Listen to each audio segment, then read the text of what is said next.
I call to order the council meeting for the Regional Municipality Appeal for Thursday, March the 30th. Are there roll call? All members are present except Mayor Crombie, Councillor Fonseca, Councillor Yanika, Councillor Kovac, Councillor Miles is on vacation, and I think all other members are present. Yes. Are there any declarations of conflict of interest by any member of council? Seeing none then. Approval of the minutes of the March 9th Regional Council meeting. Moved by Councillor Tovey, seconded by Mayor Thompson, that the minutes of the March 9th, 2017 Regional Council meeting be approved. All those in favor? Opposed, if any? Carried. Thank you. Moves us to approval of the agenda. Councillor Parrish. Yes, Chair Dale. I would like, because it is on the agenda, I'd like to bring a motion forward to do with delegations on fluoride. It's on the board. If you would allow me to do that now. Okay, the motion, whereas Regional Council, oh, it's on the board, I don't have to read it.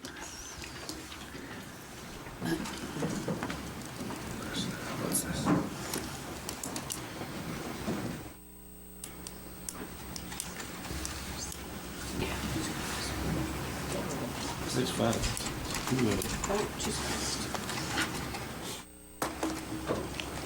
Actually, Councillor Parrish, if I may suggest that maybe you just give a brief. I'm going to read the last paragraph. Okay, yeah. I'm going to preface it. Just for the viewing audience. Preface it with the remark that we had a vote on what we would do with the fluoride in the water in the region of Peel. It was a recorded vote. It was unanimous. To persist with delegations from people pro and con fluoride is really not productive at this time.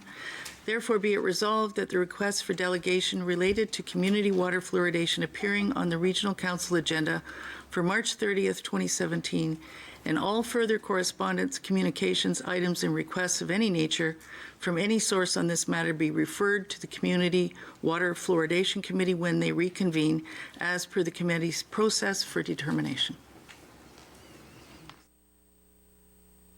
We're not saying we don't want to hear it. We're just saying we're in recess. We've made a decision. When we reconvene, then we will deal with all those requests for delegations and all the correspondence. Councillor Sparvieri. Thank you, Mr. Chairman. I don't know whether. Oh, sorry. Thank you. I don't know whether this is appropriate to. It could be a notice of motion, what I understand, but not whether we can actually deal with this motion today or whether it could be a notice of motion.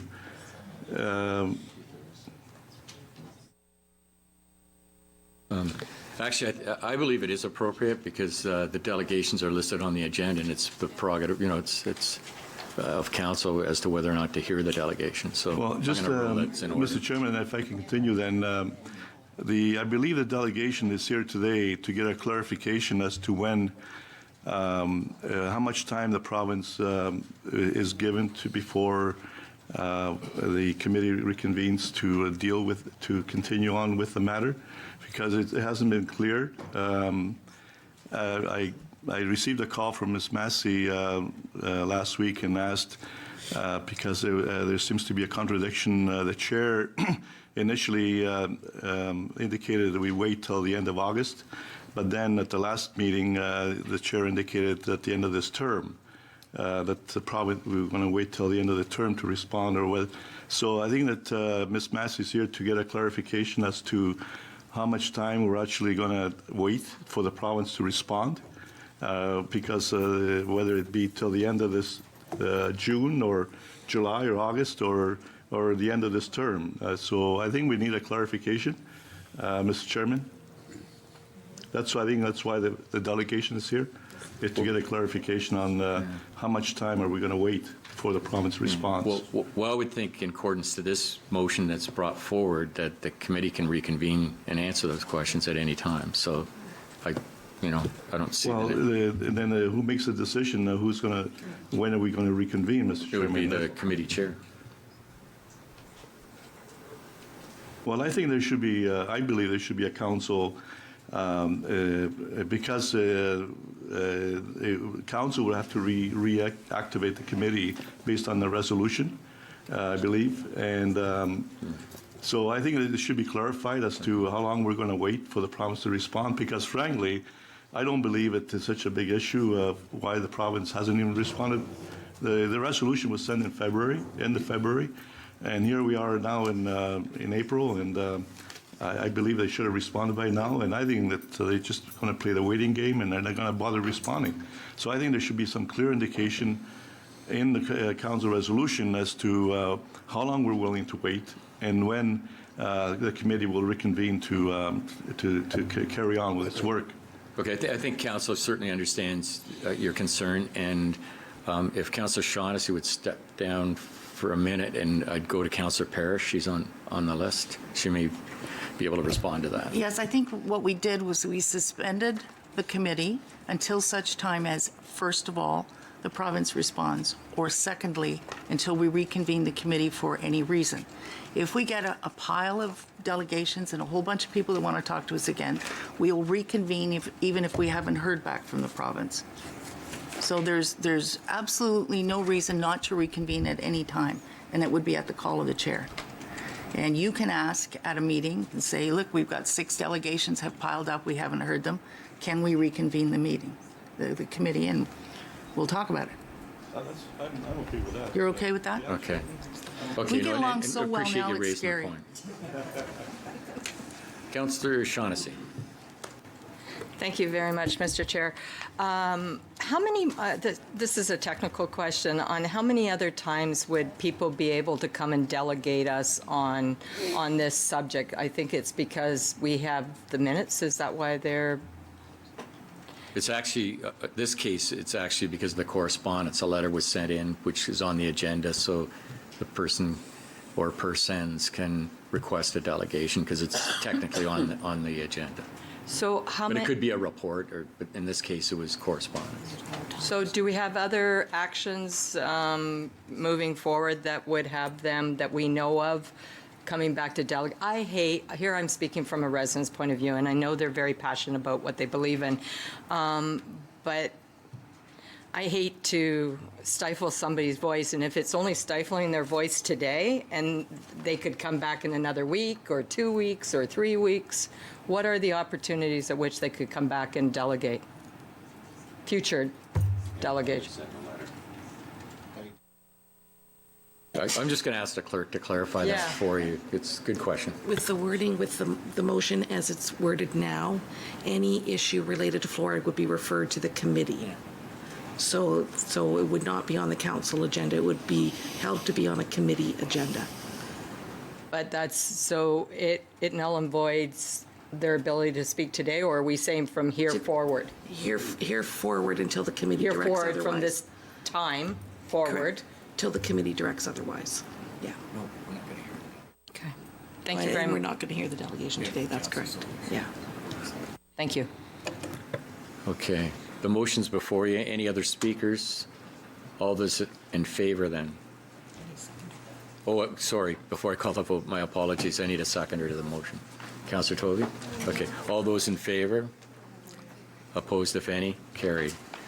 So just to be clear then, we will not receive those delegations today with respect to the fluoride, and it's been referred to the fluoride, that they can speak at the fluoride. But you're out of order, madam.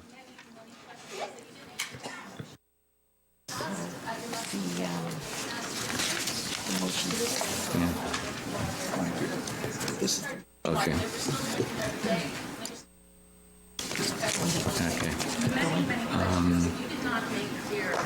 Keep going. Yeah. I have a motion moved by Councillor Sprovieri, seconded by Councillor Shaughnessy, that the agenda for the March 30th, 2017 Regional Council meeting be approved as amended. All in favor? Opposed, if any? Carried.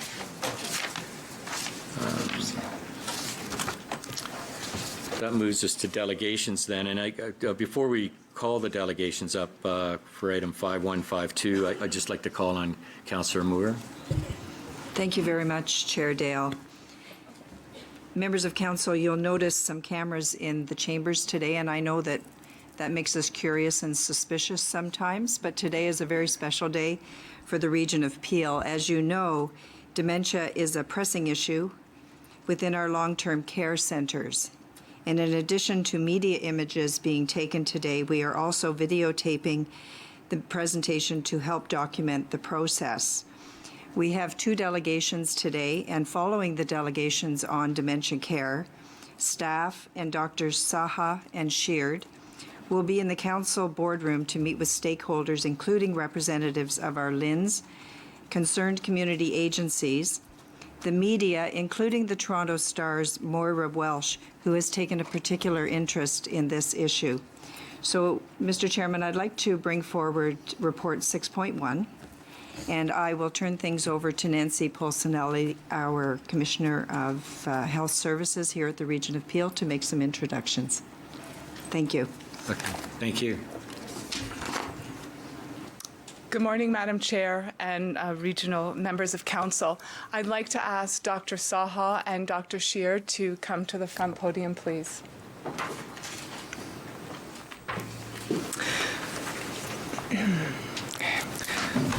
So we are excited to be here today to tell you about the next steps of our long-term care journey.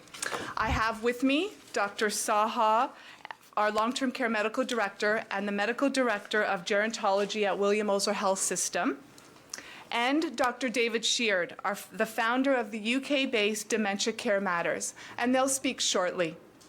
Back in September, we brought forward a report on changes to our nursing model and the hiring of Dr. Saha, our medical director in long-term care. Since then, long-term care has been focused on supporting our staff to build the knowledge capacity that they need to deliver a different type of dementia care. Care that focuses on the complex medical and clinical needs of our residents. Dr. Saha has been at the center of this innovative work. In September, I think Councillor Miles summed the work up very effectively and, more importantly, very passionately. She described it as person-centered care. Delivering person-centered care feels right. It makes complete sense, and long-term care is making great strides towards it. But as we take those steps, we have learned that true person-centered care is hard to achieve, and we're certainly not there yet. Right now, our 5 long-term care homes are very good at following provincial regulations. We keep our residents safe, and we are certainly effective and efficient. We deliver what we think our residents need. But you see, people with dementia are not thinking beings. They are feeling beings. We have in the past mentioned residents with responsive behaviors, better described by Dr. Sheard as having extreme expressions.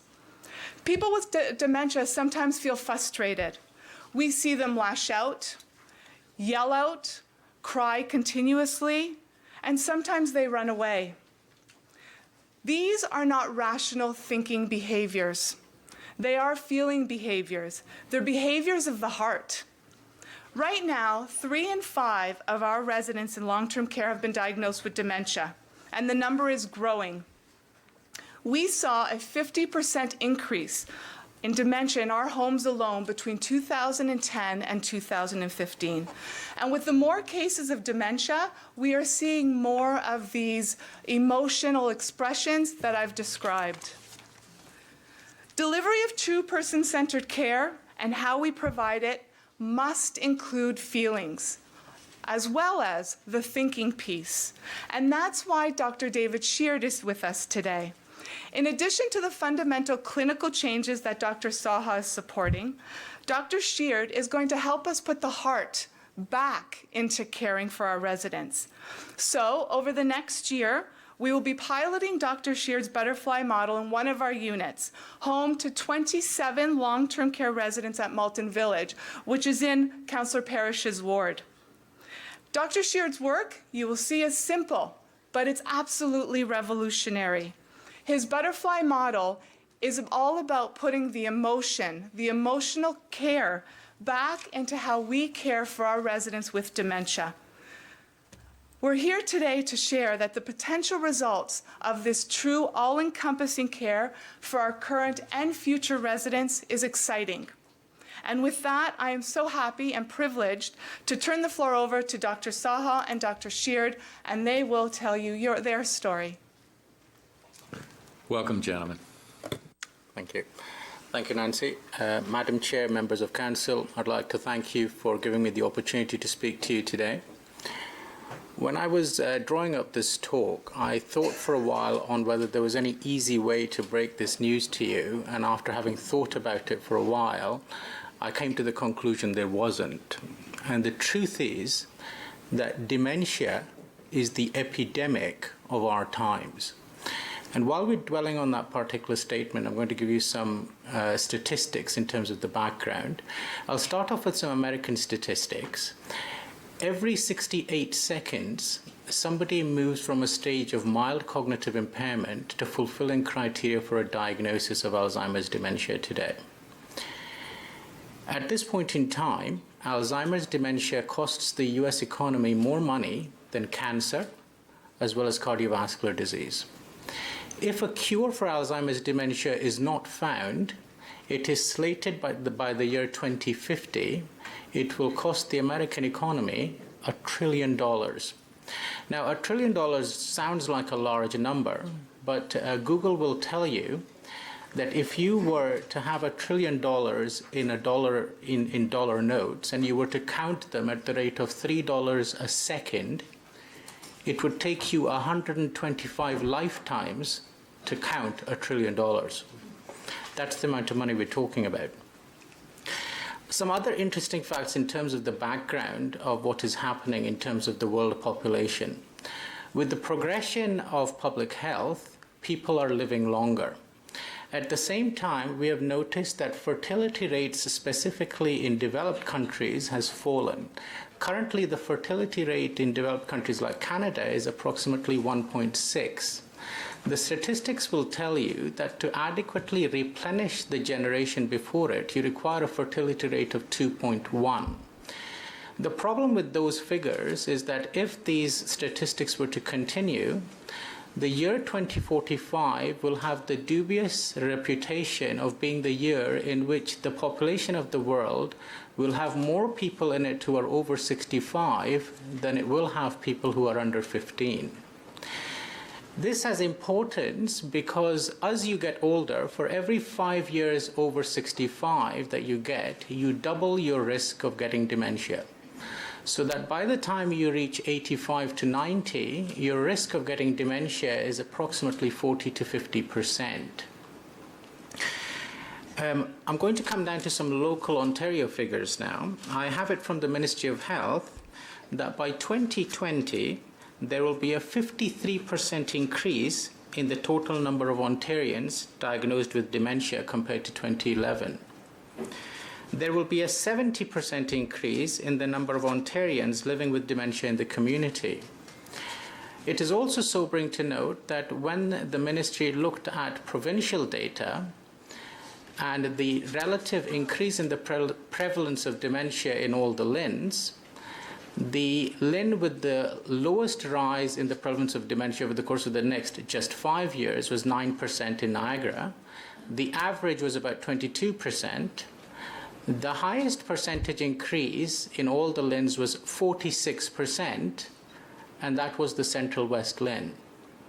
So we have a dementia tsunami that is about to hit us. The point I'm trying to make today is that the relevance of long-term care has never, ever been as important as it is today.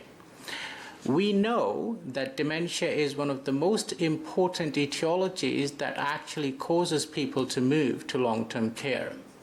The importance for us as Council to deliver compassionate evidence-based care to these vulnerable people in society has never been greater. I'm going to just kind of dwell on some important statistics pertinent to our long-term care homes now. The average age of our residents is approximately 82 years old. When we talk about 23% being clinically complex, these are really the super clinically complex who require things like peg tube feeding, who require things like dialysis.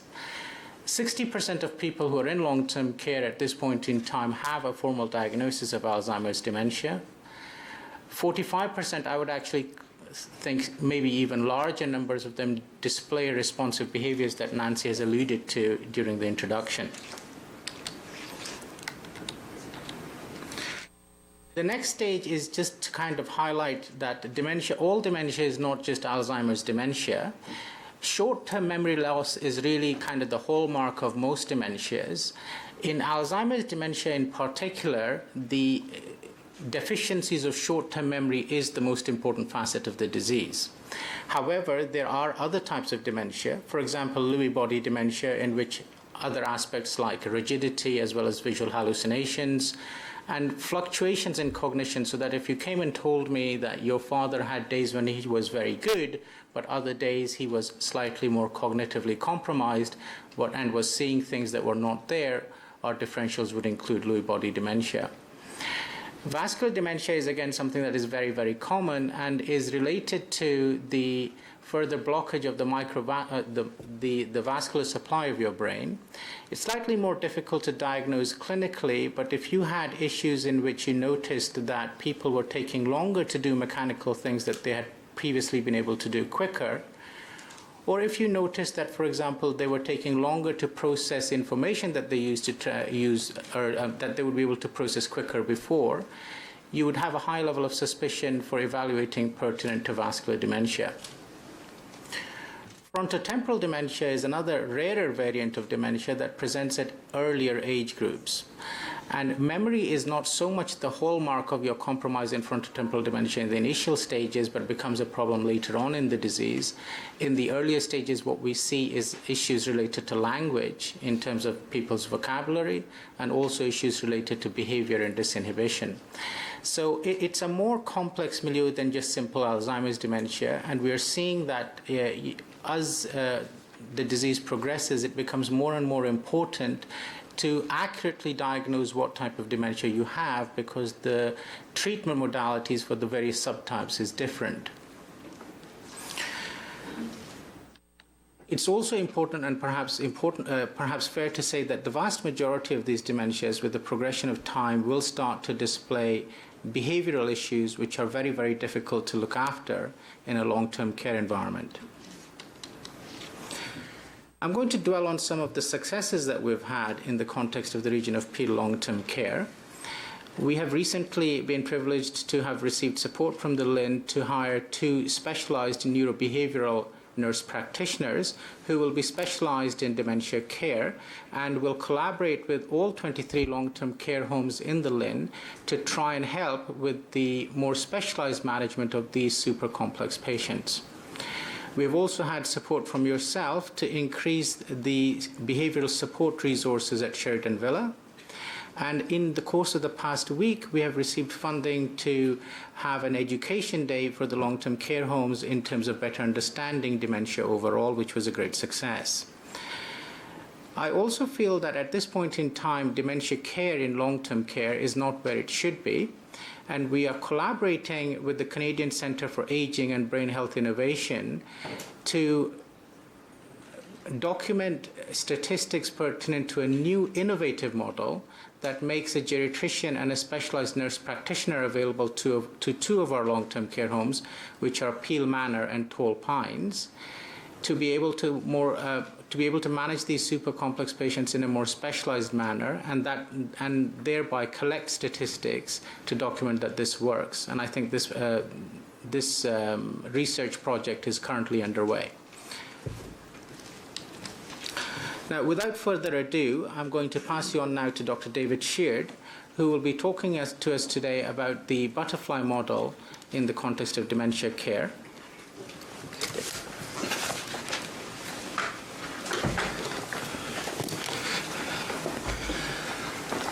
Thank you to the region of Peel. It's an honour to come here from the UK to describe the work we've been doing.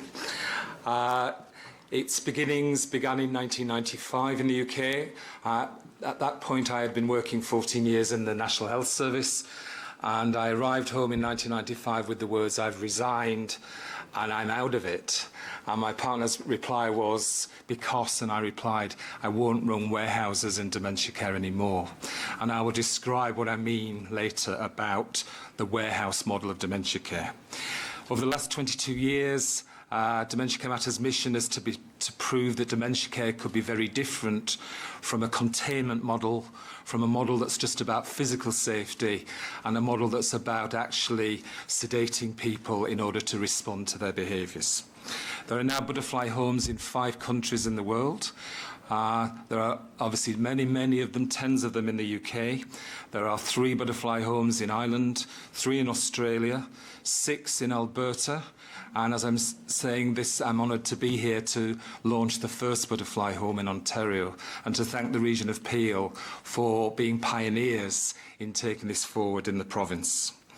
Nancy has already mentioned that we have one very simple message to bring, which is that when you can't rely on facts and logic and reason and memory, you move more when you have dementia to being a feeling-based person.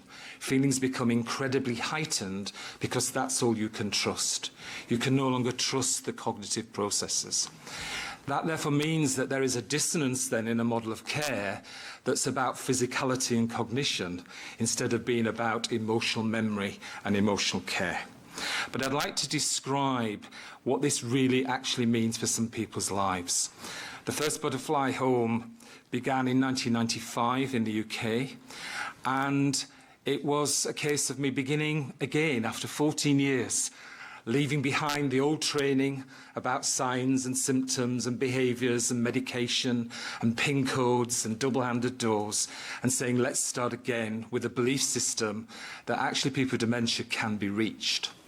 The first care home that was set up resulted in people in the district only coming to it if 3 or 4 other long-term care homes had moved them on because they could not cope with them. And so the people started to arrive to this brand new dementia care home. And let me describe 4 people. A woman arrived, they said she was violent, aggressive, difficult, and yes, she did hit other people randomly within the lounge. And I spent some time watching and observing, believing that all those words belonged to the asylum. People with dementia are not violent, difficult, aggressive or challenging. They're just asking to be reached. I discovered that she'd been manageress of a laundry. I took her into the laundry of the care home and she didn't recognise white washing machines of the day now. And I realised I needed to think of another way. We created outside her own laundry in the garden, a zinc dolly tub, an ironing board on the brick wall and a washing line, and said to her as we gave her the laundry, we really need your help today. There's lots of washing to do. And in January, in winter, she started the washing. And at 3 o'clock in the afternoon said, well, I can't possibly be going home tonight. There's so much laundry here to do. She stopped hitting people, and it did not occur again. And we began to realise we are onto something here, that you need to reach people with dementia in their reality, to accept them as they are, to not try and fix them. The next woman, they said, had paced the previous 3 long-term care homes for hours and hours up and down the corridors. They said she never sat down, even though she was in her 80s, that the rest of us would have been exhausted even to watch her on the go all the time in what I would now describe as a searching behaviour. But she was not searching for a place or people. She was searching inside herself, and the walking was a physical demonstration of that. In 1995, I had never used dolls with people with dementia before, and I was very nervous to do so. And as she walked down the hallway towards me, I held a doll out quite nervously, and suddenly it was like, woo, she snatched it from me. She sat down within 4 minutes for the first time ever in 4 months. She told me the doll's name as a real baby and asked for a pram and a carry cot in order that she could look after and feed it. The third woman was in the later stages of dementia care, her head locked down to her knees, with obviously contractions in her hands, with a sound that ripped through everyone. Ah, ah, ah. they said she was not reachable. I discovered she'd been the PA of someone famous and had travelled the world with him. I surrounded her with photographs, places and postcards around the world, with the staff saying, but she's not going to lift her head, she's not going to see any of this. And I said, yes, but we are. We're going to be able to talk about all this with her. I placed a typewriter, an envelope and pens by her side with the staff saying, but she can't use any of it. I said, but we can. We tapped the first letter out. I put it into a crumpled hand with her head down and said, this is a really precious letter. We'll be back for it later if you could look after it. And she raised her head, stopped the scream and beamed. And then Bill arrived. Bill was the most challenging resident ever. He wielded a double-handed stick, and it required, in terms of the risk assessment, emptying the whole lounge, because both the staff and the people living there were at risk. He was 82, and he could take anyone down half his age. I discovered that he said he had to get back home to the farm. He'd been a farmer all his life, but he hadn't had a farm for 20 years, and 4 care homes in a row had moved him on because of his expression. This model isn't easy. It's not a quick fix. There are no quick solutions. Every person with dementia is an individual, and it takes time to reach them. It took 6 weeks. 6 weeks of the staff saying, how many more bruises, David? How do we keep going with this? With me saying we promised we would not give up on anyone. A care worker came in that morning and said to me after 6 weeks, having thought about everything, David, what about if we boil a pan of hard-boiled eggs? And I said, sure, and? And she said, well, we could place these hard-boiled eggs under all the bushes in the garden. We could tell him that the farm hens have laid their eggs and that we can't possibly look up the farm tonight until he's collected them all in. Eureka. And we did that every day for 2.5 years to the day he died. And he was a lovely man, and he wouldn't have dreamt of raising his stick at us. So much for my first 14 years up till 1995 in dementia care, where I'd been trained that the best we could do was to provide physical safety, to hold people in a building, to give good personal care. The revelation started to come that people with dementia are as whole human beings as the rest of us, but without a language, they express the language of feelings instead of facts.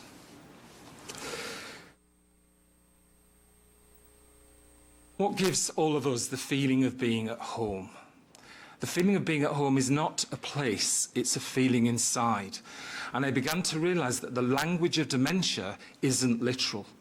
That all over the world, people with dementia say, my mum will be coming soon for me, won't she? In a minute I shall have to pick up the children from school. I can't be stopping, I'll be late for work. And the most haunting one of all, I want to go home, I want to go home. And for years before I knew all this, I thought they wanted those people who were dead, the children who had grown up, the homes they no longer had. But now we know the language of dementia isn't literal. It's a language of metaphor. And what they're saying is, why am I in a place that doesn't love me like my mum did? Why am I in a place that doesn't make me feel as busy and as occupied as my job did? Why am I in a place that doesn't make me feel as needed and as responsible and as loved as my kids did?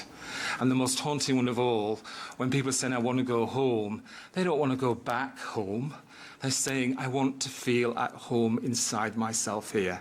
Why isn't it giving me those feelings? And so, my big message to Canada is, this has to go. This is an institution, a modern institution. This is a place that would disorientate you, that would be scary and frightening, where you wouldn't know where you belonged, you wouldn't know actually how to get about, and you would have no recollection from your past as to what any of this means. And this has to go too. These look like 4 kindly women who are doing their best with what they know. But they're symbols of control, they're symbols of a hospital, they're symbols of we know best, and there's a them and us culture. What does the butterfly model take it to? A dream, where people with dementia are loved, and we get love back into care. We give staff permission again to stop being detached, where people with dementia are busy in their own ways that you don't always understand, but you know it's linked to something in their past. But to be busy, you need a place full of the stuff of life, not an empty building called long-term care. You need to unhook from service-led routines.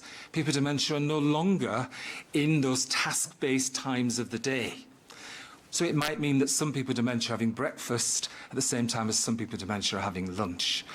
The aim is to get maximum food intake into people with dementia, not to get them regulated into our time patterns. This requires no barriers, no uniforms, no drug carts, no symbols of control, staff not stood watching people eat like at the zoo, but starting to create a community of people, a family-like feel. This is what a butterfly looks like, a butterfly home in the UK. And people will say to me when they see that picture, but that's not like our home. And the answer is, I'm not creating homes for us. I'm creating homes for people with a perceptual disability. I'm creating homes for people who, unlike us, can't go out in the world to see the senses and feel them and see the stuff of life. So you bring the world in close to people, because people with dementia's world is in a 3-foot circumference around them. It's not even in a 20-foot distance away. You bring the world so close that the metaphor is, you're not an empty soul. You've had a rich and full life, and you still have, because it's all around you. And what happens is people with dementia start to come alive again in ways that I could never have dreamt. Yes, they've still got a degenerative condition, but they start to live. These were the 4 women, the same 4 women 1 year on after a butterfly project. And some of you might gasp to think that Malton Village, the staff might look like that in a year's time. Can I say, those women ran down the hallway after the butterfly project, almost knocked me over, saying, look at me, David. You've freed me up to be the person I always wanted to be in long-term care. This is the result of 750 audits of long-term care.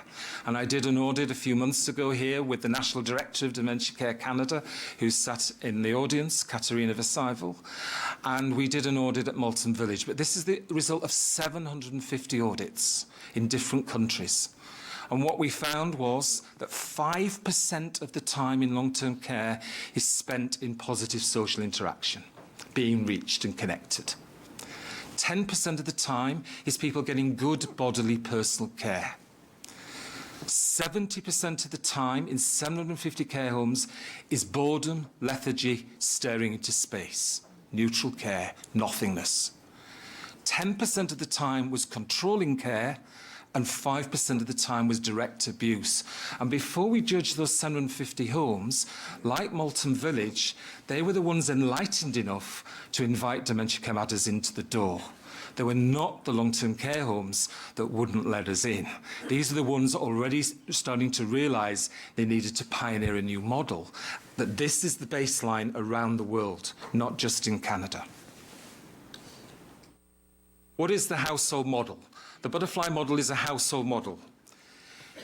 It believes you can renew the spirit, that the spirit in people with dementia never dies to their very last hour.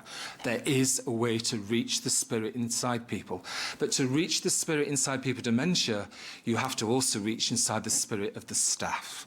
The staff have to also feel that they're getting and receiving person-centred care themselves.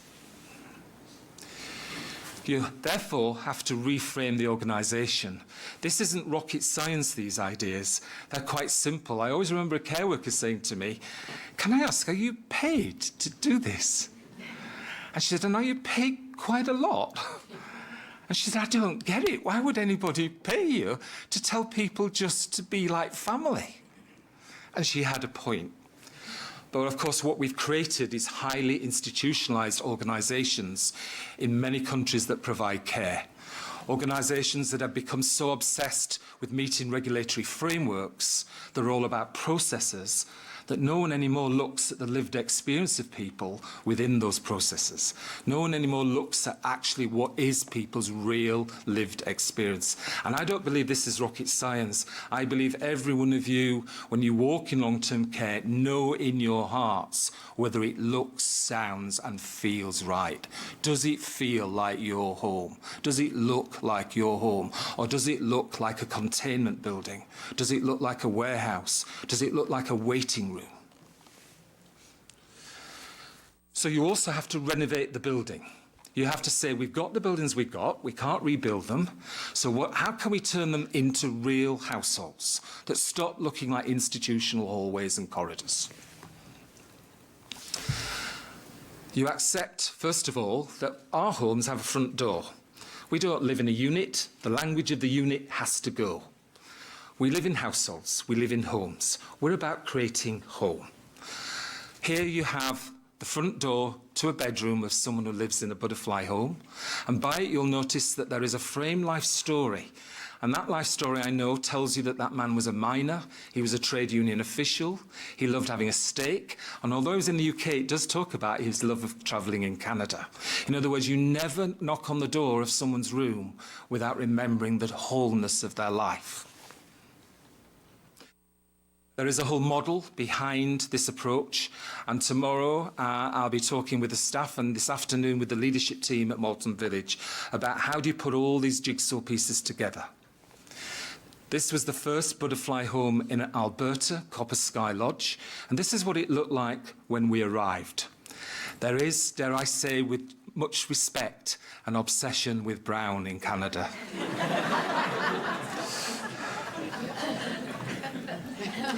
That is Copper Sky Lodge at the end of the Butterfly Project. Colour, the senses, engagement, the stuff of life, soft toys and pillows and things to touch and carry and feel and stuff in your pillowcase and block the loos with and do whatever it takes. That was Copper Sky Lodge before the Butterfly Project in Alberta. And this is it today.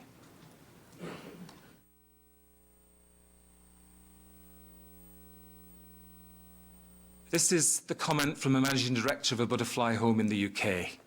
The Butterfly Project is about injecting humanness and compassion. It focused nurses and care workers back to this from task, back from targets and efficiencies, and creates a new culture. Its greatest impact is in creating connection. It shifts the balance of power. It also has a strong evidence base behind it. The 3 butterfly homes in Australia had 62% less falls in the first 12 weeks of the project. And I have 24 hard data measures. The usage of sedation and antipsychotics in butterfly homes is less than 10% against national norms of 40 to 70% of people with dementia who are sedated in long-term care. And we can get it down to less than 10%. We're just building home. It's an easy concept, but it's a difficult one for the long-term care community. And like me, for the first 14 years, they've been doing their best. They only know what they know. But once you know this, how could you not want it? Let me show you some more pictures of butterfly homes. Yes, we do risk assessments, but yes, people do ironing and washing up. And there might not be an end result. It's not about the successful end result. It's just about living in whatever way people can. It's full of stuff. A Pantechnicon will unload into Malton Village. We will fill the place up with life and the world outside. We want people working there to sit down more and people living with a dementia to sit down less. This is what a living room looks like in long-term care in the UK. And I ask yourself with great, deep respect, does this look like Malton Village at the moment? Not really. The whole aim is to create a really engaging environment. Meal times. We've been able to reduce food wastage by 70% in long-term care because people just don't eat it and it all goes into wastage. Now we've been able to get 40% weight gain in people with dementia and 70% less food wastage just by creating engaging mealtimes and mealtimes that last the whole day. Lunch will begin at 10:30 by holding a carrot or peeling a potato if you still can, or smelling something, or looking at a recipe. In other words, if I suddenly now delivered you lunch, you might say, oh no, I wasn't expecting lunch from you, David. You're not in that socialised place in your mind. So for an hour before lunch, we get people ready for the whole feelings of lunch, and as a result, they eat more.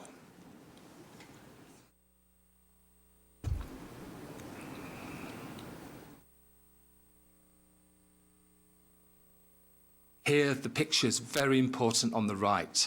When people with dementia come alive, they start looking after the staff. It becomes mutual. It becomes a shared experience. And people say, why are you so obsessed with getting rid of the uniforms? It's not just about the uniform, it's about an equal connection of two human beings together. So what does this take? It takes a model of emotional intelligence. We don't train staff on signs, symptoms, behaviours. The first training sessions with the staff will be, who are you? What's been your emotional journey in life? What's been the most painful moment in your life? What's been the tough stuff in your family? What's been your emotional memory? Because only when you're in touch with your own emotional life and memories are you going to have a chance to reach people with dementias. People with dementia are not remembering their memories, they're living their past memories, but they're living them like that. Their past emotional memories are coming in seconds. 22 years ago, when I coined our logo, Feelings Matter Most in Dementia Care, I couldn't actually prove it.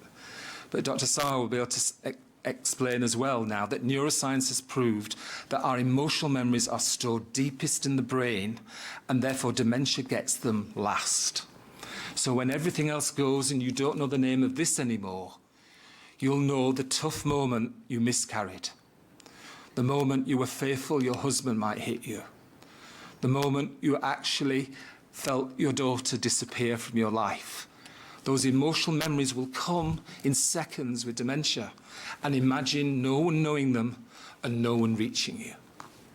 So the staff will be helped to face their own emotional lives first, to see the importance and centrality of them in great quality dementia care.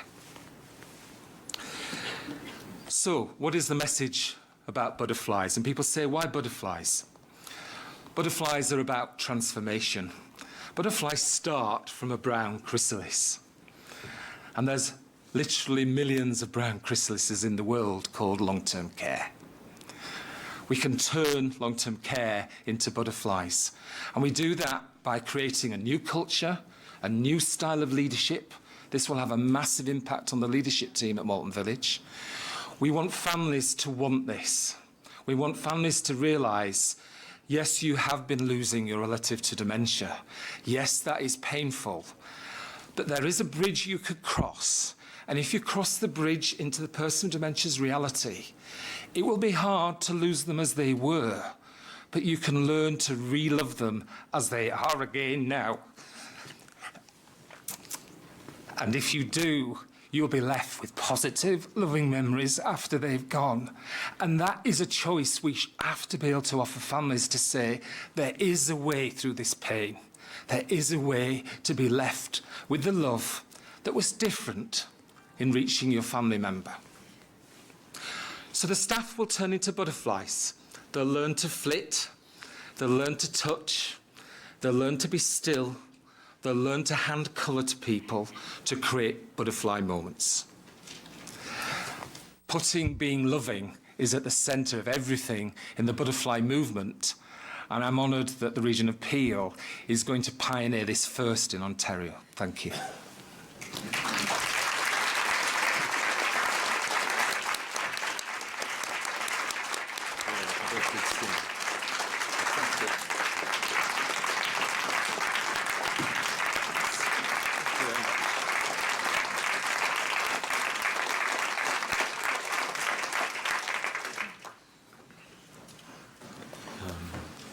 I have a list, so stay in place, gentlemen. Councillor Sprovieri. Well, thank you, Mr. Chairman. It's certainly kind of a sad, but somehow a little bit of happy message in your presentation, Doctor. Thank you for that. I felt like you were reading us a novel of a nightmare, when you were presenting to us. And it's sad to hear that it's an increasing problem, this dementia. I just want to have a couple of questions for both doctors.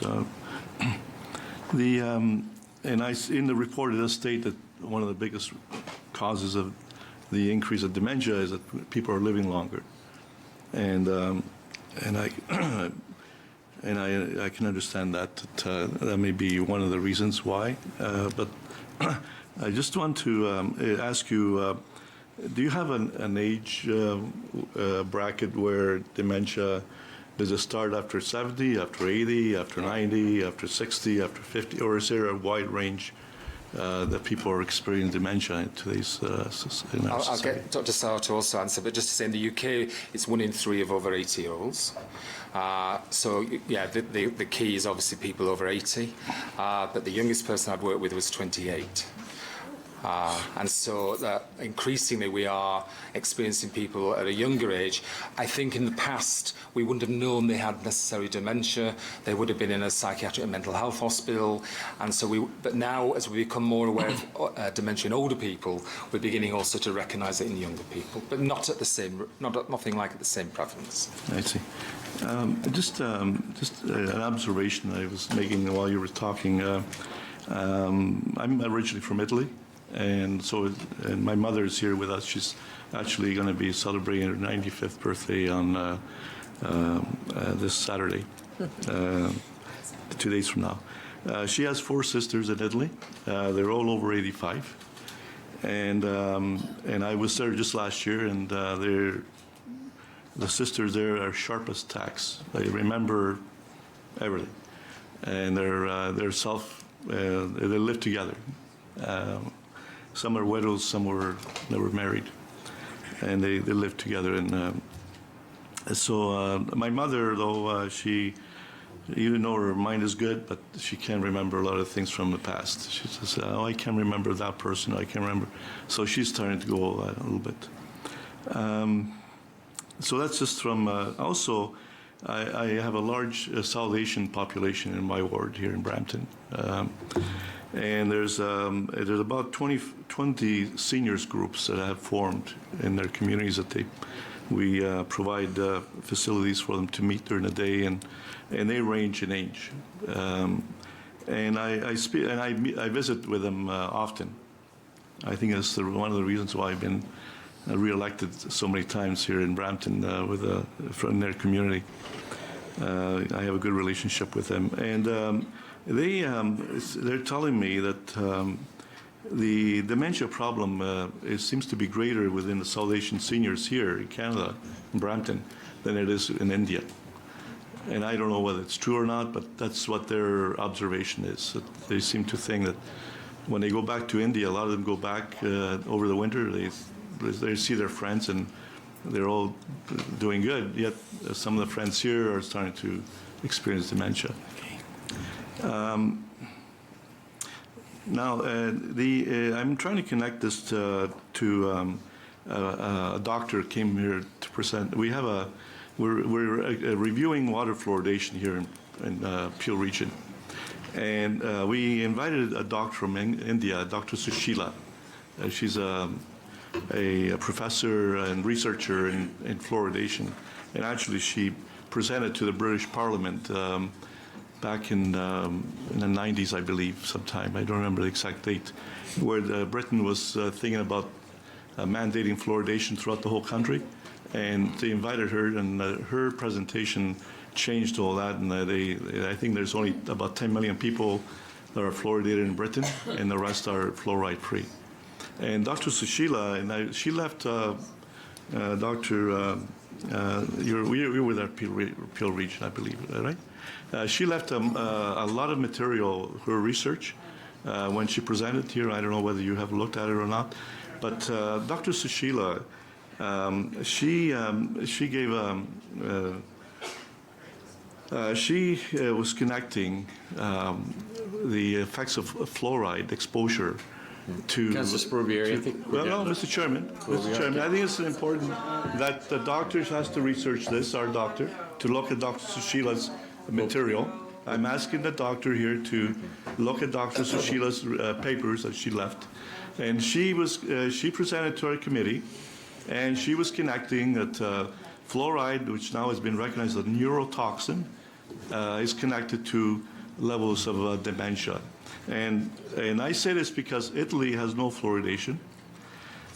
U.S. and Australia are the most fluoridated countries in the U.S. Actually, Councillor Sprovieri, I think. Councillor Mr. Sprovieri. Chairman, No, Mr. no, Chairman, I've got the chair. this is a very important issue.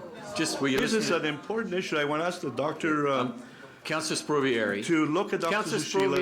Sprovieri, please listen to the chair. We put a motion forward that was passed. There was a motion put forward that was passed today with respect to fluoride to go to the does that committee. mean I can't mention it? No, I'm just saying that I think it would be, in fairness to both the community and to council, that it be directed to the fluoride committee and not dealt with So, here. And I've got a list of speakers, and if you have any more questions, I would ask that you be very specific to the questions. Okay. So I'm asking Dr. Saha, Sudeep Saha. Doctor, could you please review Dr. Sushila's material that has been presented to the Region Appeal, left here with the clerk? I believe the clerk may have it. Review that and see whether there's if there's any possibility that there's this issue, and report back to the committee, to the fluoridation committee when we reconvene. And I'm asking you to look at that, to her material. Look at that, yeah. Okay. Thank you very much, Mr. Chairman. Thank you. Councillor Groves. Thank you, Mr. Chair. Thank you, Dr. Saha and Dr. Sheard, for your presentation. Wonderful presentation, I can tell you. My father is at the start of dementia. It is very, very tough on families, caregivers, and so I'm really glad to see that you've recognized not just from a scientific base and a scientific perspective and in the medical world, but more on the emotional side. I think that your presentation was amazing. I used to deliver Meals on Wheels, and I delivered for 9 years as a volunteer. And I will tell you, when you go into people's homes, sometimes you're the only person that they see for that entire day, and they want to talk to you. But unfortunately, you can't stay because you've got to get the meals to the next person. So creating what you have done is wonderful. Touching and reaching that emotional side is extremely important. We've always focused on the physical well-being of individuals, but I think that the social well-being transpires into a healthier physical well-being. And I don't know if that's something that you see in your butterfly homes when you're focused more on the social aspects and the emotional side. Do you see a decrease in their, or do you see an increase in their physical wellness? Yeah, I didn't know that would be an outcome when I began this, that people in butterfly homes, on average, live 3 times longer. Wow. And I was staggered. And at the beginning, when I began this, I would be saying to the manager of the first butterfly home, oh, just, see her through to the end of her life. I think she's only got 6 months. And 3 years later, she'd still be here, with Anne, the manager, saying to me, she's still here, David. And I think we all know our physical and our emotional well-being are so massively interlinked throughout our life. But I think when you are even more running yourself on a feeling level and an emotional level because you can't run yourself cognitively, then actually, yeah, I think there's a massive correlation between emotional well-being and physical well-being. It, of course, throws up some complex ethical issues.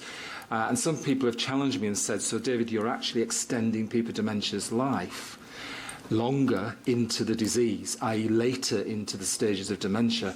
And that is a dilemma, but my response is, so what are we supposed to do?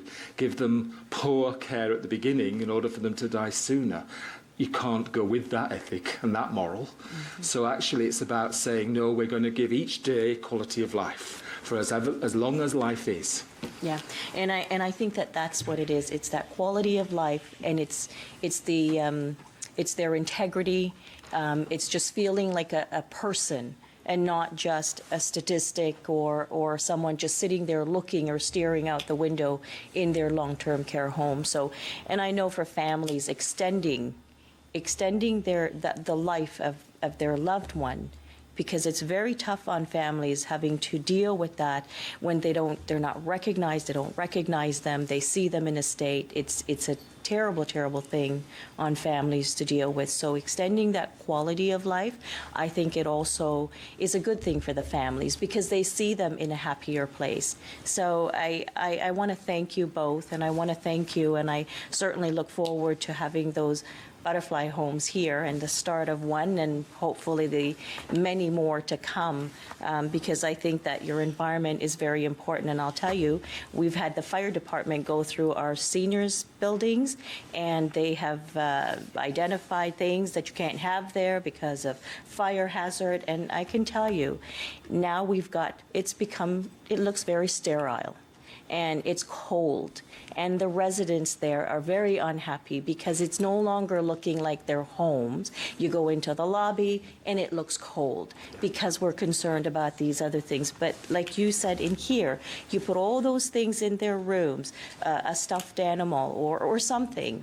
It warms it up, and it makes it a nice place for them. So finally, Mr. Chair, I just want to ask one question, and I think this is something that I think the province needs to look at, and the Ministry of Long-Term Care needs to pay attention to, because is the money that is being spent in taking care of or providing care for these individuals suffering from dementia, that I think that something like this is what they need to look at, because as you just said, you have seen a decrease or an increase in their physical well-being. So at the end of the day, I think that there's cost savings to be recognized. So anyway, I thank you, and hopefully this can be taken to the next step, and maybe through our medical officer of health and his team to the ministry to see this and to maybe start looking at this right across Ontario. So again, thank you for caring, thank you for coming in, and thank you for the presentation. Two quick responses, one on fire. That we have had those complex issues as well in other countries, but what we've been able to show is some of this material can be obviously fire retardant sprayed. Some of it is not combustible. We have a formula and an equation of percentages of what we bring into the environment. We've also been able to show that you can actually evacuate a building faster with people with dementia by actually saying, let's head for this stuff, let's push the pram, than trying to get them out of empty corridors. Well, I would like to talk to you more about it, because I can tell you that my residents in these seniors buildings, they're not happy right now with the way their surroundings are looking. It's very cold, and it's just, they're not happy. So, thank you. Thank you. Councillor Yanika. Thank you. Wow. It's just remarkable. I saw a lot of people tearing up, as did I, because I guess we all have references on our own terms of reference that it brings us back. You just solved a family mystery in the neighborhood I grew up in, because there was the Flamini family that lived on one corner and the Yanikas lived on another, and there was a 90 degrees, so you couldn't see each other's home. Mrs. Flamini's mother-in-law from Italy, same sort of region from us, so we spoke the same dialect, had what we would call dementia. They didn't think it as such 30 years ago. And the mother-in-law, the daughter-in-law would say, just doesn't remember anything, but knows that at 3 o'clock she walks out the door, turns the corner, comes to my mom's house, and has coffee at 3 o'clock every day. And she would say, Mari, she doesn't know what time of day it is any other time. She doesn't know how to find her bedroom in my home, but she knows at 3 o'clock she's got to go and come and see you for coffee. Obviously, it must have triggered something in her mind that was a warm spot back in the old village or whatever the case might be. Yeah. Wow. Yeah. More importantly, I mean, just on so many levels, I love your reference, and I hope we didn't gloss over it. with regards to aging and what's happened to the median age in our society. We are becoming very, very, very old, as Dr. Saha pointed out. And the solution, as you say, fertility. Well, the old white guys like me aren't going to solve that. Real problem. Our children are having challenges solving it because they live in our basements. I've spoken to this before. We've built communities, and this is where I'm going, that aren't very conducive to aging in place. So, Dr. Sheard, when you were speaking, what I took the most from you were talking about Europe in the 90s and your accent because you come from another place. And I'm new to you, but it's been 30 years I've been extolling the European template, where not that they were smarter than us, but they built cities of mixed use because when they built them, nobody knew what a car was and nobody knew what an elevator was. So they built them for people. And going back to this woman that could come for coffee, you could age in place. I'm hypothesizing here. I want to hear what your theory is on this. You could age in place and say, I am familiar that I walk out my door and the bread man's right there, and I guess I'm comfortable with that. I'm drawing upon what you've said. I'm familiar that I can turn the corner and my kids live over there. I'm familiar that I know the butcher shop is over here. This familiarity of aging in place that the Europeans have, instead we built cities for cars. So now it's time to put you somewhere you can't cope in your space because it's tough to run a 5,000 square foot home. We'll stick you in a 400 square foot base. Oh, and we have an elevator so we can put a bunch of you in there. And instead, what I took from your conversation is the ability to age in place. And the word I noted was familiarity and mobility. Is that a fair observation to both of you? Well, I mean, I think there's definitely a lot of credit to what you're saying. I think that one of the points I'd like to mention is that as your cognitive function declines, people deal with change very poorly. So we have the situation where somebody is now cognitively less competent than what they used to be, and then you move them from a place of familiarity to another place which is completely alien, that they will struggle indefinitely to try and accommodate to. That doesn't help their cognitive health. So in that sense, that's what's happening. And in terms of the city prospect, yeah, I mean, I think societies have changed. Okay. The last piece of it, coming at it from the other end, and I was at another little hostile public meeting yesterday about another rezoning that nobody wants because they're all big estate lots over here, and God forbid you build something here that's 4 stories, that's smaller and a 4th, so our kids can live next door. Doesn't the corollary work that if we can build communities where your children can live in and around you, doesn't the familiarity, you're aging in place, but now you've made it conducive for family and friends to get to you instead of saying, no, my son had to buy something in King City, which I guess is kind of expensive, or up in Orangeville, and suddenly you lose that contact with family members that are a reference point, but we are forcing them out of our communities because they can't buy the house next door. You won't let me build a house they can afford next door. And so goes the challenge. Fair observation?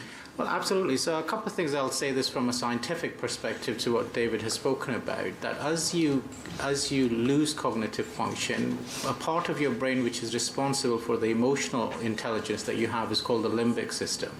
And we know that the limbic system is probably one of the last stages of your brain to get influenced by dementia, which is why you retain emotional intelligence. In the context of the point that you've made is that as you go down further into the throes of dementia, one of the characteristic hallmarks that we see in these people is they all have a lot of anxiety, and that is centered based upon the fact that I suspect that they have insight into the fact that their cognition is not what they would want it to be desired. And they have a difficulty in trusting people because they're compromised in themselves. They don't recognize people and stuff like that. In those circumstances, family definitely helps because, there are long-lasting memories. These are people they've known for a long time. These are people they can still continue to trust. So from that perspective, these people have an ability to influence their behavior or their quality of life. So, yeah, there is merit to the fact if you have close family nearby, it will certainly help. Yeah. Final comment, if I could, to Dr. Sheard particularly. You're a man of learning. You've talked about the science, et cetera, your experience, the research that you've done. I think at the end of the day, what sets you apart, sir, is your compassion. And God bless you for having it. Thank you very much. Thank you. Councillor Moore.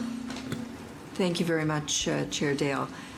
I just want to say how incredibly proud I am of the Region of Peel and of our staff here at the Region for stepping outside of their comfort zone, but more importantly, putting the Region of Peel on the map. To be the first is really quite exceptional and something I'm incredibly proud of, and I know my colleagues are too. I'm not sure whether staff deliberately bring us delegations that make us cry, or whether we're just a bunch of saps around this table, and maybe it's a little bit of both. There's 4 of us around this table that were former school board trustees, and going back 15, 20 years, I lose track of time, but with the number at the other end of the age spectrum, when the number of autistic children in our schools was increasing and there was a need to find programming for them, and the introduction of Snowsland rooms into our schools. It's the same concept. It's stimulation, it's color, it's touch and feel. And, it's interesting that, we focused on the younger population as they entered an institution called school, that, the Snowsland rooms became, pretty much mainstream to reach that demand. And so we're really just looking at Snowsland rooms for our seniors population. I look at we're undertaking a redevelopment of Peel Manor.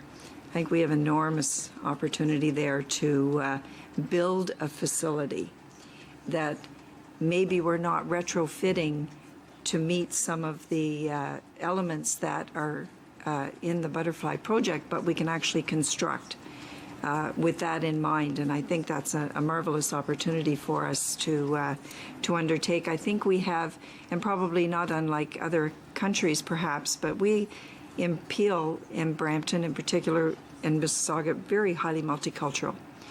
And so finding that life experience for somebody that comes from another country and making that connection with them is going to be a challenge. But as we introduce and hire staff, we need to make sure that we hire people who perhaps have had those shared experiences, whether it's culture, geography, faith, so that we have increased success of meeting those. This is not something that just improves the environment for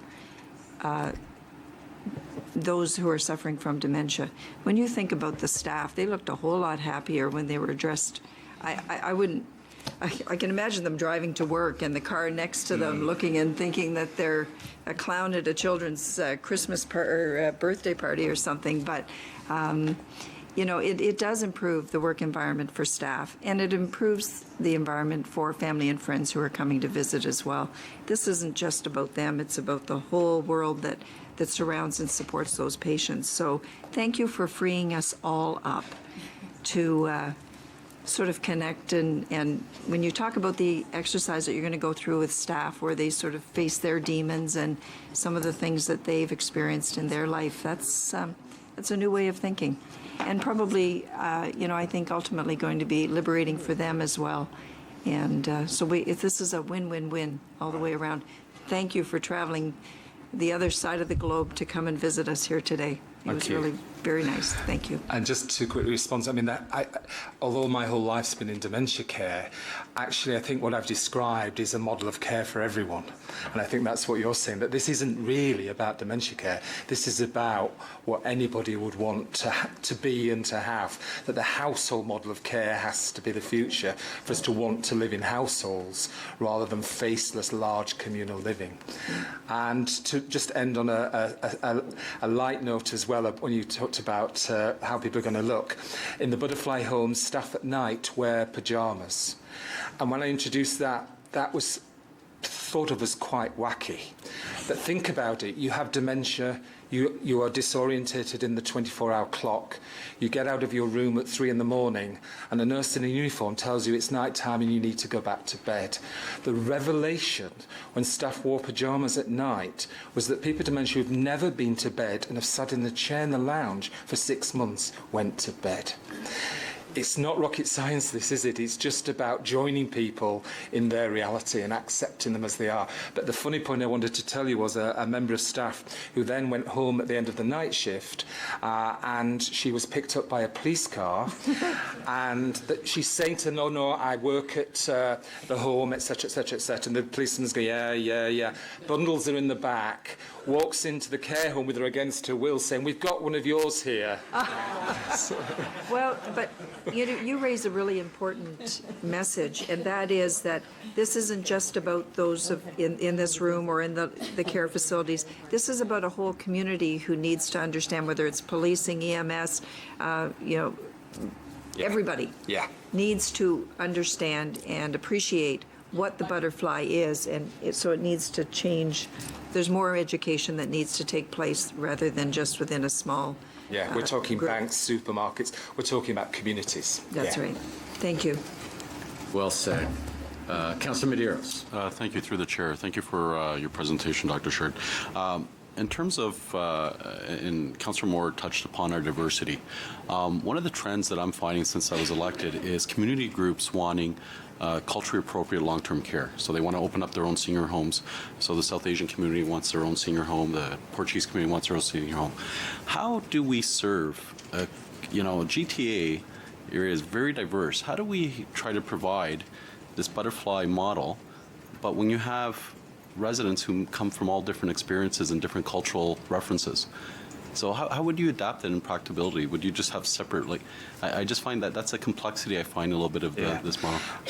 I think in my experience, communities who want their own provision, that often comes, doesn't it, from a sense of fear, past experience of oppression, and an anxiety that unless they remain as a cohesive group, they will experience those things and again in their lives that they've had in the past. I would hope this model is an inclusive model, and because it's about honouring the individual and honouring someone's cultural history and past, that then means that the individual doesn't end up morphing into a mass where they've lost their identity. So I would hope that some of this model is about the inclusiveness and creating inclusive communities. But I think there'll always be groups who also want to remain as a cohesive group together and to experience ageing together, and that's only natural given everybody's previous histories and the lives they've led in order to get to Canada in the first place. But I think the butterfly model, whether it's for a single community or a mixed community, is about connection, is about moments, is about looking to people's past history. And lots of staff say to me, but what if we don't know it, David? What if there isn't anyone to tell us? What if we never found out the man was a farmer or the woman was a manageress of a laundry? And I think part of the butterfly philosophy is that people with dementia aren't looking for us to fix them with solutions, but they are looking for us to be there. And because they're heightened in their emotions, it's a bit like people with a visual impairment who will have extrasensory perceptions in other ways. People with dementia, because they are heightened in their feelings, they are looking for people to be there with them. And what I say to staff when I'm training staff is, if your best friend's husband leaves her and she's 3 kids and she rings you up sobbing in the middle of the night, you can't fix her life. But most of us as human beings would say, I'll be there. I'll get her in the car now. And it's the same for people with dementia. I think across cultures that they're looking in our eyes, our facial expressions, the aura of us, that whilst we might not know the detail of the past, we know the essence of them, and we're going to be there with them. And just through the chair, thank you, Doctor. But in some of the models that you have, for example, in the UK, so if they're, my understanding within a home or butterfly model, if you have folks that don't even speak the same language, don't even resonate, they don't communicate, it provides an operational complexity in terms of how do you ensure that care and that service and that humanity that you talked about. And that's what sometimes that you face in some of the senior long-term facilities here, is that you do provide that I guess, those cultural references which are of the community in which we reflect, but when you have the complexity of the groups that come from completely different, they don't speak the same language, and that's why these groups, rightly, as you said, about fear, but it's also about the dignity of the type of care they get. So that does present a little bit of operational issues. It does, and it's why the earlier discussion about diversity of the workforce is then really, really critical in order to have a range of experience in a staff team. The other part that also helps to a degree is I haven't talked about is that this model is what's called a matched household model. We promise home for life, but not household for life. So you would also live in a household of people matched to yourself. In other words, long-term care traditionally has muddled everybody up all together in one group. So you've got people with early dementia, people who are further on in a different reality, people in repetitive experience of dementia, and then people in the later stage of dementia, all muddled. Whereas this would create matched households, so you would live in one household where people are at a certain point of dementia. And also, what it then means is instead of the staff dropping their skills to the generic common denominator, the staff focus their skills on a particular stage of dementia and a particular size of household. And therefore, in terms of cultural diversity, if the households are smaller and they're matched also to a particular point of dementia, there's more likelihood the staff are going to get to know the individual culturally as an individual. Thank you. Thank you. Councillor Shaughnessy. Thank you very much, Mr. Chair, and thank you for the presentation. When you started speaking, the tears were coming down my face, and they were really, truly tears of fear about my family, my friends, what was in store for us. By the time you were finished, my tears were tears of hope. And that may be the Irish in me. We always have hope. I think this is an amazing opportunity. It's something that we incorporated into Bethel House, which is an end-of-life care unit. I helped to design and made it look like a home. I get it. I think you're doing wonderful stuff, but we need to educate the doctors, because if we can even keep those who have dementia in home longer, but what happens is we treat it and we call it a disease, and we deal with it in negative terms. I think there's a whole educational process that we have to change the thinking process of the medical profession. No offense to anybody who's doctors here, but we have to change that and make them understand that there's tremendous opportunity here. And if we could keep these people in homes longer, in their own home longer, because the family, when they go to the doctors, the doctor tells them it's a disease and this is going to happen and this is going to happen and this is going to happen. Instead of changing the dialogue to, we can do this, to if you do this, there's huge opportunity. Do you think that's the next step, is actually educating the medical industry on the hope of what can happen? I think there's more hope here in Canada than there has been in the UK. There are real professional silos still in the UK. But I'd like Dr. Saha to comment on his hope for a joining of the sort of medical and social and psychological worlds here.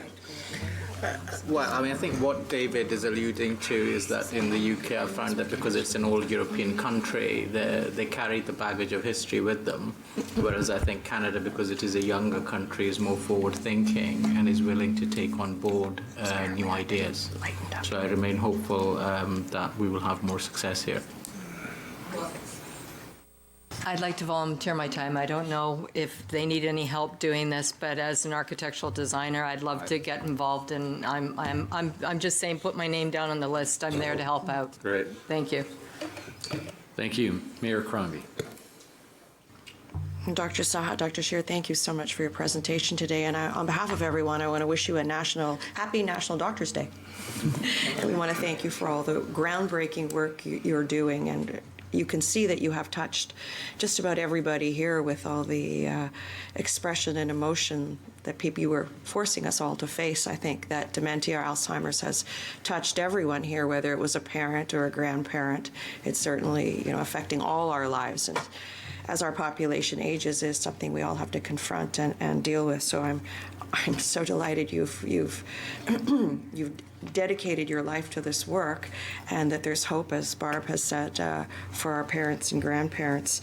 My grandmother suffered from dementia, actually both of them, maternal and paternal, suffered from dementia. And as you say, they relate back to their previous kind of visceral memories and emotions.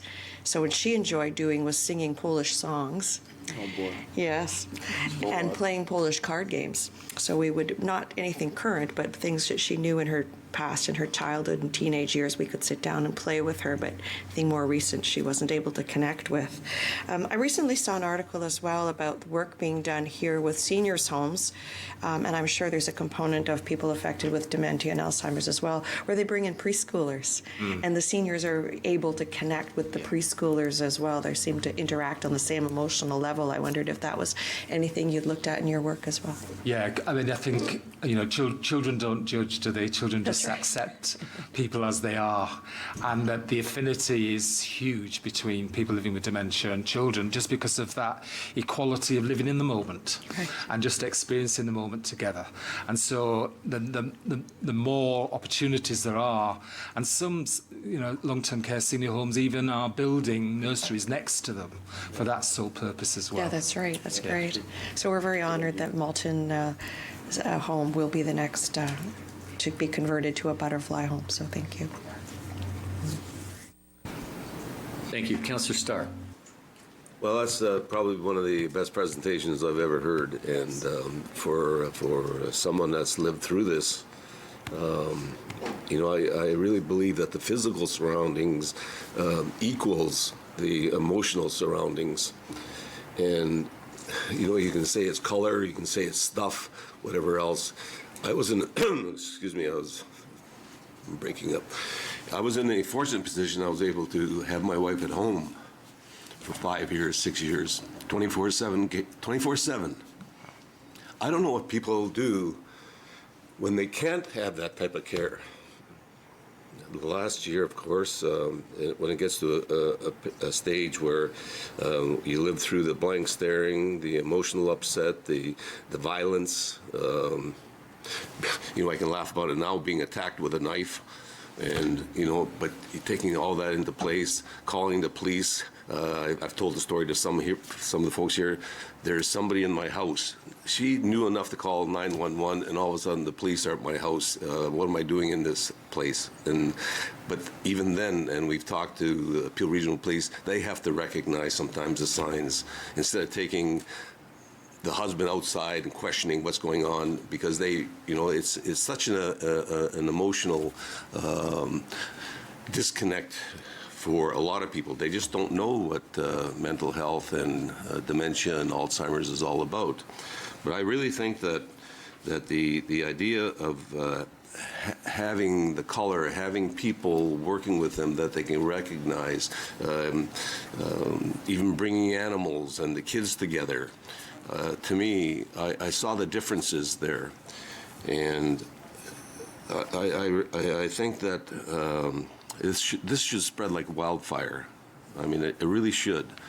And I was fortunate that close to home was Sheridan Villa, where I live, and my wife was there for the last year of her life. And but it was a warehouse.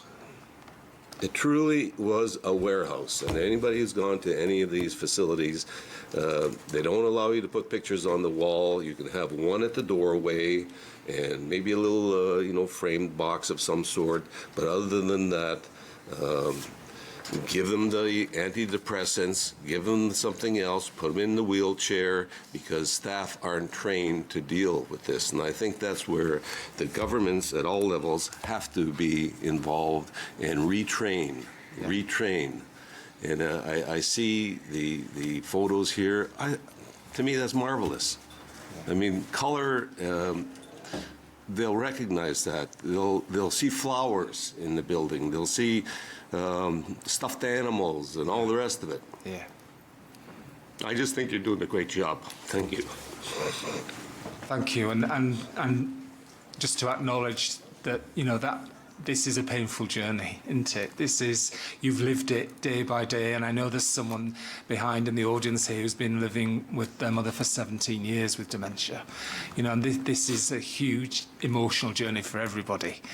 I think I'd also like to state that we need a family movement on this. Families only know what they know as well, and if they only know that actually long-term care is what it is and that's what you can purchase, and that it's a warehouse, then that's all they can purchase. What I found in Alberta is that when families then saw this, I was stunned and humbled at them begging and crying and saying, of course we wanted this, David. We just didn't know it was there. We just didn't know it's there. So we all have a national responsibility to inform families in Canada of dementia care could be really, really different. But the other major agenda I'm here for in Canada, because of my experience in the UK, is the regulatory framework in Ontario is paralysing long-term care. And the regulatory framework has got so obsessed with process, with procedures, with files, that it's actually lost sight of the lived experience of people. And we need a strong political movement to say the regulatory framework has got obsessed with quality of service rather than quality of life. And you hit on something that I was in a position that I could have somebody come in and help. I could pay for that. That's not allowed. And call them a volunteer then. Well, we have our own volunteers. And the system, I think, has to recognize that we're on the cusp of this massive growth. And if we don't change the system, we might as well just buy warehouses and put people in them. And I think a lot of people, everyone in this room will be touched by it someday because of the growth. And I've done a lot of research. Your numbers are dead on. 50% growth, 40% growth in the next 14 years. Just think of it. That means in this room alone, there'll be probably 1/3 of us will be touched by it somehow. And I think it's all about changing the system, recognizing it's going to take money, and the number you used, about counting the dollar bills, great. I mean, that's exactly what's happening, and being a person, a healthy person, whatever, we shouldn't always just equate it to dollars. I mean, yes, we are living longer. And when you realize that there's even testing going on now, as I understand it, I have 2 daughters, by the way, and because I'll give you the background, my wife's 2 sisters, her brother, and her dad all died from Alzheimer's. My wife lasted the longest. She had it for 13 years. The others all died within 5 or 6 years. What was the difference? We volunteered her time. She went down to Toronto Western. We did all these tests because we wanted to find out, and if it could help one person down the road, find out what's happening, and that's where we have to spend money, research. And I don't think we spent enough money on that. It was just like breast cancer a number of years ago. We didn't spend enough money on that. And yet, when the CRY came out and the HUE came out, we spent money. And it's Alzheimer's. I think it's time. I really think it's time that we have to do that. And I have to commend you, Dr. Sheard. I think, you're onto something. I don't care if it's butterflies or elephants on the wall or whatever else. I mean, it's home. And as you start talking about all this, I remember my wife looking for her keys because she wanted to go drive the car because she was home. I remember her going into the garden and looking for the spade. Did she know what she was doing? Probably not. But it was recognition of little things, and I think that's what you're all talking about. It's these parts and bits and parts that you put together. So keep up the good work. Thank you very much. I quit crying now. Thank you. Mayor Thompson. Well, thanks, Councillor Starr. If you're saying it's genetic, I'm totally screwed. If I live long enough. But get back to it. We're dealing with it. My wife has hardly had any sleep this week dealing with her mother.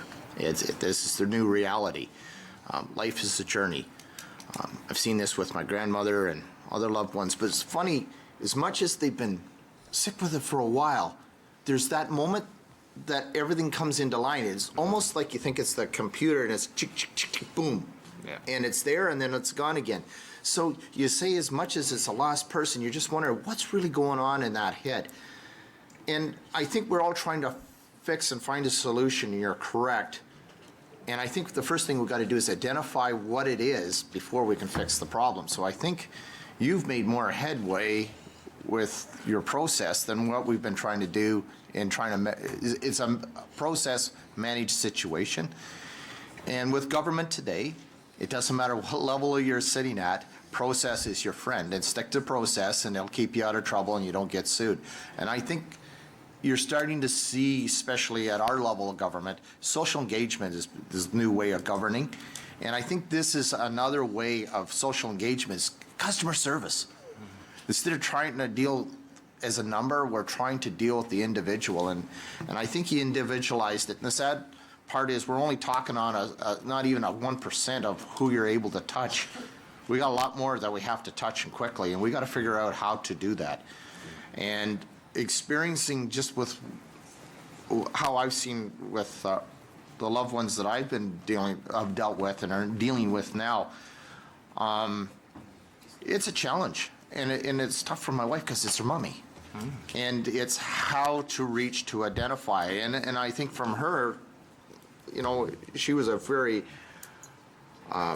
clever and astute person, and you're trying to understand what's going on inside. And it's, I think with what you've said here is, it gives us hope that we can somehow identify to bring peace to that busy person that's been a long-time volunteer, a community engaged person for years, and how to find that part of life. So thank you for your enlightenment.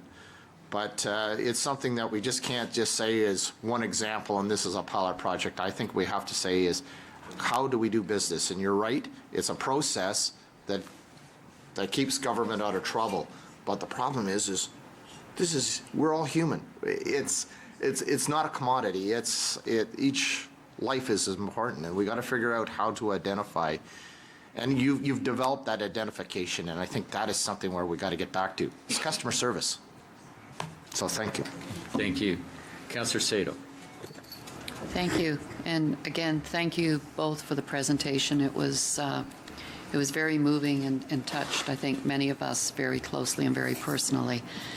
And when I think of watching my mother as she suffered through dementia, and I look at the various nursing homes that she was in, and you know, no stimulation, no help, and she was like 4'11" and 80, 90 pounds soaking wet, but she was a feisty little Irish woman, and she did become violent.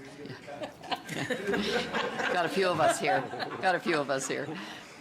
But she did become violent, and when she was living on her own, she was found wandering the street in her nightgown several times, and you know, didn't know where she lived, where she was. I mean, it was, you know, just as a family, you suffer through that. And you know, Councillor Shaughnessy said at the end there were tears of hope, and I think the worst thing about dementia is that you're watching someone going downhill, and there's not really a light at the end of that tunnel. And so it's very easy to lose hope because you're suffering along with them. And I liked what you said, though, that, you know, you can't have the person they were. So you have to start dealing with the person they are today and love them for that and treat them like that. You know, I kind of lived through one of my residents. She lost her husband a year ago to dementia. And she kept me involved all the way through as to what he was going through. He was a farmer. And one day he went out, he wanted to farm. And he went out and he got on the tractor. And he was riding on the tractor, and all of a sudden he decided he didn't want to be on the tractor anymore. So he jumped off the tractor, but he didn't turn it off. So this tractor was, luckily her son was there, and I mean, this is the type of thing he did.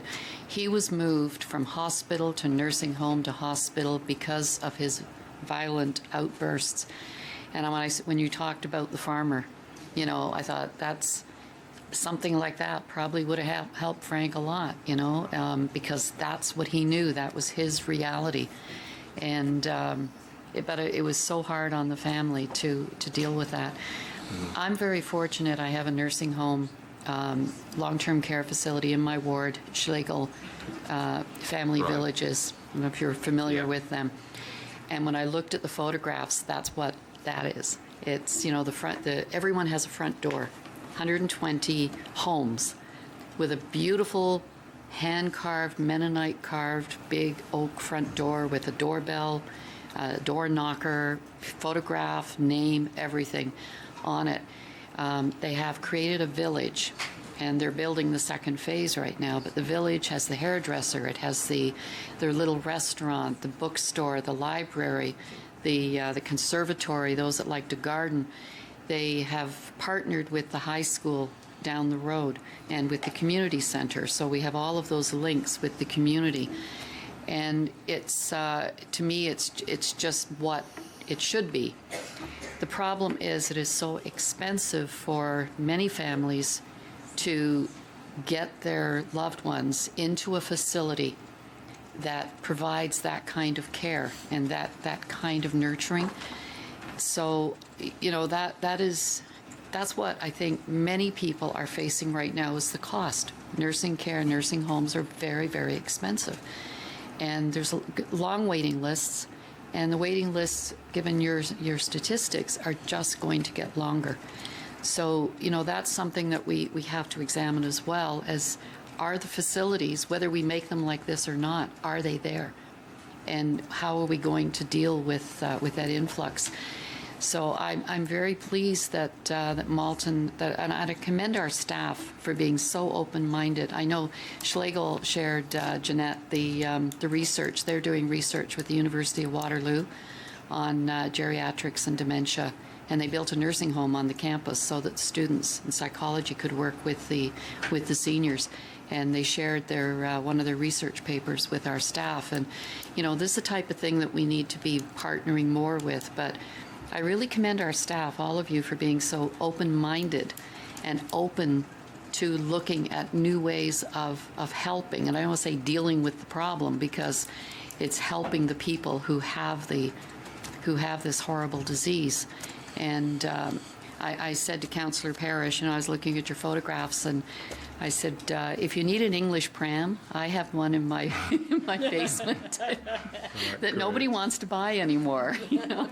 Definite. And I would be more than willing to donate my lovely English pram to the Malton Senior Center for one of the residents there to make use of. But thank you so much. You struck a lot of nerves today. Yeah. Thank you. Councillor Carlson.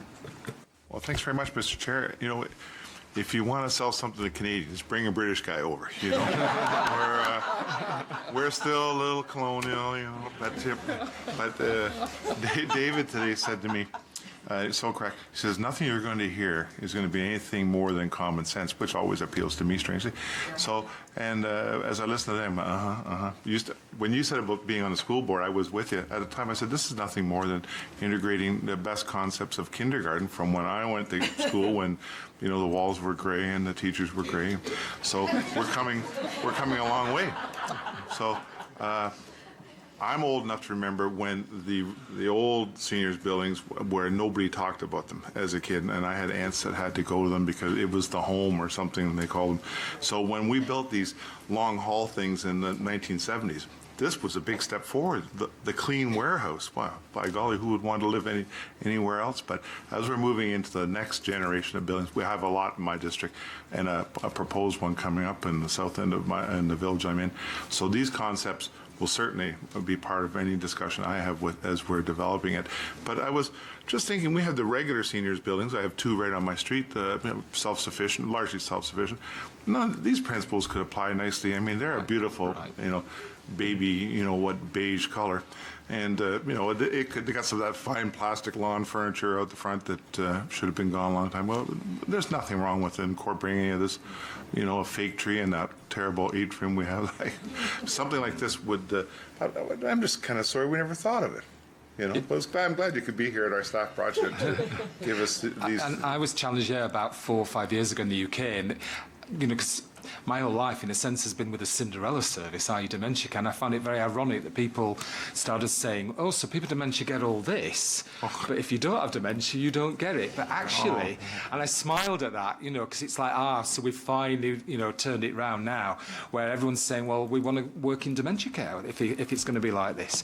But I think the answer is what you're saying is actually, whilst this has been based on dementia care, it's actually about humanness.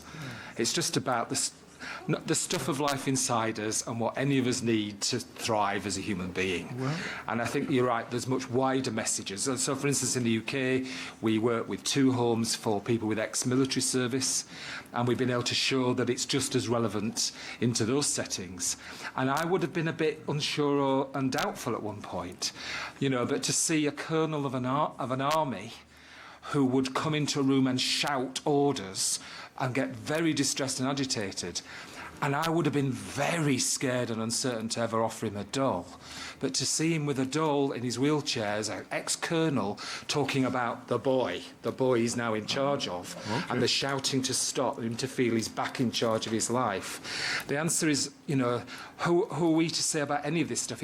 And although there are parallels about children, the thing to hold on to is we're not treating older people like children. We are treating them as adults with full lives, but with access to everything that, in terms of Piaget's childhood stages of development, people with dementia are going backwards through those childhood stages of development.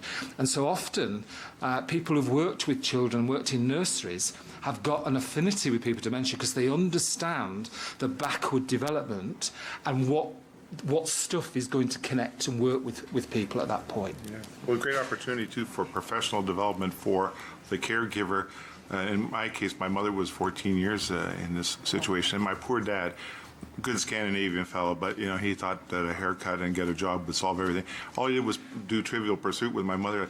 What do you remember? Oh, you got the date wrong. And I say, Dad, don't do that. It doesn't matter to her. She remembers that she had kids. She thought I was her brother. So I used to, a sense of humor. I played along a little, and find out what the old days were like. But my dad, he never got that. He was always struggling to, if I could just bring the list in and I go over the facts with her, it'll come back to her. And I said, Dad, you're wasting the time, 14 years of this, back and forth.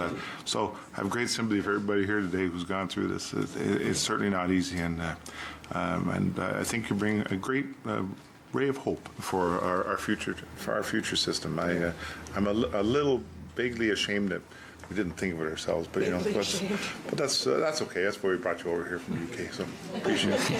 Thank you very much, and thanks to the staff for great creativity here. Thank you, Councillor Toby. Yes, thank you very much, Mr. Chair, and thank you so much for the presentation. This is an issue, of course, that I'm quite sure has affected everybody in this entire room. 2016, the Region of Peel, we had 162,000 people over 65, and 2041, we're going to have 425,000. So you're absolutely right. So I have an ask, and then I have a question, but I have a story in the middle. My wife and I looked after her mother for 14 years. And the big aha moment for us was when we walked into the room and Mabel looked at her daughter and said, "Who are you?" And that is the toughest moment. You take an entire lifetime of love and memories and poof, gone, just like that, gone. So we sat down and we made an absolute conscious decision that this new person we were going to love and accept and care for. And so we never said no to Mabel. Her room actually sort of looked like this. We never said no to Mabel. We covered her room with memories from childhood. We put a bird feeder outside her window. We never said no to her. Whoever she thought we were, we would just have a conversation with her. If it was January and she told us that she'd walk to school with her friend in the morning, we'd say, "Well, what was your friend's name?" And she'd tell me, and I'd say, "Well, boy, that must have been a long walk." And then we'd have a conversation about how everything looked on the walk, and we'd talk about what the school day was, what she played on. But those memories were crystal clear to her, as if that's what happened this morning.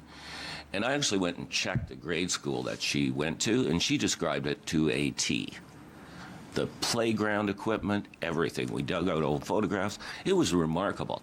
So we actually took that as kind of a really cool opportunity to be able to access memories that we otherwise would not be able to share.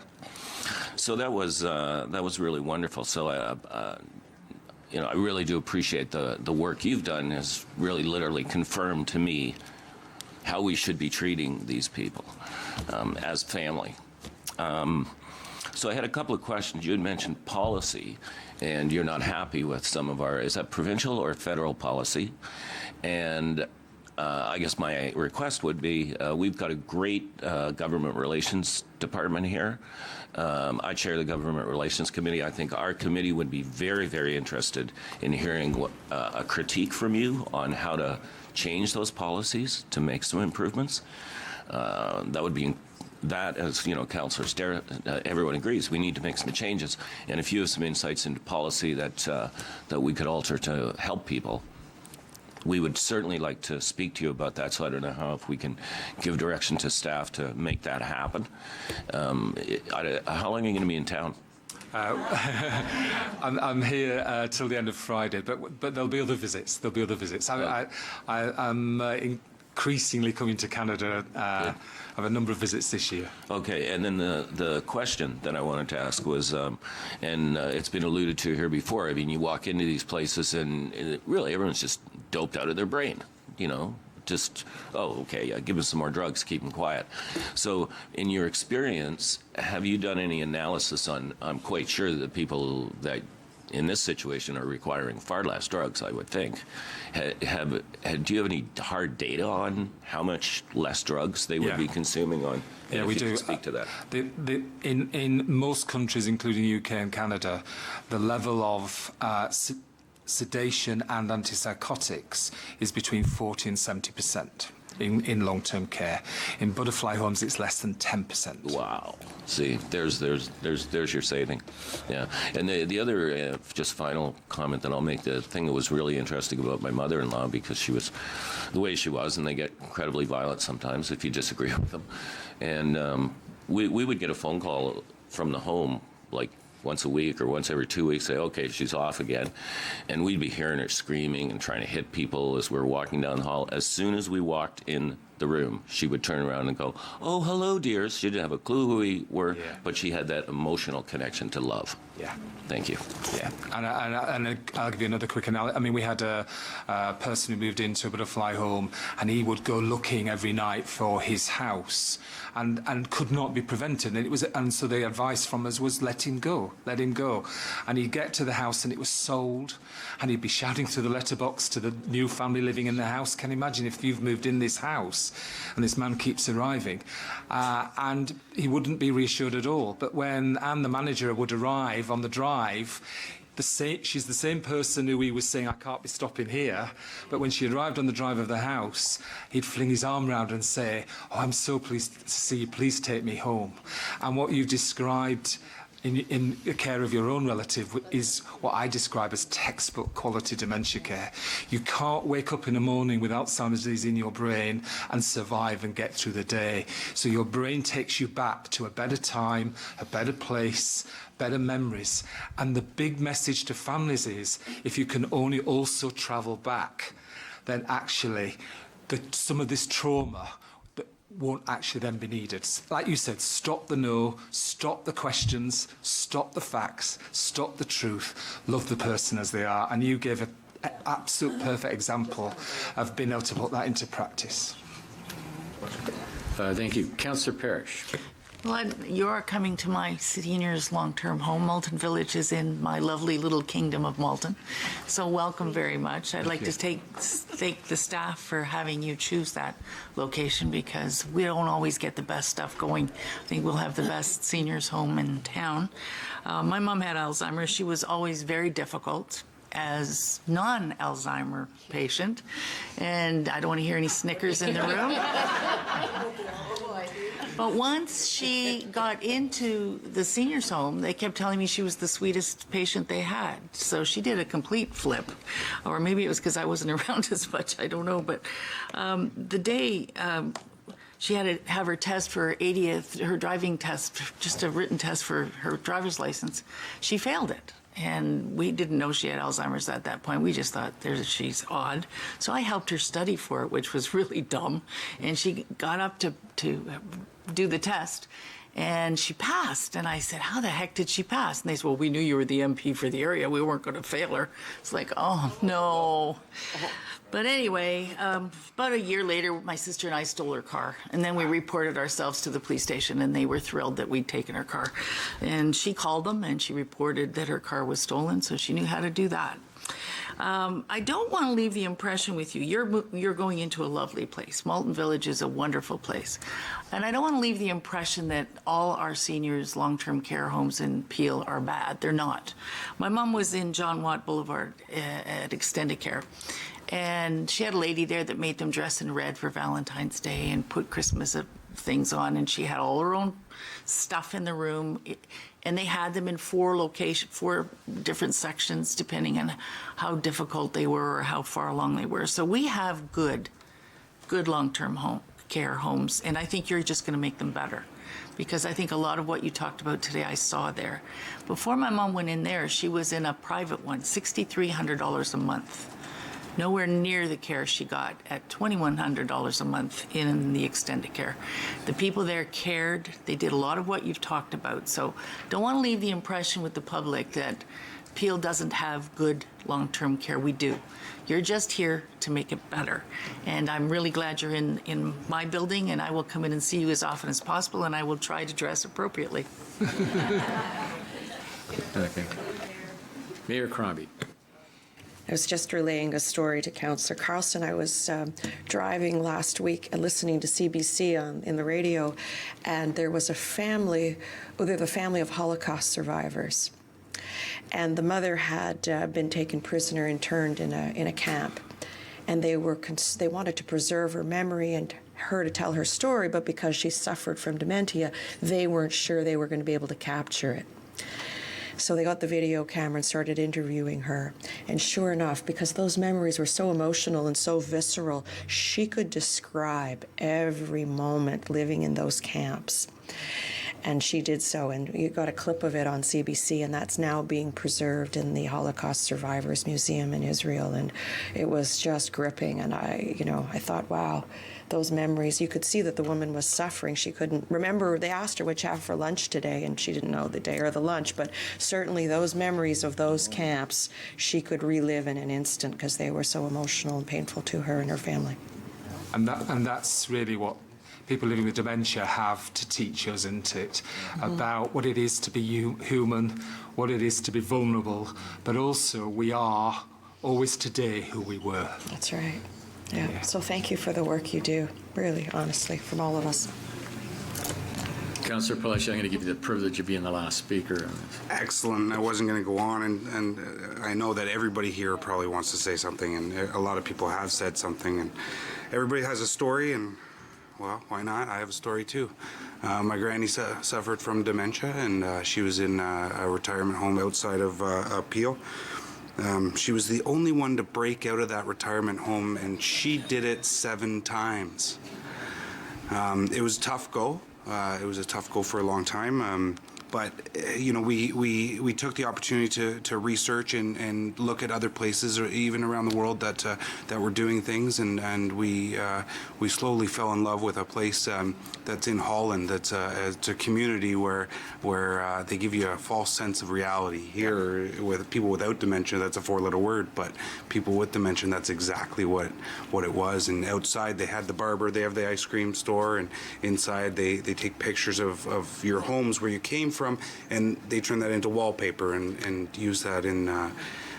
So there's fantastic things that are out there that we can be doing. I know that Penetang Machine was doing a little bit of something like that. Do you know about Penetang's programs or what they were doing with that? No, I don't. Oh, okay, all right. But I do know about the village. You do in know Holland. about the Holland, the one in Holland. In De Hogvik. Yes, yeah. Excellent. And I think that there are now about half a dozen models around the world with a core set of values and approach. And this is a movement that's growing. Absolutely. And Region of Peel is going to be right at the forefront here. Yeah, and it's fantastic. And villages are the way to go. Why can't we provide that? You talked a little bit about the differences where dementia patients are and trying to keep them together. What about, where dementia patients come from? What point in their life are they remembering and they're happy to be at? There's some people that live most of their life in a concrete jungle, and some people live most of their life on a farm. Do you look at that? Do you look at ways where they're in the community areas, the common areas where they're together, to try and keep those people, separate or in different? Yeah, there are different ways to do this. So, like the village in Holland, they match people in relation to cultural background and work backgrounds, whereas the butterfly model believes it's better to match people at the particular point of experience of dementia they're at, so that you don't have the cocktail feel. Because obviously, a person with early dementia wants to hang on in life, be reorientated, stay in the here and now in our reality. Whereas a person in a different reality, it's about crossing the bridge, letting them be in their reality, as you described so well.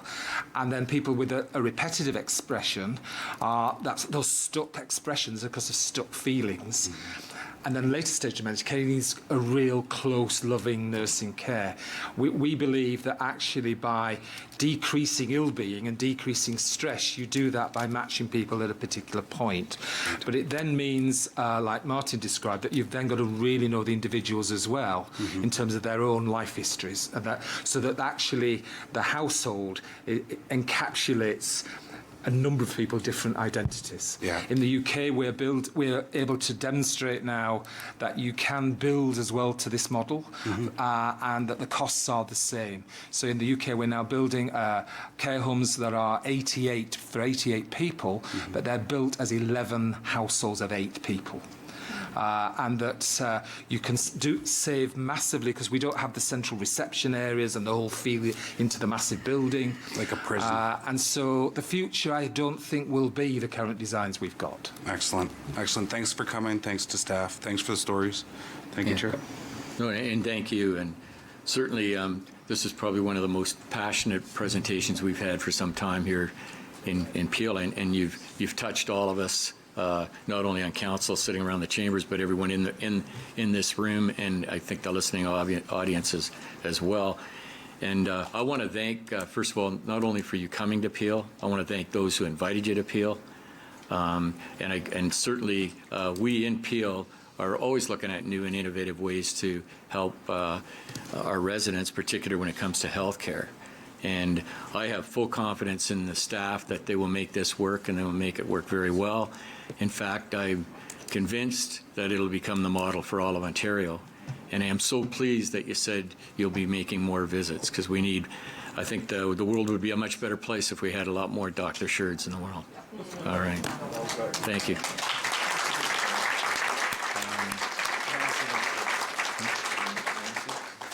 Nancy, did you have just a closing quick comment? Yes, and I promise to be 2 seconds flat. We can't end this without me saying thank you to both Dr. Saha and Dr. Sheard. We've started this journey through your support many months ago, and the journey still continues. So to your point, Councillor Parrish, absolutely, we do have very good homes in the Region of Peel long-term care and across the sector. We're not settling at very good homes. We're reaching the stars. We're going to the excellent homes for our residents and our staff. As well, to your point, Councillor Tovey, we have started working on advocacy through the provincial dementia strategy, so we look forward to bringing more information to this group shortly. And in closing, I want to thank each and every one of you, Council, for your continued support, because I know the team from long-term care who's sitting here today, they will leave much more confident as they go on this journey because they know they have your support. So thank you all.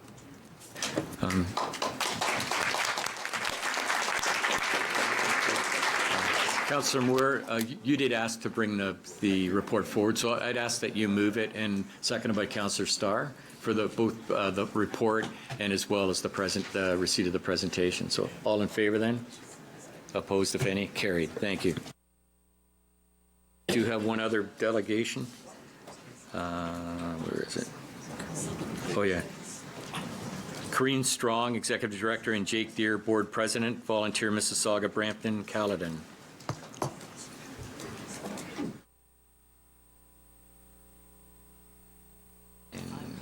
And I know you've been here before, and I'd just like to ask, because we have quite a few items on the agenda today, if you could kind of keep it to the 5 minutes. Great, thank you. Thank you very much, Mr. Chair and members of council, for giving us the opportunity. Tough act to follow. But we are going to talk about something that's very important to all of us, and that's volunteers. Two asks that we'll, right at the outset, I'll talk about. One is the ask for endorsement and communication support of our Peel Cares Canada 150 campaign, and how else our council can help raise profile of volunteerism in Peel.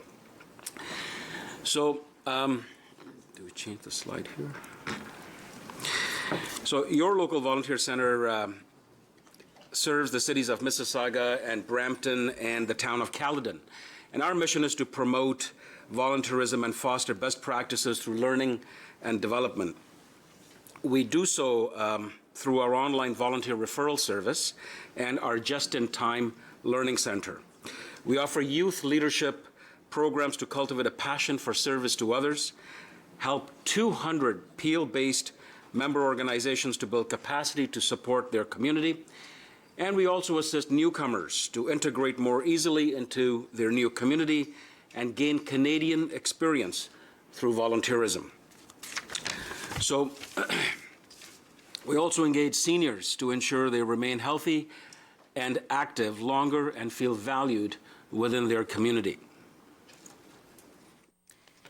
I'd like to talk a little bit about the community impact, and it is absolutely with council support through the sustainability funding that Volunteer MBC has been able to accomplish all this. We've been able to reach out to 45,000 people in the community. Our efforts to connect with Peel has resulted in volunteers contributing 4.4 million hours, which is the equivalent of about 2,300 full-time positions. So we're making an enormous impact on the economy, in fact, to the tune of 106 million. We were talking earlier about the presentation.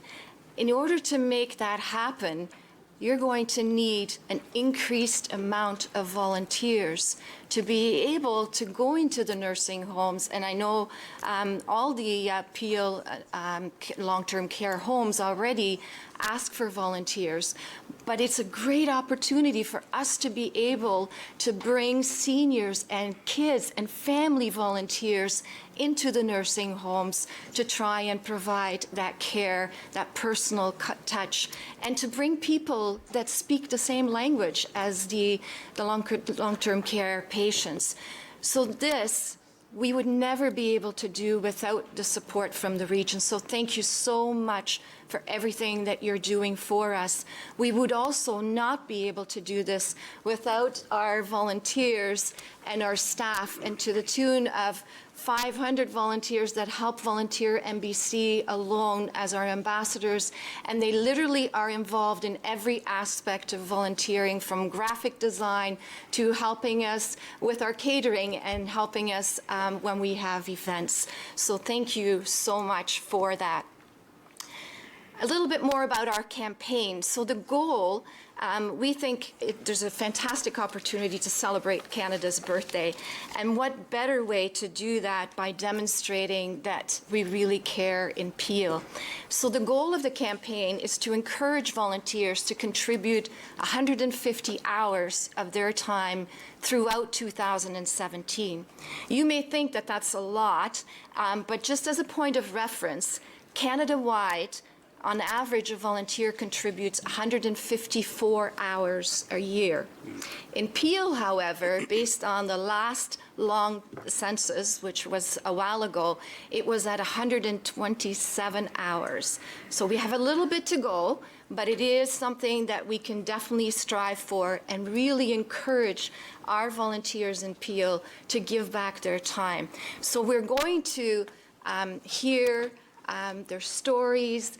We're going to ask them to take pictures along the way. And this is where I think, in the interest of time, I won't go to the website, but there's a complete website that is designated to the Peel Cares campaign, how residents can sign up, existing volunteers to log their hours, including you, by the way. I know you all are great volunteers, so please make your time count. We would love to be able to include you and then to celebrate at the end of the year during International Volunteers Day. So we're really, really hoping that this campaign can get some support, and Jake is going to talk to that next. It's a very passionate executive director, aren't you? So here, she took most of my thunder, but it's all good. Here's how you can support us. Provide public endorsement for the Peel Cares Canada 150 campaign. Feature our Peel Cares campaign in Region of Peel newsletter. Promote the Peel Cares campaign with your own newsletter and social media, and I know I get many of your newsletters. It'll be great if you're able to help us promote it, and you're also engaged in social media. Make your time count. Register, as Corinne said, your volunteer hours, and then attend the campaign celebration event on International Volunteer Day, which is on December the 5th. So if you're able to do all that stuff, that would really go a long, long way in showing further your support. How else can you help raise the profile of volunteerism in Peel? I think many of you already do that, and as Corinne said, we're so appreciative of all that you do. On Thursday, April 27th, as we celebrate National Volunteer Week that week, we are holding our second annual Voskers, the volunteer equivalent to the Oscars, I guess, Volunteer Recognition Awards Gala. And 7th year running, we will recognize the work that our volunteers do in the region of Peel. It also provides an opportunity for Volunteer MBC to raise funds to help us to continue to provide the services we offer to build a volunteer capacity for community service organizations. And while we were listening to the wonderful presentation, Corinne was a little bit jumping up and down. I looked, and she had just checked. Doug Munro of Maritime Ontario just became the presenting sponsor, and we've got a number of other sponsors as well. When you talk about volunteers, people do come up and support, and I know Mayor Thompson has always been there as well, very supportive, a number of you, and we really appreciate that. And I reach out to you and say, if you can please help us, if you're able to attend, that would be great. If you're able to get a sponsor to, engage us with them, absolutely terrific as well.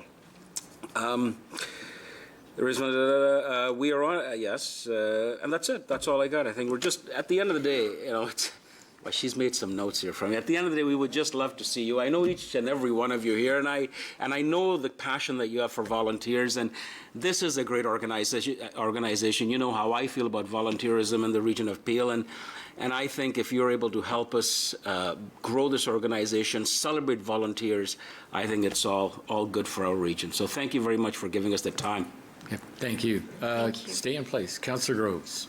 Thank you, Mr. Chair. Thank you, Corinne and Jake. And Corinne, I remember when you first started out with Volunteer MBC, and I will tell you, you have done a fabulous job taking it from where it began. I remember when you left Husky and you started this journey. So you've done a great job, so thank you for that. And one of the things I think we need to recognize with volunteerism, a lot of kids wouldn't be able to play soccer, hockey, baseball, whatever it is. A lot of seniors wouldn't be able to get their meals. We've got people who've been doing Meals on Wheels for like 35 years, and we've got volunteers in our community for over 40 years. But one of the important things why we have those volunteers, they're getting to that point in their life where they won't be able to do it anymore. And so it is really important to engage the youth and get them on board and get them to recognize how important it is to put in their time and to volunteer their time. I know that through the schools they're required to have 40 hours of community service, but I think what I would like to see is that it's not just I've got to get my 40 hours, but for them to truly understand the impact and the difference that they're actually making by volunteering. So I know we, myself and my community in Bolton, we opened up a youth center. And we've got a ton of youth that come in, and we would like to have them engaged in the community, get to know sort of understand that they're part of the community. They're not just there, but they're part of, and we'd like them to be out there. So happy to work with your group to get these young folks involved and for them really to truly understand what it is to volunteer and the difference they make to these hundreds of people. And so thank you for saving us over $106 million. That's a huge amount of money that volunteers have actually saved us. And so when you put it in that context, it really hits home. So thank you. And I'm happy to put that in my newsletter. So if you're able to email me something that I could include in my newsletter, happy to do that. And certainly we'll be in touch to get our youth at the center out there doing some good stuff. Thank you. Thank you. Councillor Parrish. No, thank you. I want to particularly thank Jake because Jake lives what he preaches. I don't think I've ever asked you to do something right down to the first Canada Day in Malton. Last year when we all froze our bottoms off and it hailed up there, it is the far north. But you're always there, you always volunteer. And the best part is his wife usually shows up with the kids. You're just a great guy. You're a wonderful person to have around. If you could send us a camera ready piece, that way we don't have to mess around with your message. We plunk them in because a lot of us are doing spring newsletters. This would be the good time to do it in a place that they can contact. Thank you. Because a lot of people look at it and go, yeah, I'd like to volunteer, but if the number's right there and they can get right into it. But thank you for coming today, and thanks, Jake, for everything you do. You're wonderful. You even turned me into a vegetarian. Mayor Thompson.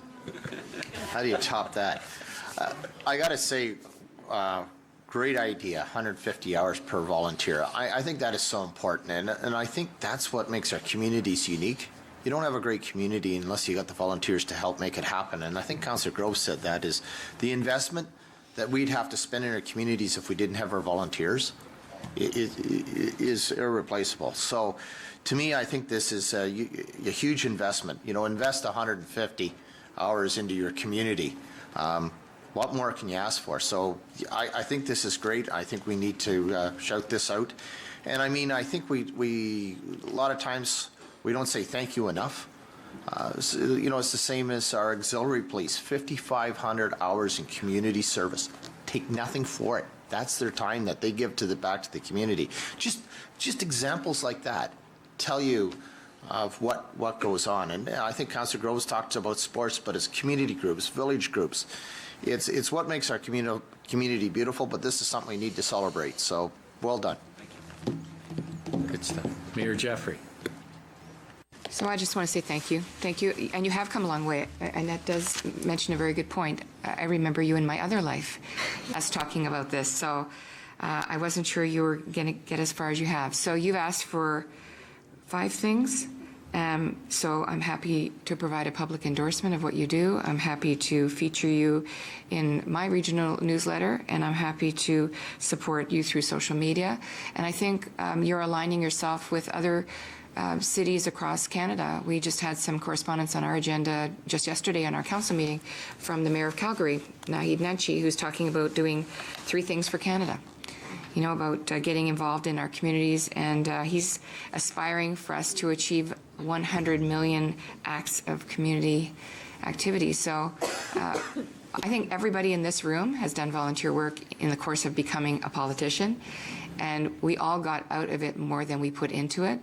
It has shaped many of us and our communities, and I thank you for being that champion. I'm happy to support you. Well done. And Madam Mayor, just through you, Mr. Chair, it's really, and you, I don't even know if you know this, but it's actually through your office and your staff that we were able to secure some very solid sponsorship for this event. So thank you for that. Thank you. I appreciate the shout out. Thank you. Good stuff. Councillor Sprovieri. Thank you, Mr. Chairman. Thank you, Jake.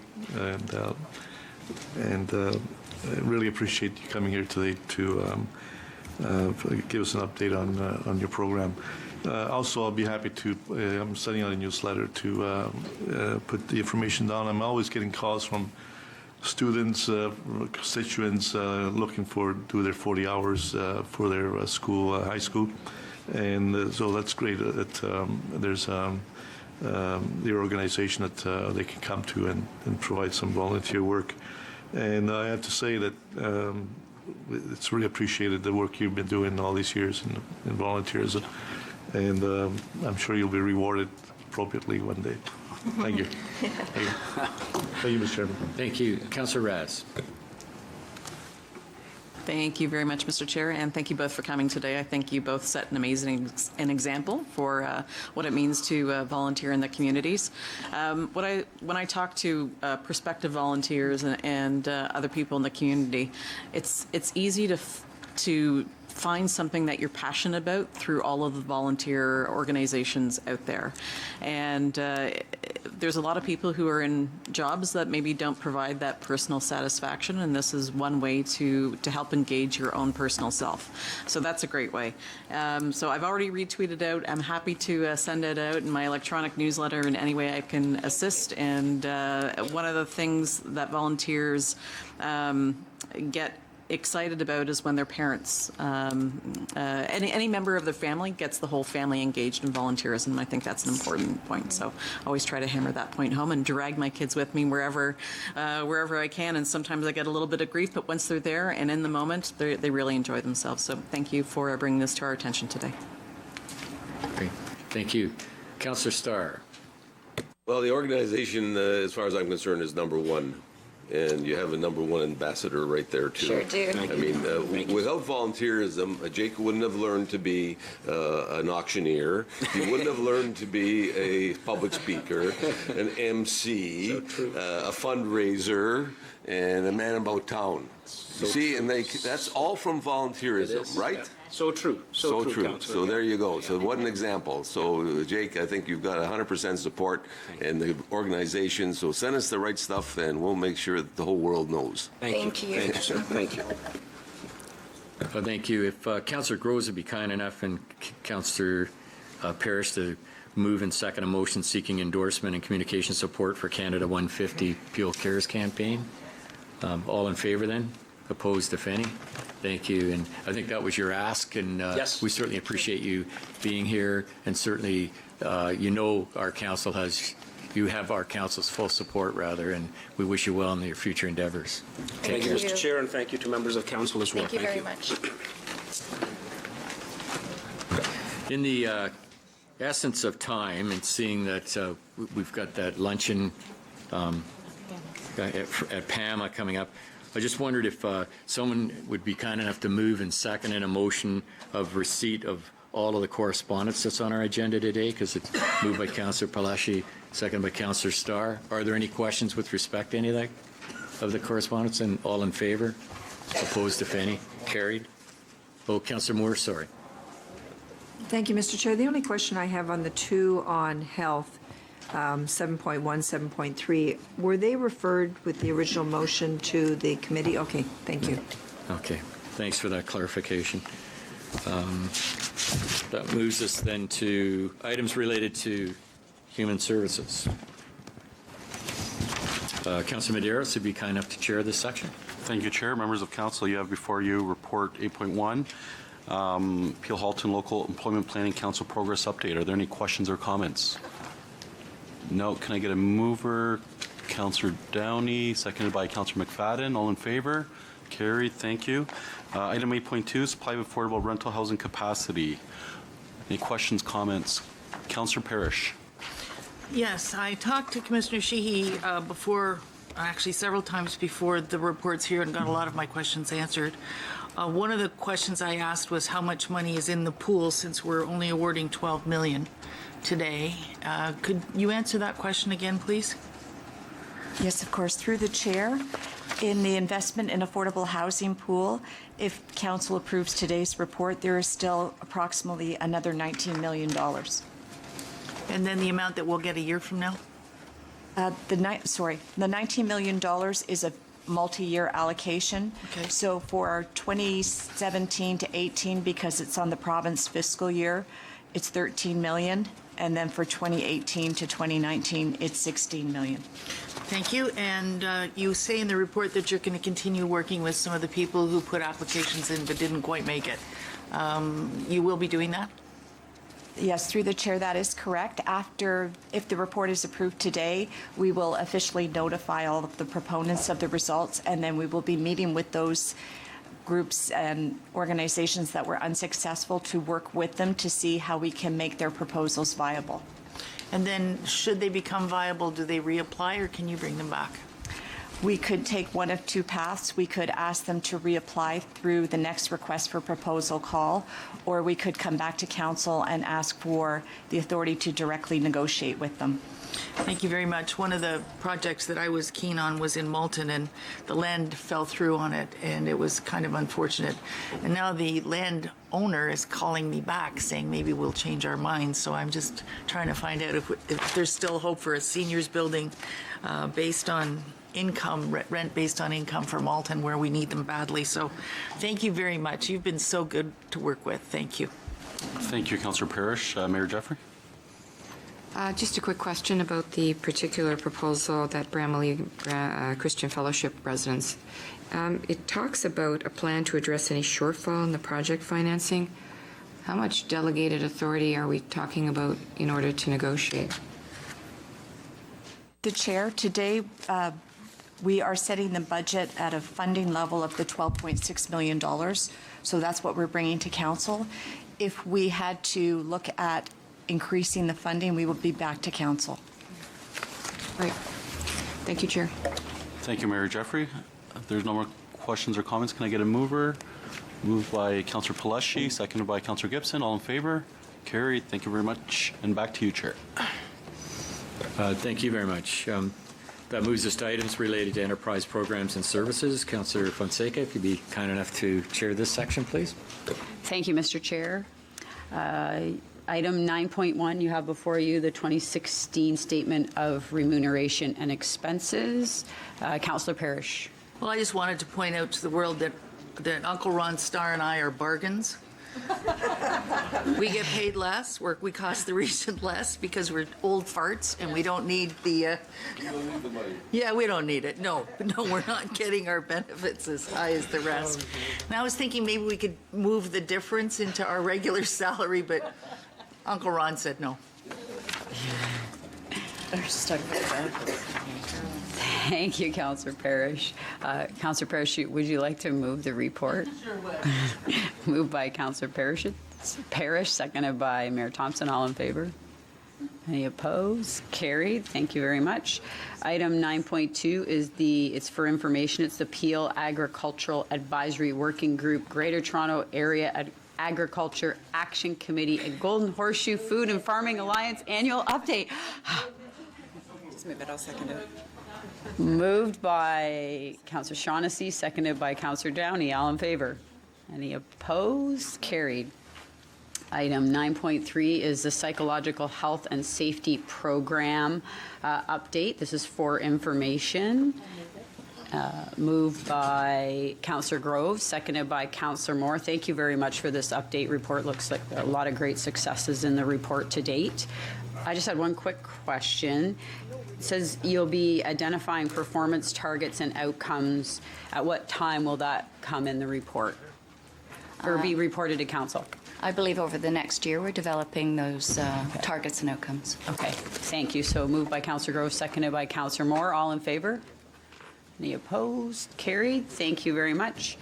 9.4 is also for information. It's Peel's Labour Market Update 2016.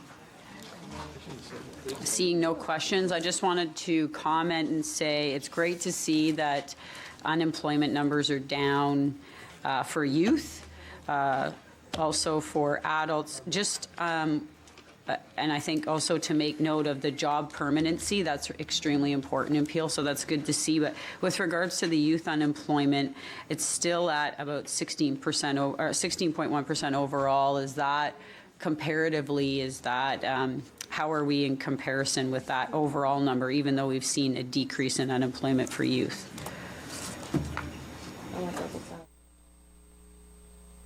Judith, would you like to come and address that?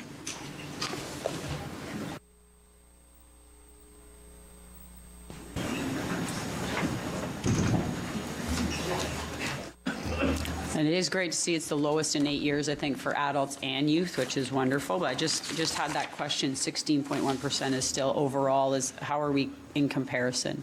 Oh, thank you. The average is around 13% before the recession. So The we're average, still a so- little higher than It's okay. before Hi, the over here, recession. sorry. Okay.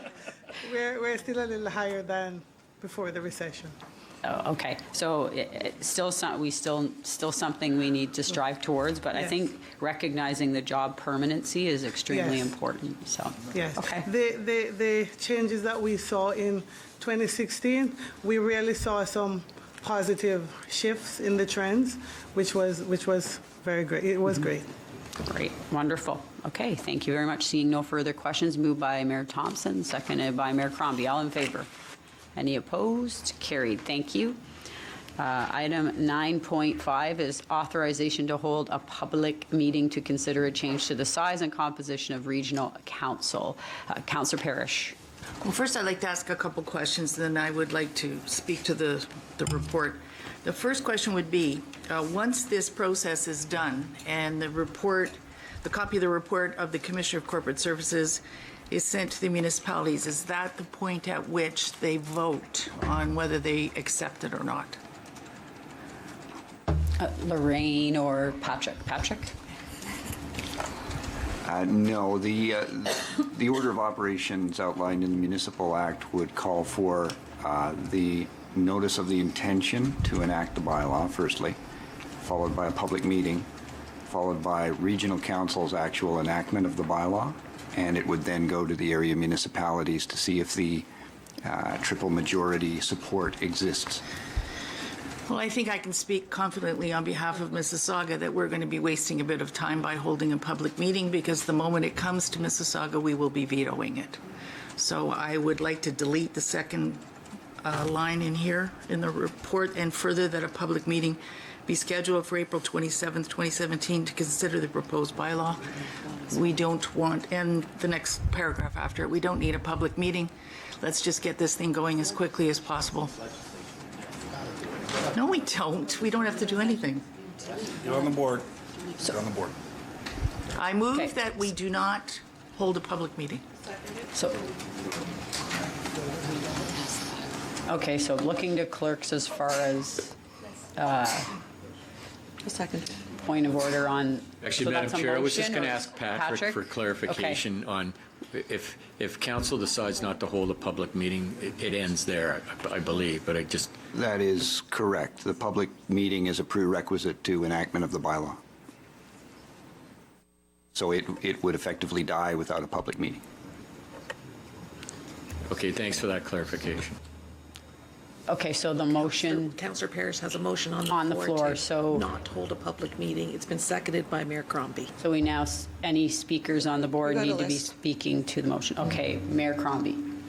I'm going to second Councillor Parrish's motion because I think that the entire motion, the original recommendation is unreasonable.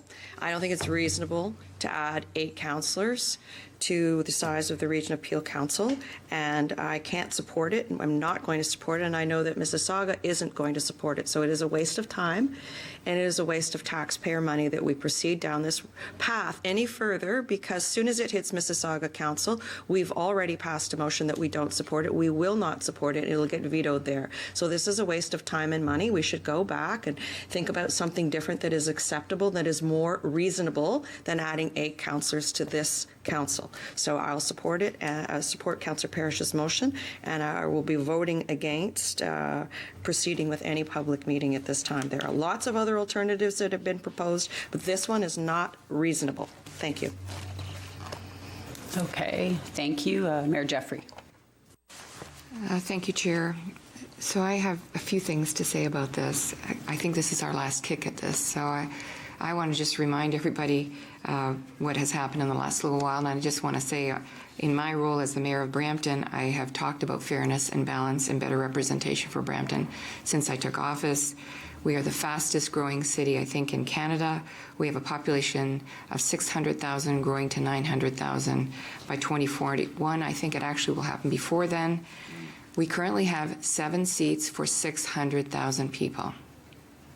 Caledon has 5 seats for 150,000 people. So clearly there's a disconnect in the representation around the table.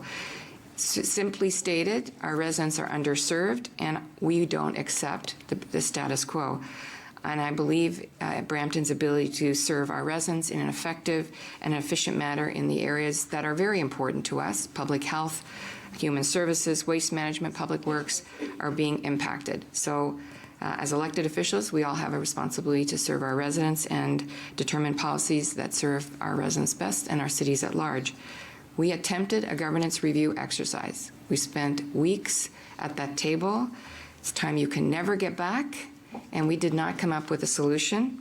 The final decision rests with the province, and every opportunity I get, I speak to the Premier about it, and I speak to the Minister of Municipal Affairs, and every other minister that I can corner to talk about this issue and fairness for Brampton.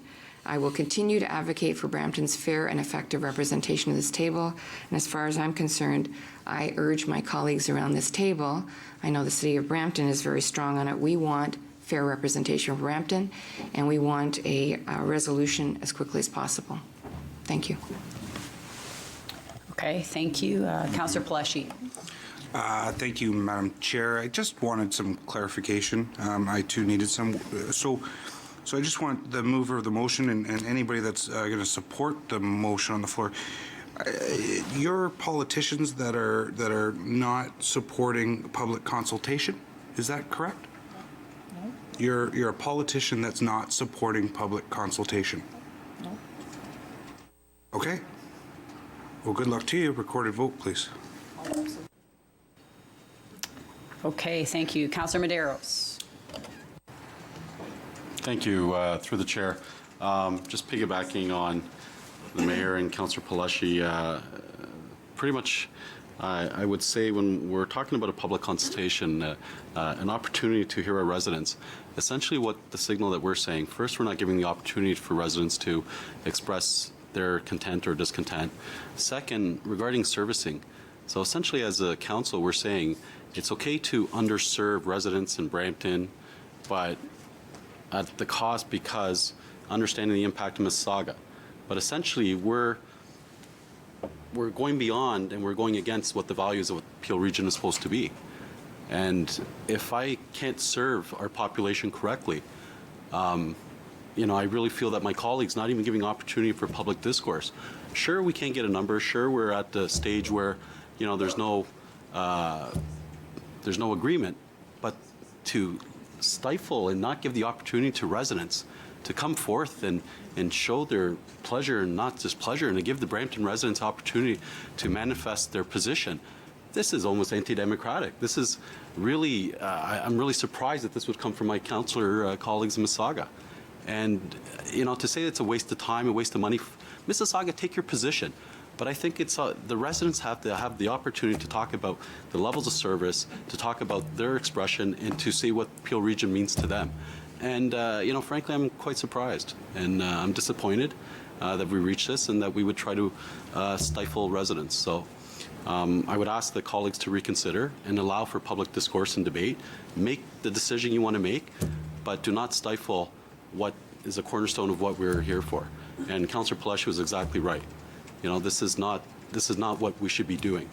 So on every other issue, we'll just not have any public consultation. It goes against our process. It goes against what we represent. Thank you. Okay, thank you. Mayor Thompson. Well, I think that's the important thing is I would like to reach out to Mississauga is if you say this isn't the right solution, well, maybe we need to get the impact or input back from the community as well. And I think we all need to go to the community to have this discussion. I know we're elected to represent them, but it's good to have them engaged. And I'm going to tell you, we have some huge challenges for all of us in trying to figure out how to move forward for Peel. We need public engagement. It's very important. Shutting that out is a huge problem. And you say you don't like it, that's fine. But maybe you can come back with the best solution that works for everybody, getting public engagement. It doesn't hurt. You have nothing to lose on it. There's nothing to fear. Thank you. Okay, thank you. Councillor Sparvieri. Yeah, thank you, Madam Chair. And, you know, I agree with the Mississauga councillors. The rest of us are trying to push something on that they don't want. They don't want to increase their size of council. And I believe that they're all in the same boat. And I agree with them. I think they have from my perspective, they have the right number. And to add that many more seats in Mississauga doesn't make sense. And I could just see what the public will say. And we saw what they said in Brampton a few years ago when we wanted to increase our council from 10 to 12. They said, we got too many politicians already. We don't want any more. And that's exactly the message they gave us in Brampton, if you remember.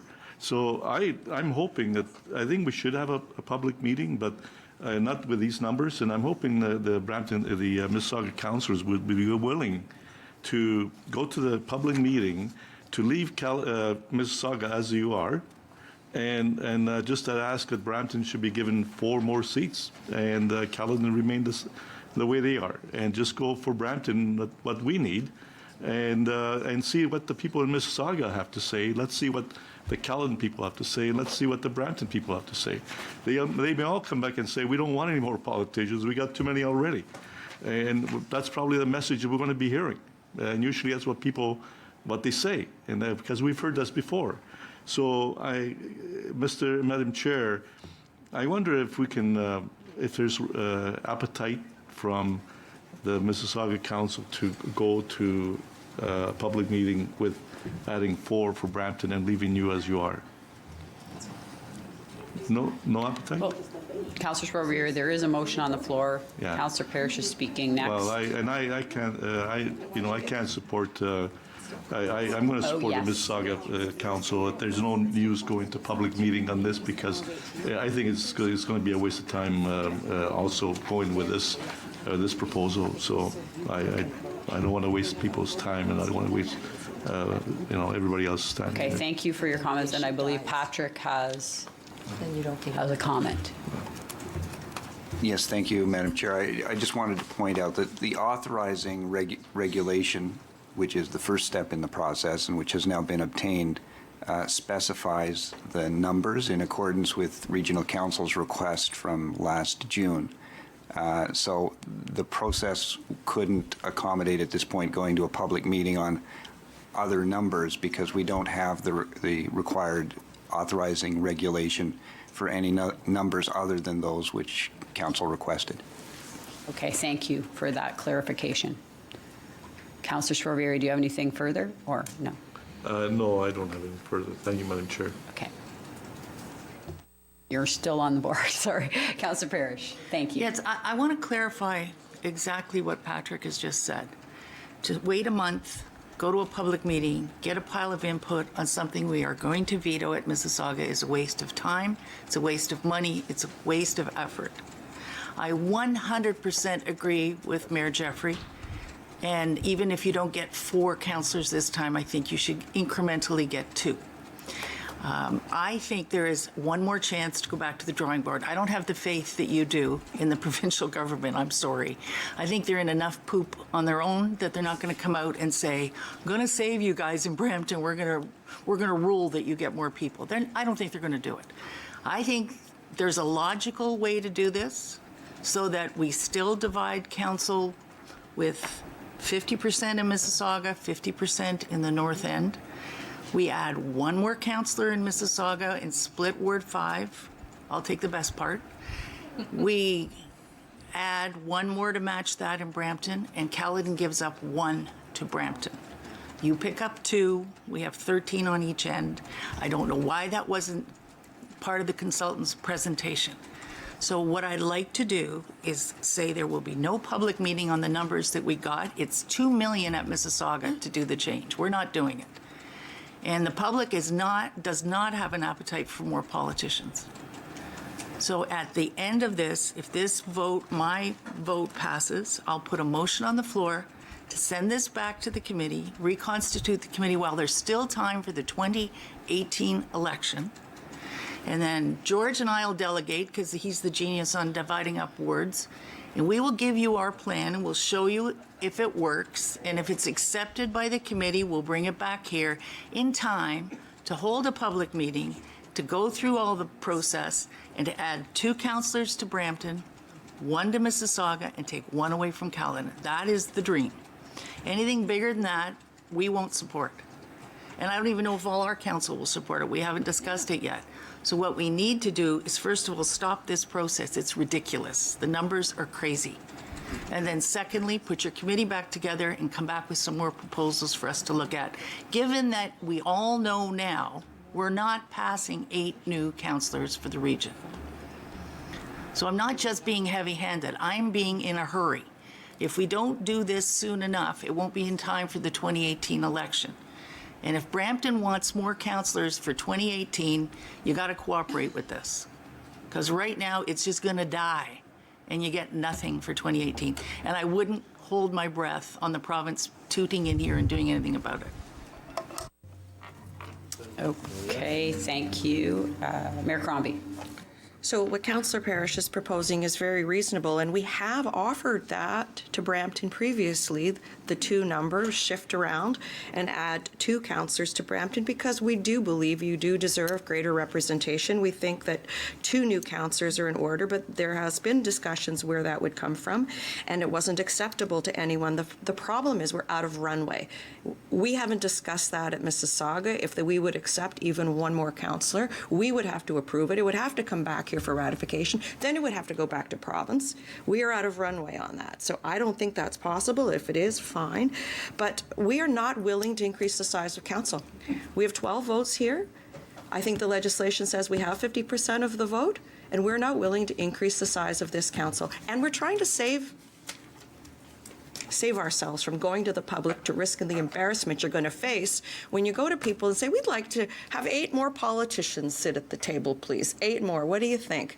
Our share of the cost is $2 million. I guess probably another $2 million in Brampton, plus whatever the cost for renovation is here. It's not reasonable. It is not a reasonable proposal. It never was, and that's why we didn't support it. There were other proposals on the table. They weren't accepted by Brampton. So unfortunately, the only option now is to defeat this, go back to the table, and hopefully next time we can come up with a workable solution. I remember when this report came forward the last time, I raised the same thing you did, Councillor Parrish. Mayor Jeffrey, will you accept 2? We'll work with you. We could get that done today. We still have runway. I think we're out of runway.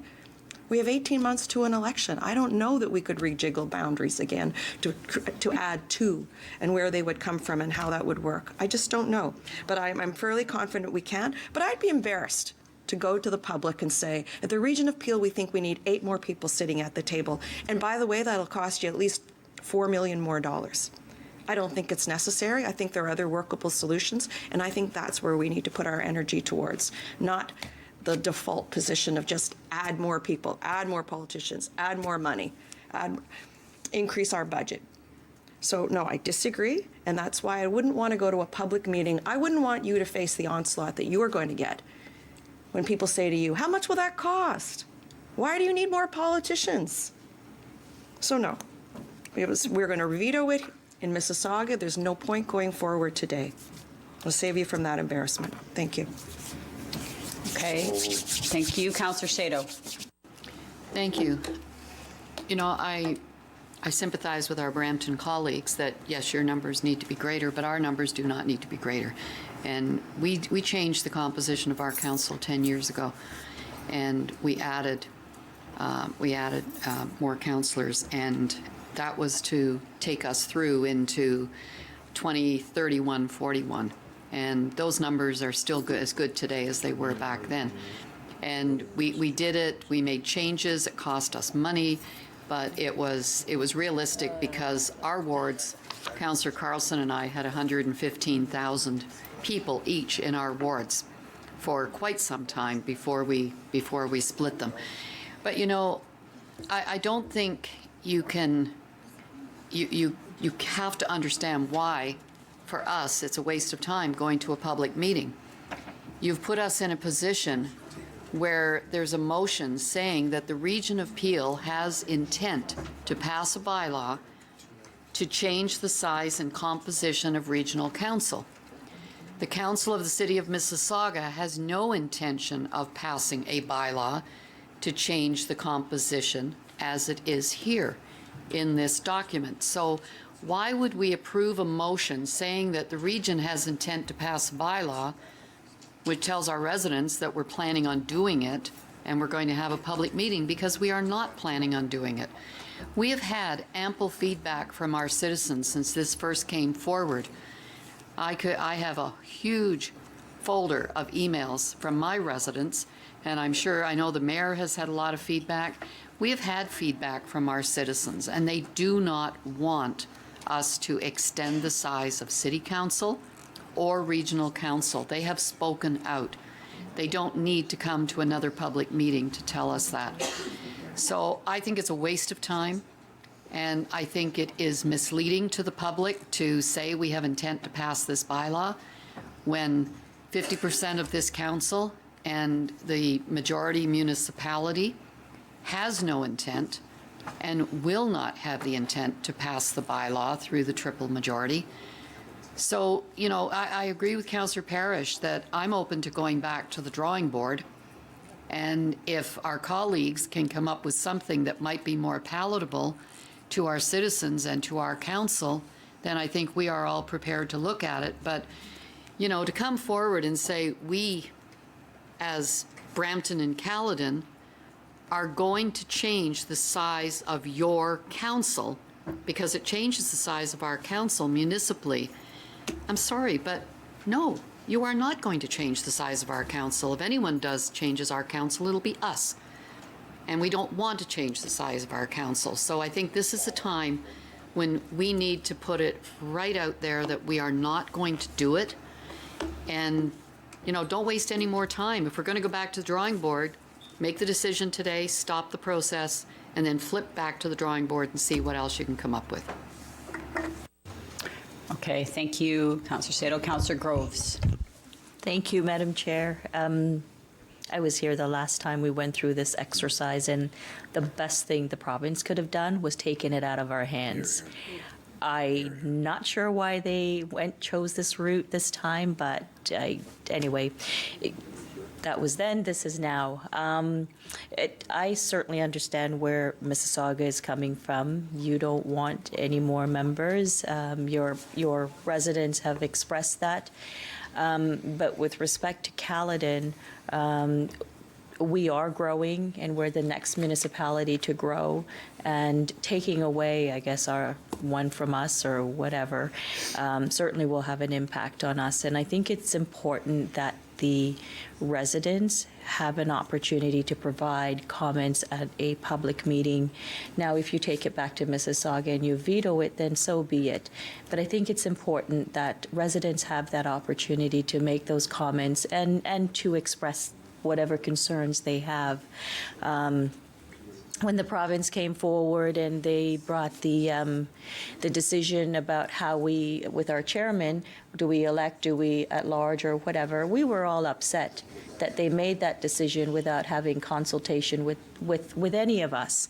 And I think that that's the important thing, is just having the consultation, having residents or providing the residents an opportunity to be part of a process.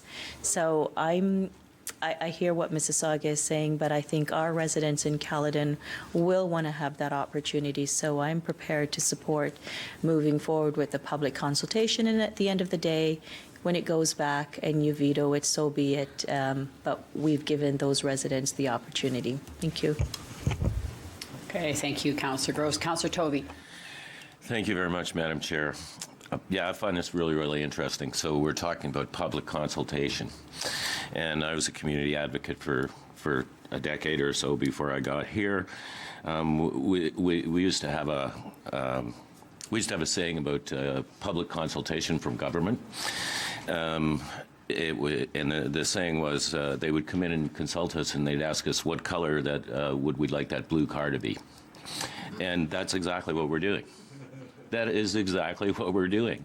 It's not like we're going to go out and do community consultation and say, how do you, the citizens, view regional council? We're going to go say to them, oh yeah, it's 7 to 11 and Mississauga 12 to 16. That's not public consultation, I'm sorry.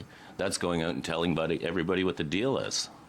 So if it were open public consultation, I'd be fine with it.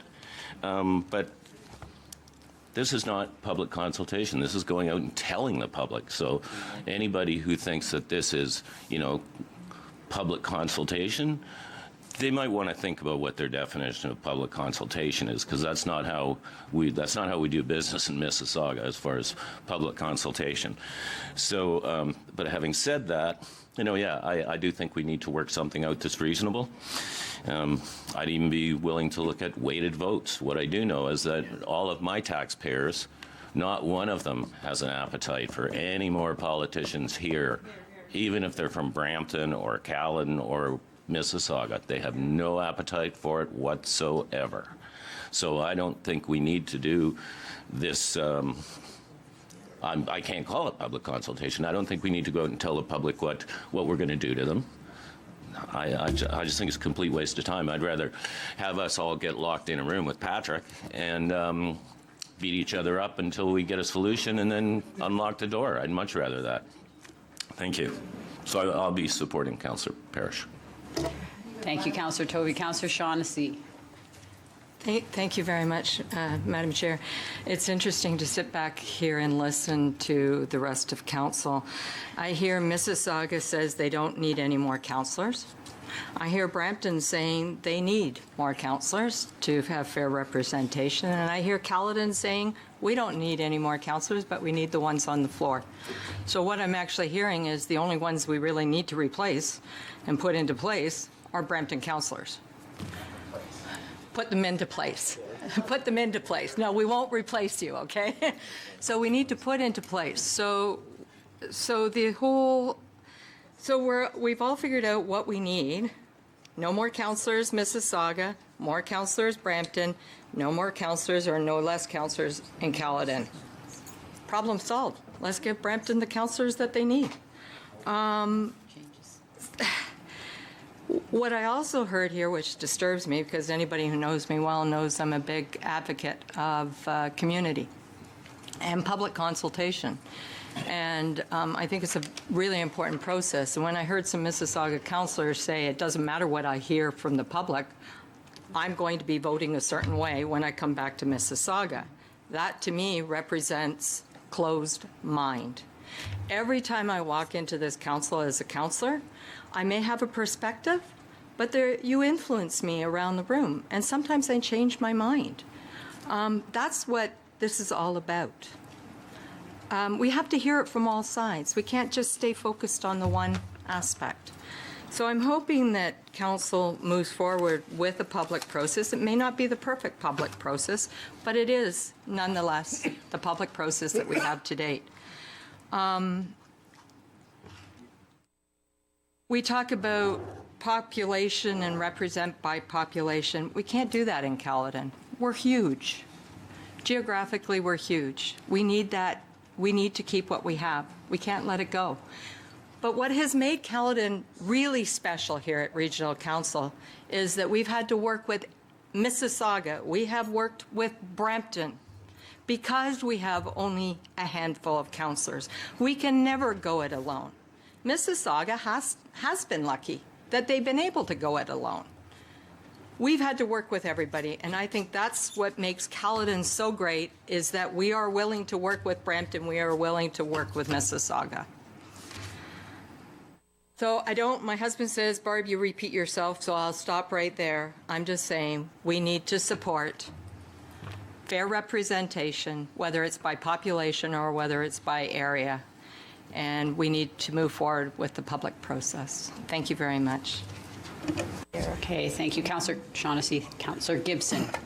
Thank you very much, Madam Chairman. Brampton's only asking for one thing, and that's fair representation. And the numbers prove that fair representation would put 4 more people here. That's why Brampton, a few years back, reduced their size of council from 17 to 11 to make do to have that.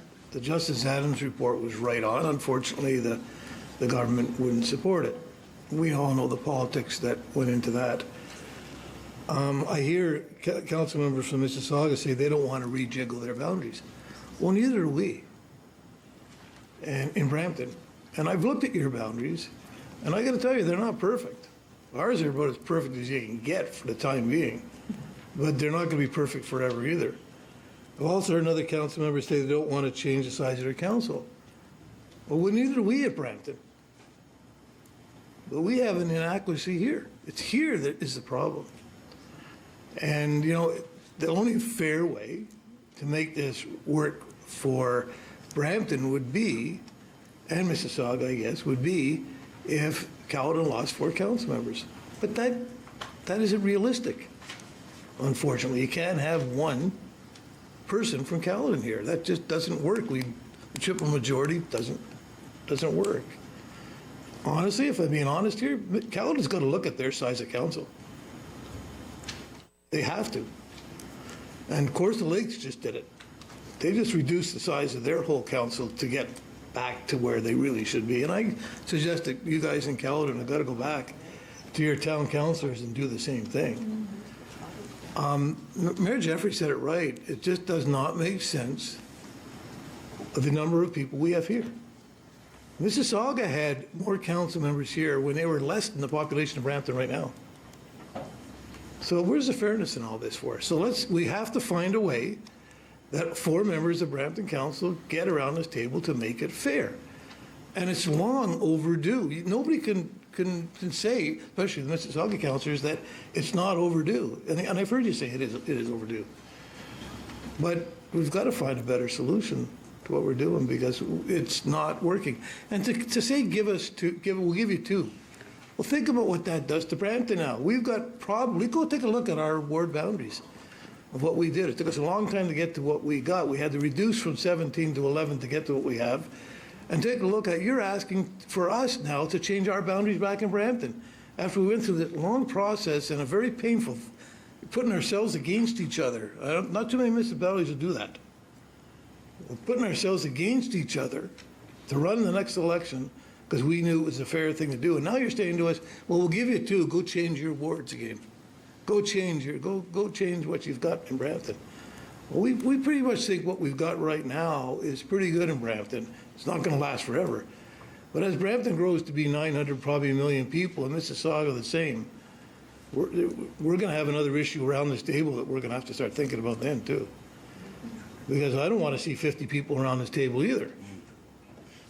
But I do want fairness, and I do want Brampton to have the right representation. And what we've got in front of us, you know, is not ideal. But in my opinion, it's been pretty evident what Mississauga wants. And that's not to increase Brampton up for 4 people. If you came to us and said, we're going to make sure Brampton gets 4 people, maybe we'd have a compromise here we could work with and find a solution to it. Well, I haven't heard one of you say that yet. You said 2. Sorry, that's just not good enough. You've had it for many years. Maybe one could say then what you're saying to us, if we only took 2, is you've had 2 too many here for a long time. Or maybe more than 2 too many for a long time. And I don't think that's right, but that's what you're basically saying to us if you're not going to give Brampton what they rightfully deserve. Thank you. Okay, thank you, Councillor Gibson. Councillor Moore. Well, thank you. I think Councillor Shaughnessy, I'm not going to repeat what you said, but I'm going to sort of paraphrase it a little bit. I think each area municipality are the right judges of what their right number is here at the region. And if Mississauga is not agreeable to going to 16, then don't go to 16. But Brampton is saying very clearly, and have said it for a number of years, and it was validated by Justice Adams, that the right number for Brampton was 12. If there's 4 more members from Brampton sitting around this table, it doesn't increase the number of Peel politicians. We're not increasing the number across the region. There will be the same number in Mississauga, same number in Brampton, and the same number. The only difference will be that 4 more members will have a seat at this table and not just one table back at the city of Brampton. And you know, to Councillor Gibson's point, Caledon needs to do the same thing. You know, take a serious look at the size of your council. Do you really need a town and a regional councillor? You know, it's tough to go from the number that you have down to 5 members, but you know what? You're not the only municipality that, you know, of your size that would be a council of that size.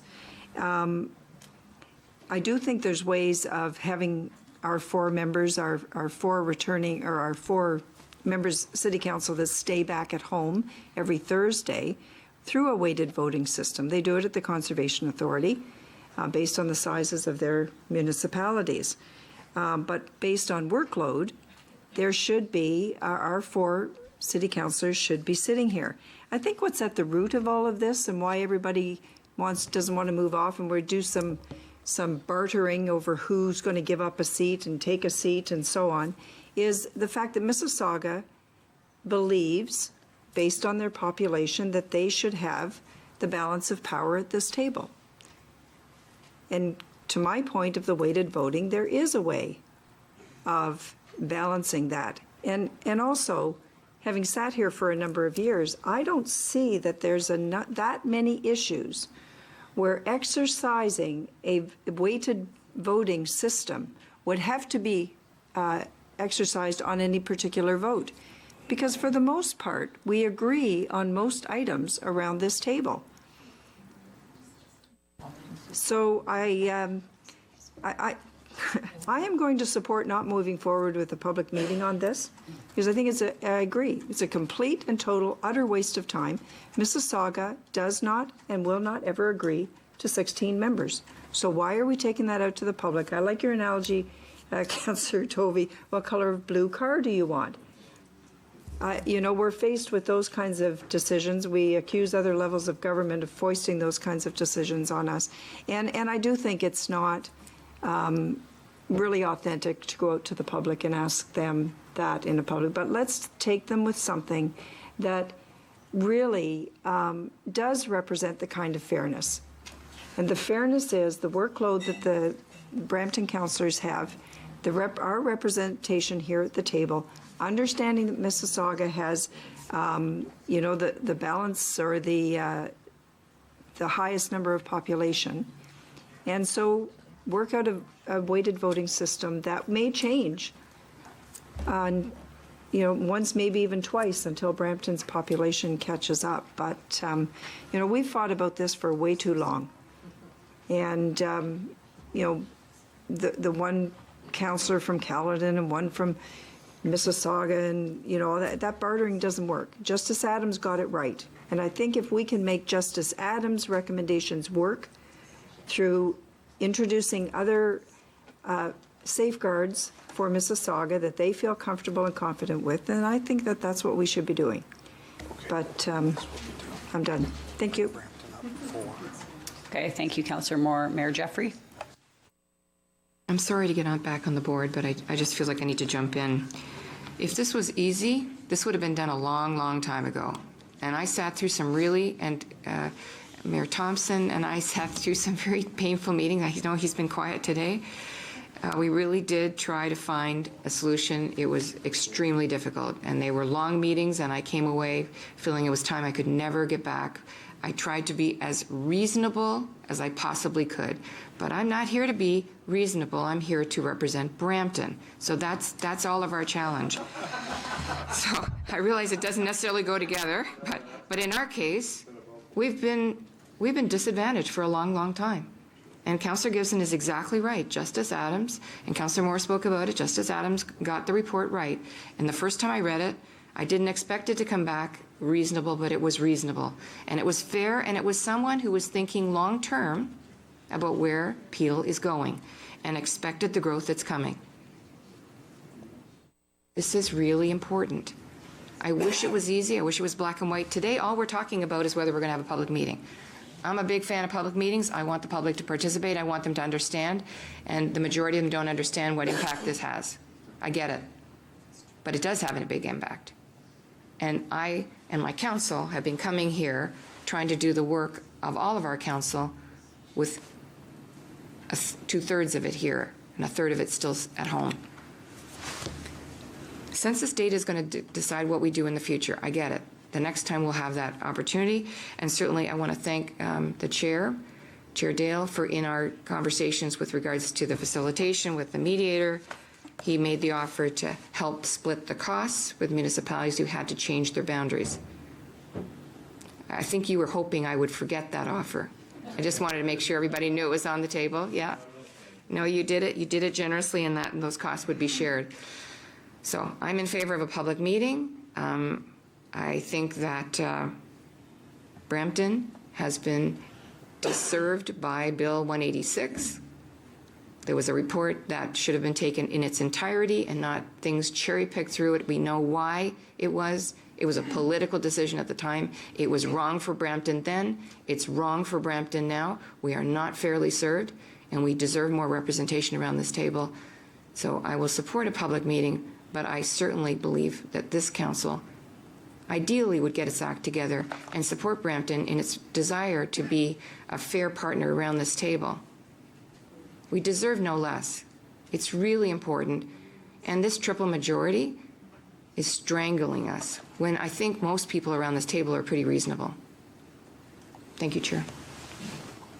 Thank you, Patrick. You're on the board. Did you want to speak? Just some purely process advice is that Councillor Sato is right to point out that there would be a certain inconsistency in adopting the first paragraph of the recommendation, giving the notice of intention to adopt, which has implicit in it that you will do the things necessary to adopt the bylaw, including holding the public meeting, and taking out the second paragraph. For those so minded, I would suggest that the procedurally consistent way to proceed would be to simply receive the report and not proceed on the recommendation at all. Okay. Thank you very much. Councillor Sprovieri. Thank you, Madam Chair. Just a question of clarification to staff. Should this motion pass and go to a public meeting with these numbers, and we hear from the public and the public is not happy with the proposal, can these numbers be then modified in some way, or do we have to work with these numbers throughout the process? That would need to be taken back to the province with a request for a different regulation authorizing the regional council to proceed with different numbers. Okay, so if we turn this motion down, can Councillor Parrish, sorry, I just want to get your attention.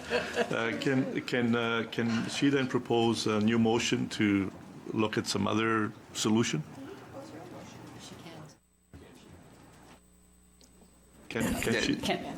Anyone can put forward a motion. Well, Council in June of last year adopted a motion in support of a particular numbers, which gave rise to the request to the province. So a new motion based on different numbers, a different proposal would require, I would suggest, and I look to the clerk for confirmation, a two-thirds support. From this council, two-thirds support. Okay, that's fine. Thank you. Thank you, Madam Chair. Thank you. Thank you. Councillor Carlson. Thanks very much, Madam Chair. When we're trying to think of something for the future, you've got to actually take into consideration what Brampton and Caledon eventually will certainly outnumber Mississauga. It's a geographical inevitability. So when I heard the kernel of an idea, which I'd raised before, but there was much laughter about a weighted vote, that may be a very good solution, because over time you can change the weighting and yet you'll have the body. I lived in one of those dual ward, I won't say much about it, but where you serve a little one way, a little that doesn't work. So if you have, how many wards in Brampton? I'm sorry, I don't know. 10. So if you're able to put them all on the regional side, maybe they come one week. I don't like that either. I'd rather have a weighted vote on them. And I don't know whether Caledon wants into that mix as well. But I think that the fundamental part is you want that, for the time being, the south and the north to be sort of equal, because you'll never get past that argument. That'll be, whether it's 10 each or 20 each in weighted vote, that's got to continue for a while. Eventually, there's no doubt Brampton's going to be probably 1 million some people, and so just look at the geography. And so I have no problem with representation by population. A little more problem with representation by acreage. But when the population grows, we have to grow with it. That's just inevitable. But we're not there yet. And so if something comes back, the kernel of the idea here from Grant and Elaine to you want everybody in the same house. I get it. That's an admirable goal, and I think it's good for democracy. So if that becomes the kernel of something here today, then I think we got something to talk about. Trying to snag a couple from, it's a donation for us. We lay egg, but poor old Caledon's got to cut the head off a couple chickens. So that's a bigger contribution to the solution, So maybe it's got to work the other way. We let the body stay and do the work, and then you put some weight on it. I know other counties do it, Dufferin for sure, CBC. So maybe if that helps a little bit. I'm not stuck on the actual what it costs as much. If Brampton has to explain to Brampton why they need 4 councillors, it's going to cost that increment between a city councillor and a region and whatever office work you have to do. Well, you guys speak for Brampton, not me. So I think Mississauga is probably pretty happy with the setup right now. But you may have something there, but you're not going to get it through this public meeting. You've got to take a plan of the public. The public's not going to give us a plan. You're going to have every future candidate come there. Yeah, can you make a little ward up here? I don't know. I was one of them. So nevertheless, it didn't work out with you. So I think that's probably, if you want to try to get something for the next election. Otherwise, you're going to be stuck with this, which is clearly unfair to mostly to Brampton. So I'll leave it at that. I don't know how to put that into a motion, so somebody who's clever can do that. Thanks. I'll second that motion. All right. Thank you, Councillor Carlson. Okay, we're still speaking in the motion on the floor. Councillor Gibson.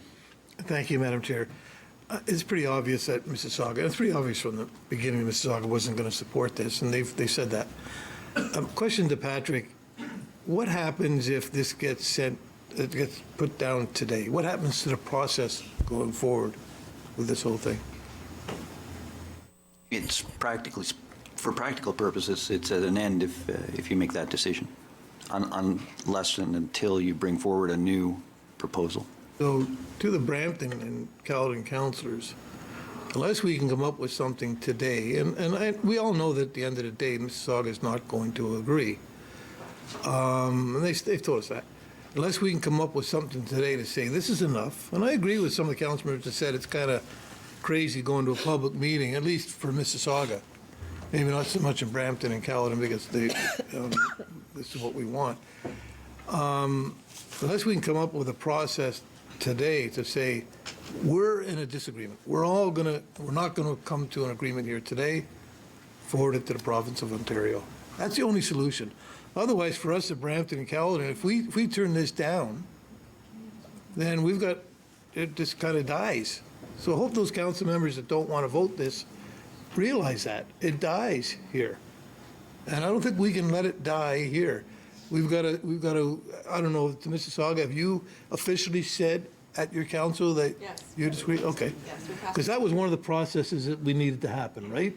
Like Brampton had to say yes, Caledon had to say yes, and Mississauga, they had to say yes or no. Okay.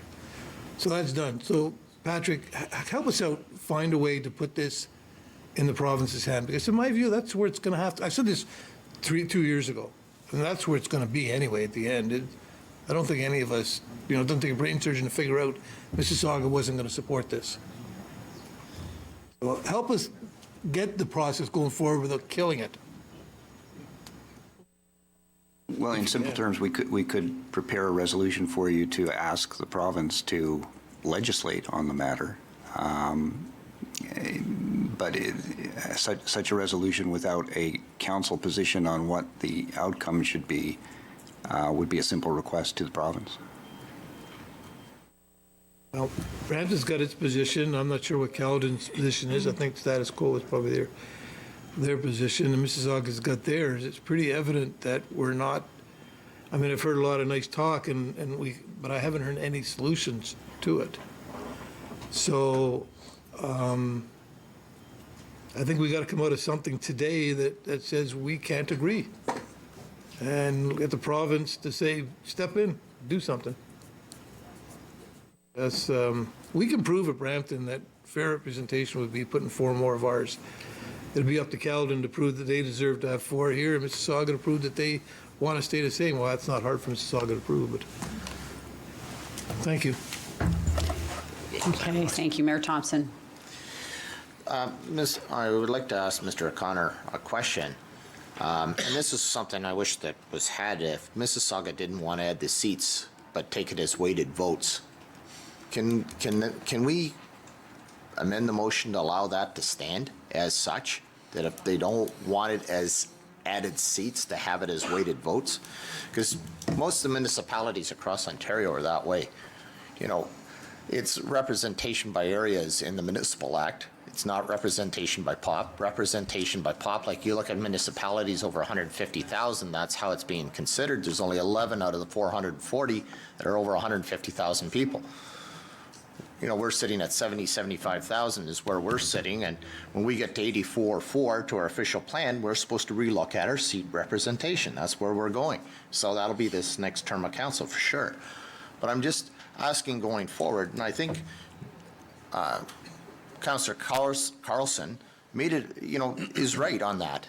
And I think that's where we were even talking, but I'm saying if Mississauga is willing to accept a weighted vote, that way they protect their triple majority, Brampton gets where we need, and we move forward. Most municipalities across Ontario work that way. Doesn't matter if it's Listowel, Stratford, doesn't matter if it's Orangeville, it doesn't matter in Simcoe County. It's the same way. It's weighted votes is how they make things work, and has worked well for 150 years, and I'm sure we can get along as handling growth. It gives us that ability to absorb. And let's say down the road, as Councillor Parrish said, you know what, we need to divide up my ward. You got one weighted, you lose one weighted vote, but it's good to go. I'm just saying, is there any way we can make that weighted vote work today to continue forward? Patrick, do you want to comment? So a solution based on weighted votes is possible under the legislative provision. It is possible. Using this section. It is. However, to provisos, it does require you to make a decision that is at variance with the resolution adopted last June. So it would require 2/3 support. And it would also require going back to the province with a request for authorization to proceed on the basis of that solution, as opposed to the one currently in place, the regulation currently in place. Well, to me, I think that's where we need to be going here, is go with the weighted vote and let's move forward. And it's done.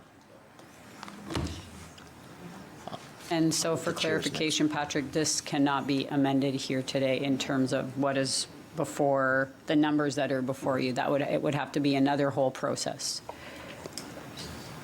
Yes, that's right. You would need to go back to the province with a different solution in order to ultimately come back and have a public meeting and enact a bylaw, which would then require triple majority support.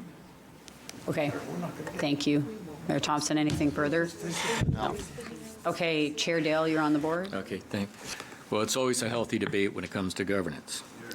And saying that, I think, there's two things. There's process and then there's legislative requirement. And where we are at today, we're legislated to make a decision whether to have a public meeting strictly on the resolution that was passed by council. So if we take it to the public, we can't change it. We just listen to the public, and they may give all their suggestions on what it should be or shouldn't be, but it has to come back here to pass a bylaw strictly on what the resolution was approved by council. Cannot be changed, that's my understanding. Then it goes to the municipalities under the triple majority. Even though some of the municipalities took a position already, there hasn't been an official position, according to legislation, taken with respect to the triple majority. So I don't think there's any member of council here that doesn't support public consultation. It's the timing and what you present to the public. So that's the difficulty we're in here. I think what I'm hearing from many of the members of council is that, you know what, if we go through the motions, it's redundant because it's going to be, according to the City of Mississauga, they're going to veto it, and we're right back to square one. So what I'm hearing is, in order to buy more time, because time is of the essence, we only have till December 31st of this year to go through the proper process in order to make changes for the next election.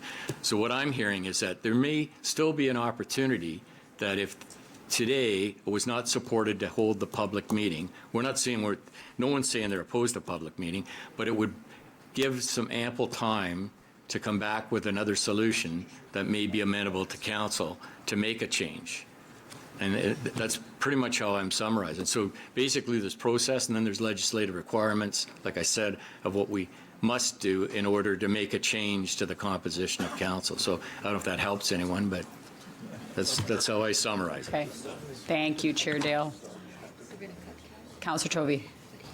Thank you very much, Madam Chair. And excellent summation, Mr. Chair. It was about a year ago, I guess. I did a statistical analysis on what a weighted vote would be. So I'm just seemed like it was a little bit lukewarm at the time, but I agree with Brampton. I think Brampton deserves the extra seats. I don't think anybody would argue with that, and I think most people would agree that, you know, we do like our rural cousins.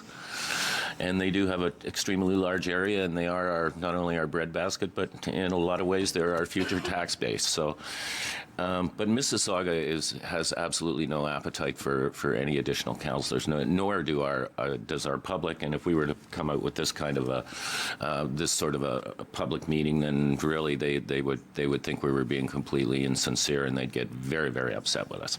So in the statistical analysis that I did, you have members of Brampton going from 7 to 11. Mississauga would keep the 12 members that we have. Each of those members would now split the extra 4 votes, which would mean that every member on the City of Mississauga Council would have 1 1/3 votes. It's really that simple.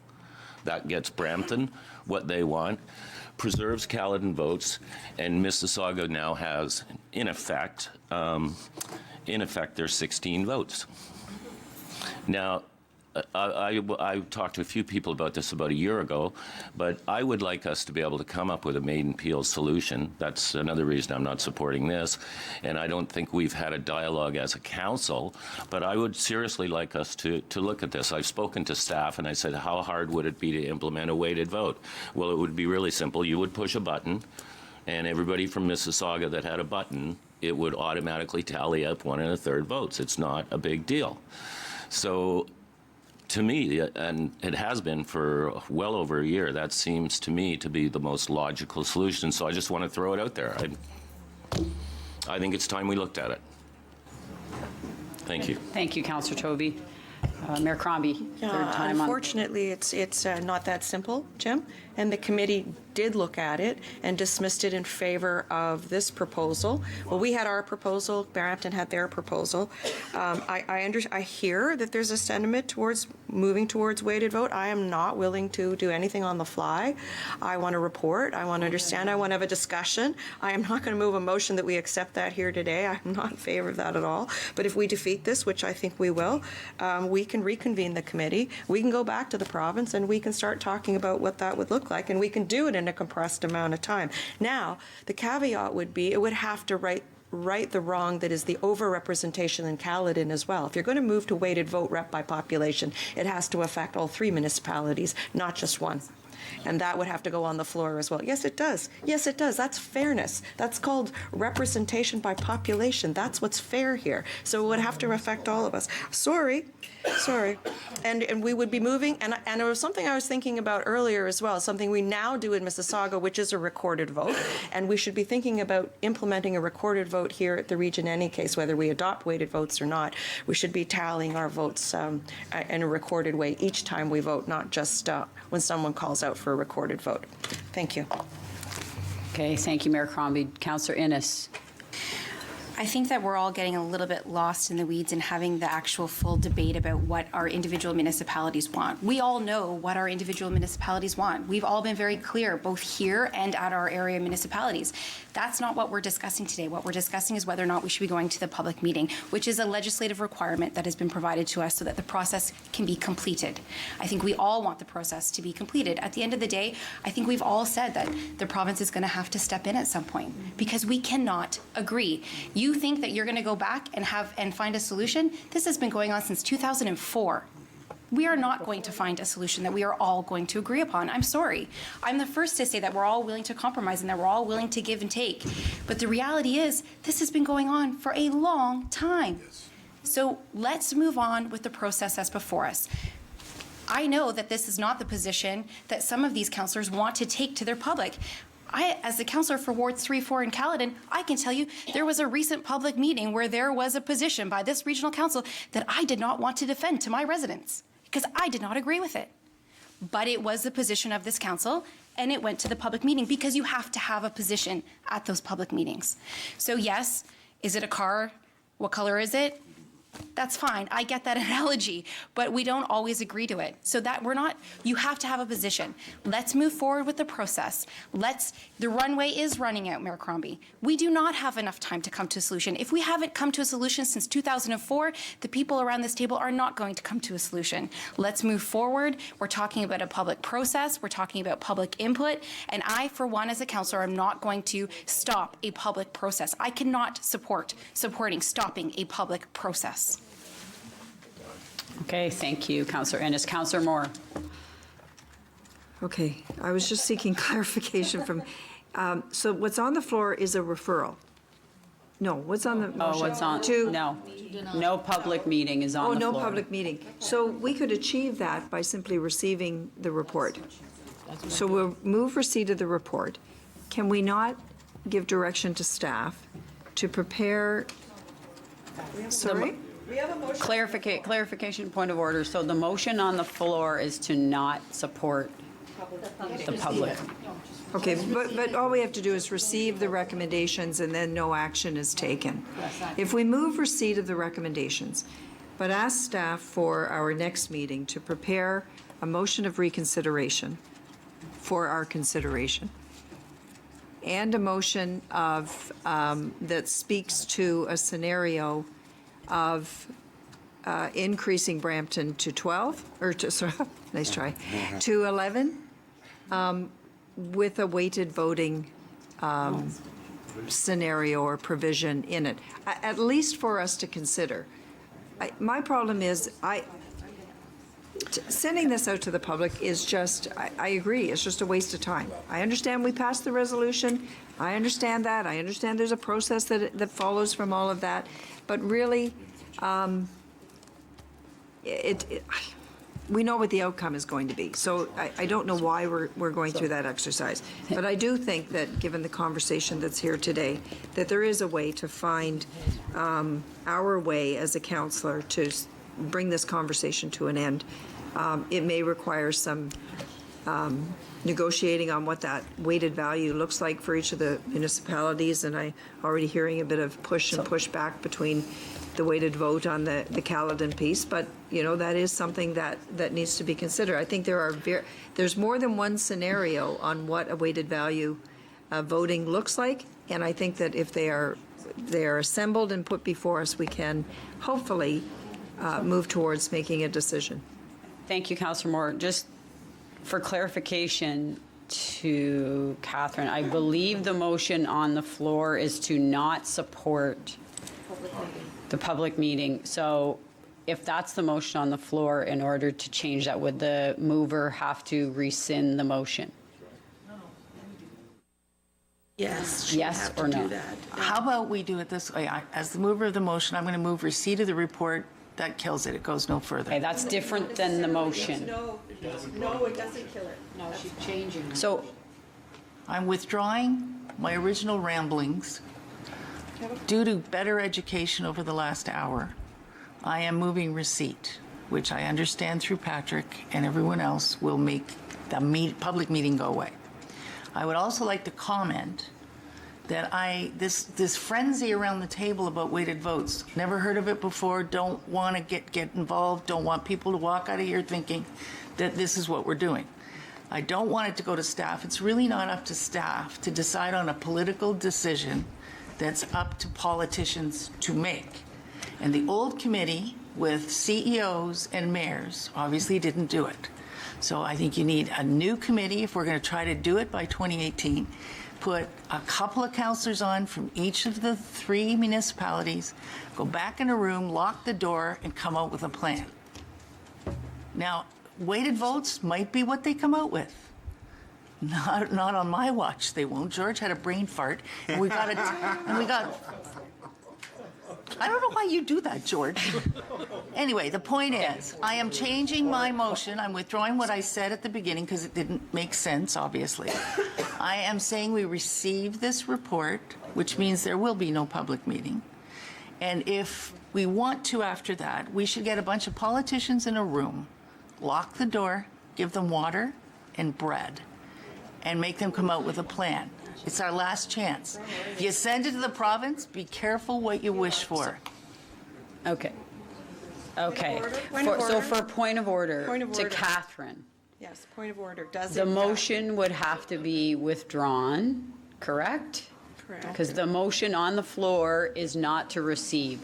The motion on the floor is to not support. That's correct. Okay, so that's step number 1. Yes. The motion actually belongs to you now as the chair. Yeah. So it's Can I up have to you can I have whether clarification, she has please, before you do permission that? to withdraw the motion. Pardon? Say that. Shh. I'm sorry. Point of order, please. I cannot hear. Thank you.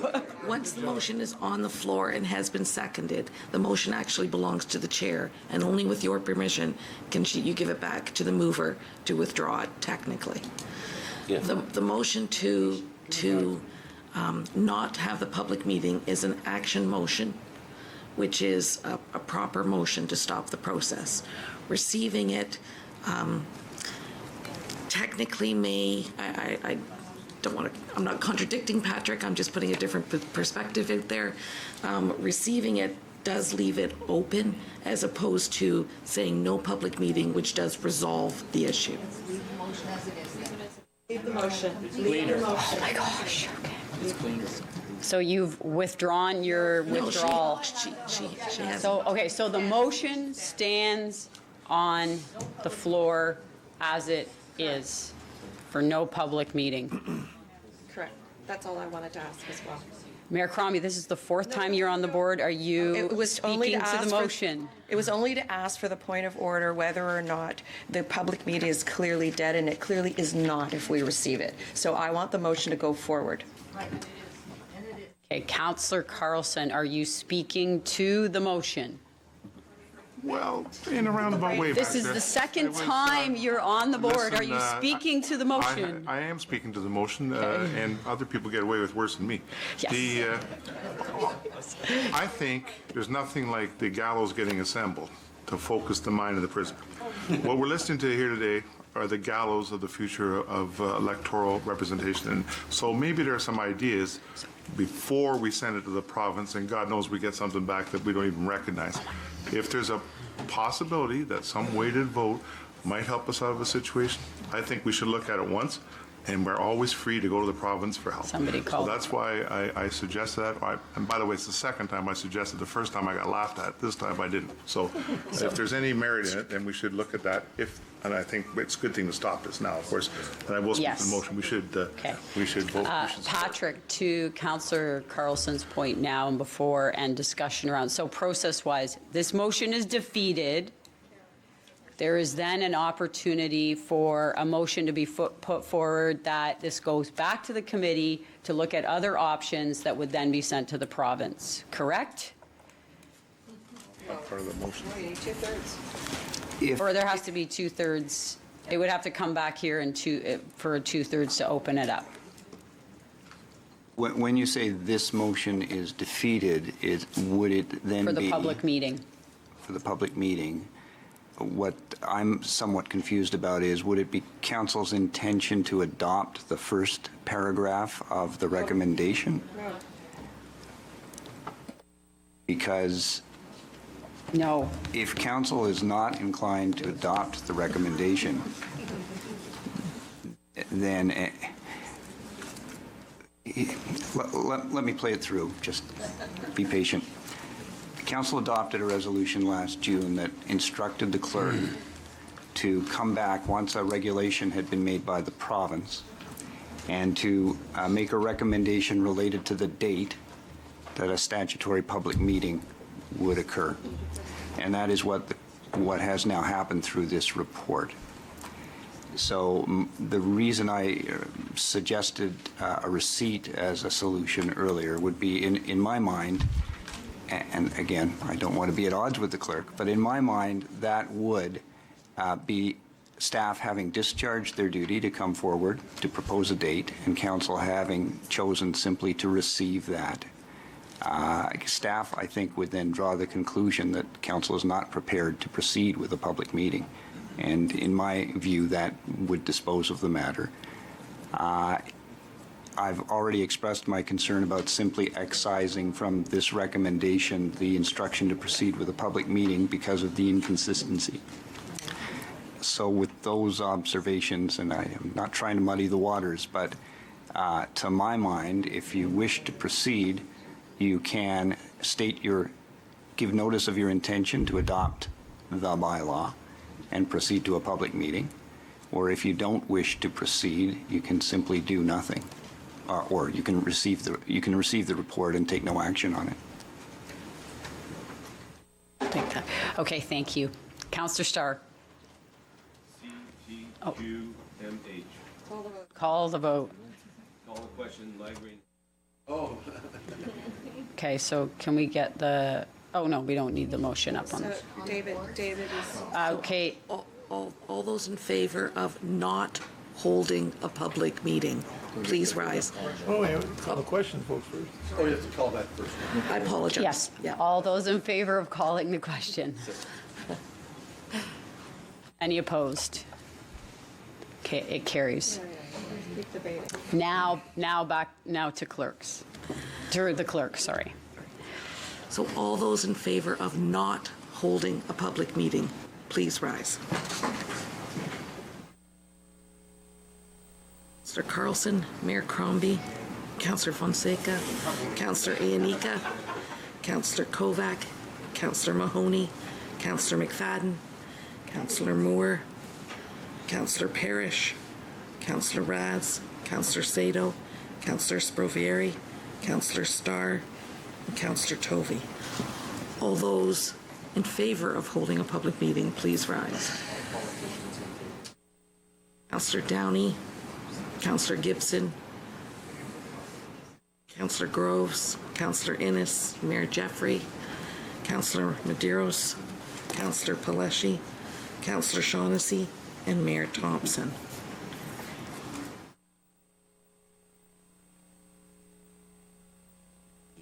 Vote of no meeting carries. Okay, thank you. Councillor Sado, you are on the board. Yes, thank you. Question to Patrick. The issue that I raised initially with regard to the intent for the bylaw, we have actually not dealt with, correct? All we did was not call a public meeting.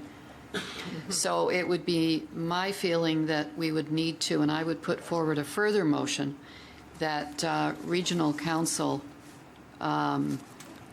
does not intend to pass a bylaw. And I think that would cover it, correct? I think we still need to do that. The first part. Yes, that option is open to you. Okay, I would like it to be very clear. So I will move the motion that regional council has no intention to pass the bylaw as it is in the report, and staff can do the proper wording. And I would ask for a recorded vote. We need a seconder for that. Seconded. Seconded by Mayor Crombie. Councillor Gibson, speaking to the motion. Yes, so since council has already made a decision on this, do we need 2/3 to reopen first? This was a decision of council. Patrick? This gets a little complicated again. Last June, you passed a motion asking the province to enact a regulation to authorize you to make changes to the council. And I think, at the risk of speaking for all of staff, we understood that to be premised on a certain balance of seats that request was made. And the province proceeded to enact the regulation on that same assumption as to the number of seats. So a implicit, I would suggest to you, in the resolution was council's intention to proceed to enact the bylaw, to hold the public meeting and to enact the bylaw based on those numbers. A decision now, as Councillor Sato is contemplating, to not proceed with the bylaw would seem to me to be at variance with council's previous decision and require 2/3. Yeah. And the clerk would like to speak to that as well. Yes, Catherine. I wonder if it would be clearer, and I'm looking to Patrick as well, having conversation, I apologize for that, if you simply took the motion as it's written in the report, and and brought it forward, and if the intention is not to pass it, turn it down, vote against it. And that would clear up the intention, which is required in the legislation. That wording is actually from the legislation, an intent to pass the bylaw. So it does not require 2/3 because the motion as written is in compliance with the regulation. You're simply turning it down. So if you took the recommendation as written and did not vote in favor of it, you would be dealing both with turning down a public meeting and the issue of intent in one vote. I still got the floor? Yes, you do. With all due respect, I'm not sure I understood that. The way my thinking goes is this council made a decision on a number of seats, a number of people. And the process at that point was to go forward to the province and ask to go forward with it. So any motion to change that number is clearly, to me, a reopening of it, because the council has made its decision on that. So I'm not sure I understood. It's not a motion to change the number. It's a motion to stop the process that has been instituted. It's not to actually change the number. It's to say, basically, I was instructed to bring back a report saying this is the next step in the process. It's open for council to vote to stop the process without it being 2/3. Voting against the motion as in the report would be no public meeting, no intent to pass the bylaw. So then I'm trying to be helpful here, not be argumentative. So if we do that and we stop the process, is that the signal to the province then that this council cannot come up with a solution? This recommendation is based on the regulation that we received from the minister due to our request, council's request last June.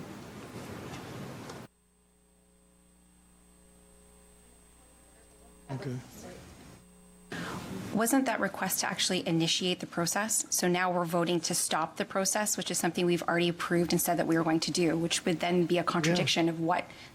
I think we need to have that original motion up because I don't think it was just the composition of the votes of the councillors that we wanted. It was actually to start the process. Was to request a regulation. So if we're saying we're stopping it, then that is that's contradictory to what this original council voted on. That's my view.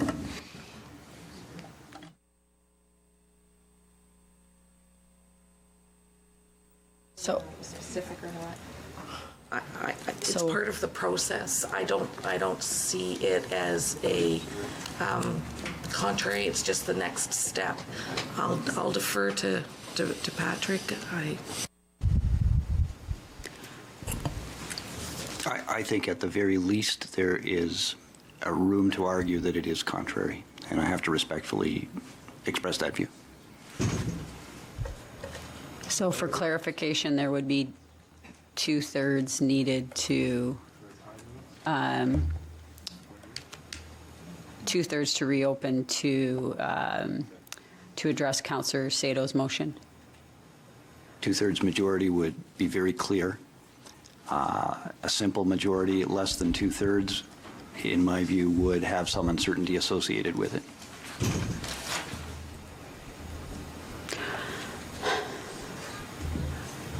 So then we would have to have a motion put forward to open 2/3.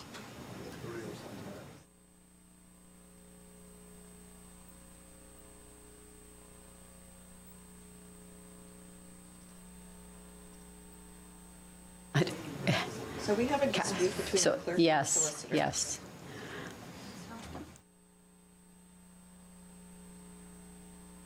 So, Catherine, so in your mind, we don't need 2/3 to address the motion on the floor? Is the motion, just for confirmation, the motion on the floor is the motion from the report, is the recommendation?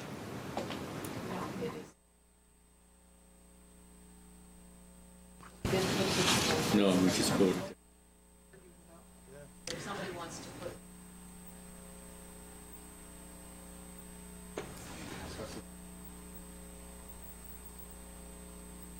Catherine, could you respond to Councillor Sato's response right now? If somebody put the motion on the floor to speak to the report? I think Councillor Sato's motion is the intent to pass a bylaw, not the report motion. So if it's the intent to pass the bylaw, I'll defer to Patrick's advice that it takes a 2/3 to show no intent to pass the bylaw. Yeah. And you're saying you will withdraw? And then somebody needs to put forward a motion to not support the report, in total? Or bring the report forward. I apologize. Vote on the recommendations of the report. Which, okay. Is somebody willing to put forward the report? So you, Councillor Sato, you've withdrawn your motion. Councillor Parrish, you've put forward. Okay. We're still on the motion. As far, point of order, she's withdrawn, Councillor Sato has withdrawn her motion. Do I then take Councillor Parrish's motion or go to the list first? It's the list to deal with the motion that's been withdrawn. You don't, there's no motion on the floor. Okay, yes, okay. Yeah, well, Councillor so there's- Sato, or sorry, Councillor Toby. Thank you very much. I'm getting frustrated today. Sorry, Chris. Just a, excuse me, just a question for Patrick, so I'm clear. So if we were to strictly receive, so if we were just to receive the rest of the report, would that make any difference than if we were to pass any kind of motion at all that stops this process? I mean, as far as us having the ability and the time available to be able to come up with a consensus around council, how we could actually make this thing work. Like, which one of those would slow us down the least as far as us all getting back to work to figure out what's best for all our municipalities as far as the governance? Either we receive it or we just say, no, we're going to stop this procedure. What are the legislative and legal differences between doing those two as far as us wanting to get a solution?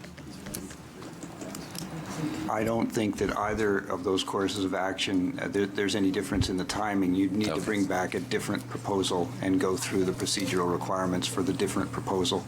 And that would take the same time whether you simply receive now or if you took a more active step. But it wouldn't make any difference at the provincial level how they treated whatever we send them next?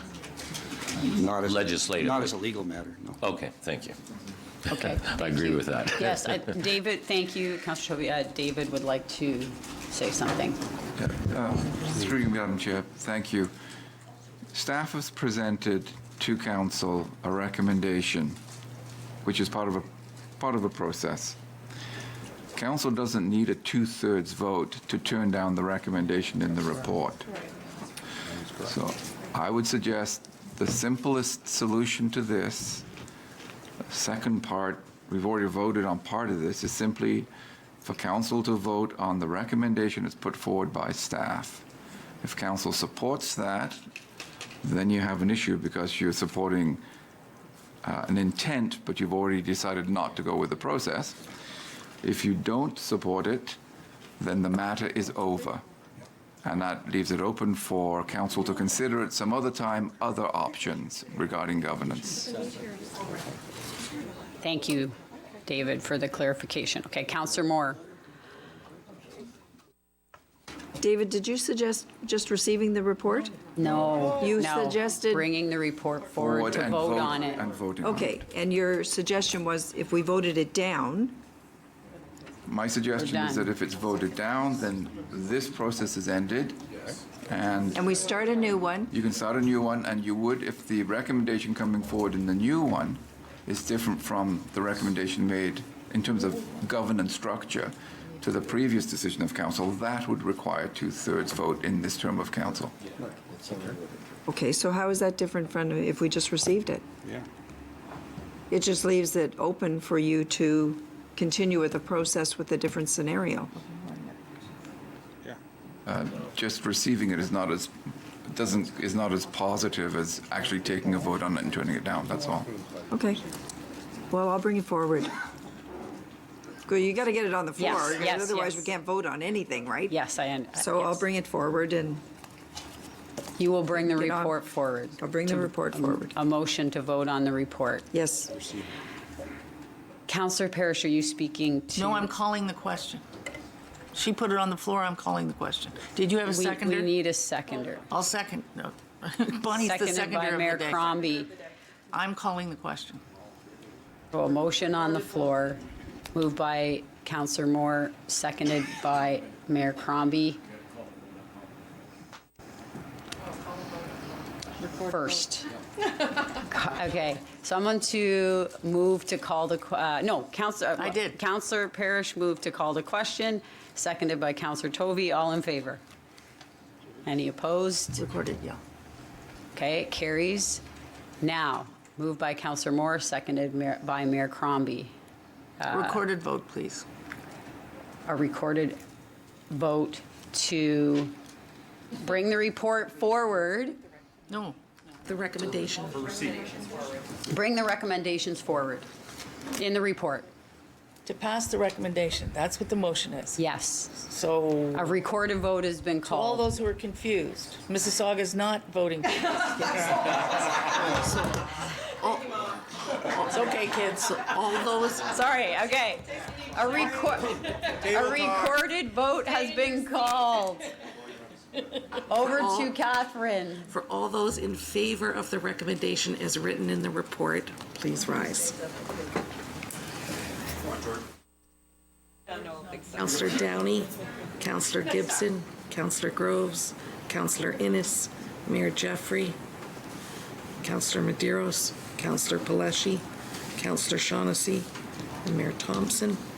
All those opposed to the recommendation, please rise.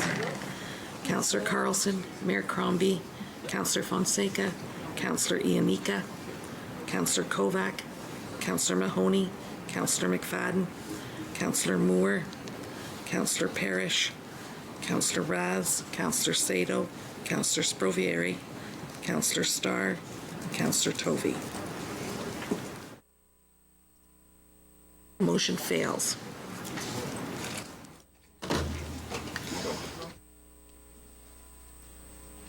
Thank you, Catherine. Councillor Parrish, you're on the board. I would just like to commend the chair of this section for doing a damn fine job in the midst of confusion. Thank you. Councillor Moore, you were on the board. I was on the board. Wow. Hello. Somebody turned the volume up. What was that? We had a bigger voice. No, we still need those 4 members here. So my question now is, can we give direction, or should I prepare a notice of motion that talks about having staff prepare for us what awaited voting? I can do it as a notice of motion, or I can do it as direction to staff. I look to clerk, to Catherine. You can provide direction. If all of council agrees, that's fine. Committee, right? You can do it now. I'll take your place. We talked about the committee, or a committee. Councillor Parrish talked about some councillors rolling up their sleeves and looking at what this might look like. Perhaps the easiest way, rather than make stuff up around the table here and then have another hour debate, I'll work with staff to prepare a notice of motion for us to consider. Okay, thanks. So that's direct. Okay, thank you. Thank you, Councillor Moore. Okay, seeing no further people on the board. Moving to item 9.6, which is the report of the Government Relations Committee. Seeing no questions on the board, moved by Councillor Tovey, seconded by Councillor Paleshi. All in favor? Any opposed? And that carries. And I believe we already moved all the items of correspondence, so back to you, Mr. Chair. That's correct. Public Works, Councillor Starr. It's a short agenda. We only have 11 items. Water treatment quality 2016 annual report moved by, Councillor Groves. Oh, you're moving it? Moved by Councillor Groves, seconded by Councillor Mahoney. All those in favor, those opposed, carried. Next order of business. Other business, 12.1 is a request for a I see. Okay. delegation to council. We need direction on both of them. This is back to me. I'm sorry? You're done. You're done. Oh, okay. I thought that's not mine, eh? No. So if somebody wants... Okay, moved by Councillor Yanika, seconded by Councillor Groves. All in favor then of... Great, for them to delegate. And then there's a second request from a Dr. Joseph Wong. I'll move it. Somebody going to second that? Seconded by Mayor Thompson. All in favor then for them to delegate? Carried. And then Councillor Tovey, a resolution regarding the Great Lakes City Initiative. Sure, Councillor Tovey. Thank you very much, Mr. Chair. This is sort of a kind of a good news story when we talk about our three municipalities. This is literally what binds us all together, is the Great Lakes. We all get our water from the Great Lakes. We all have our sewage processed in the Great Lakes. It's 22.5% of the world's fresh water, and only 40 million people get to use it. Donald Trump has declared the environment to be an enemy of the people, it seems like. So by executive order, he's eliminated the Great Lakes Restoration Initiative, which was set up in 2010 at the urging of the Great Lakes and St. Lawrence Cities Initiative to put $300 million into restoration and cleanup initiatives throughout the Great Lakes. We've had that money. We've used it for over 3,000 different projects. We've cleaned up 7 toxic hotspots right in front of municipalities. We've helped clean up water, and more importantly, we've worked with the Army Corps of Engineers to stop the Asian carp from getting into the Great Lakes and decimating our $7 billion a year fishing industry. So the Great Lakes St. Lawrence Cities Initiative has taken a very, very strong stand on this. We've been already lobbying the governors of the Great 8 Lakes states, many of whom are Republicans, and they are all unanimously shocked and appalled at what's been going on there. So yesterday at our council, we in a recorded vote, we unanimously adopted a resolution of support. Yesterday at the Toronto City Council, they unanimously adopted this resolution in a 40-0 routing, which was fun. And if we now pass this, then that would be 4.1 million people sending a very, very large message through the Great Lakes St. Lawrence Cities Initiative that we're not going to take it and that we fully support clean water. So I would hope that everyone could support it, and I would, Mayor Cromley's going to second it. Thank you very much, Madam Mayor. And yes, a recorded vote. Thank you. Mayor Thompson. Yes, I was going to say I'd gladly second it and call for a recorded vote. I think this is important. For all the work we do in conservation and everything else, it's all for naught if we don't follow through for where the water ends up. So I think it's very important that we take a stand, and I encourage I know Caledon will take this back to give it support, and I'm sure Brampton will do the same. Thank you. Councillor Gibson.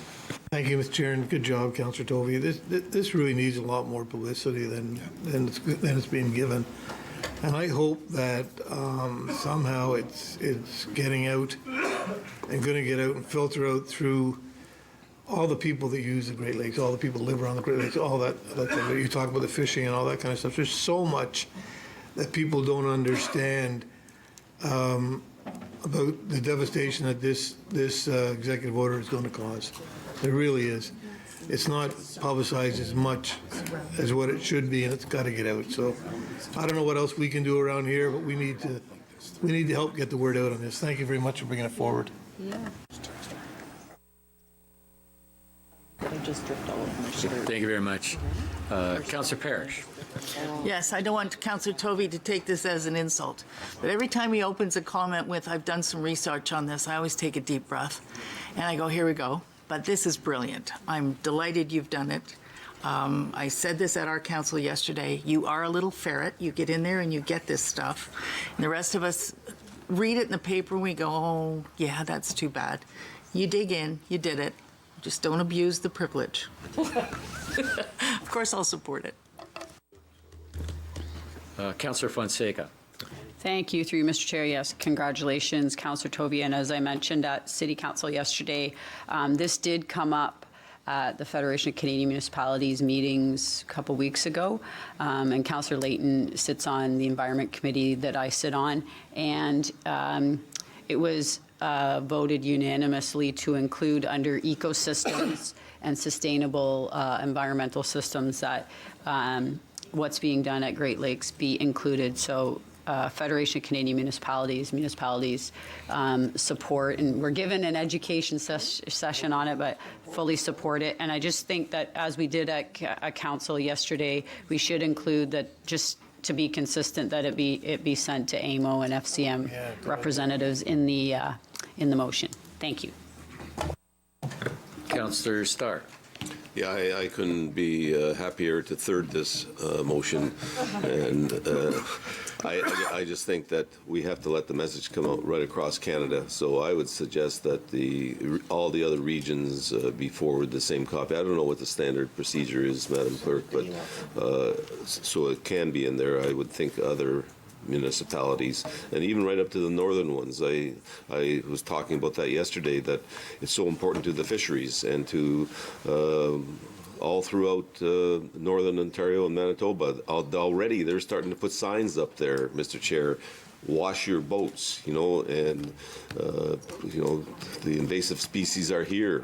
And it was starting to happen in the most pristine parts of our country. We've got a big issue. So whatever we can do to spread the message. Thank you. No, I'd like to commend you to Councillor Tovey. Excellent resolution. Recorded vote. All those in favor, please rise.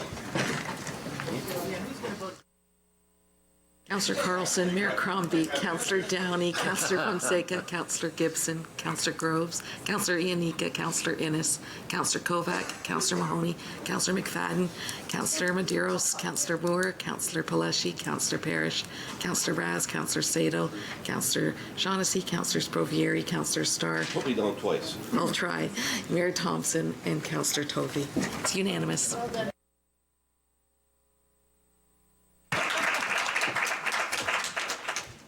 There's no notices of motion, bylaw. We're not there yet.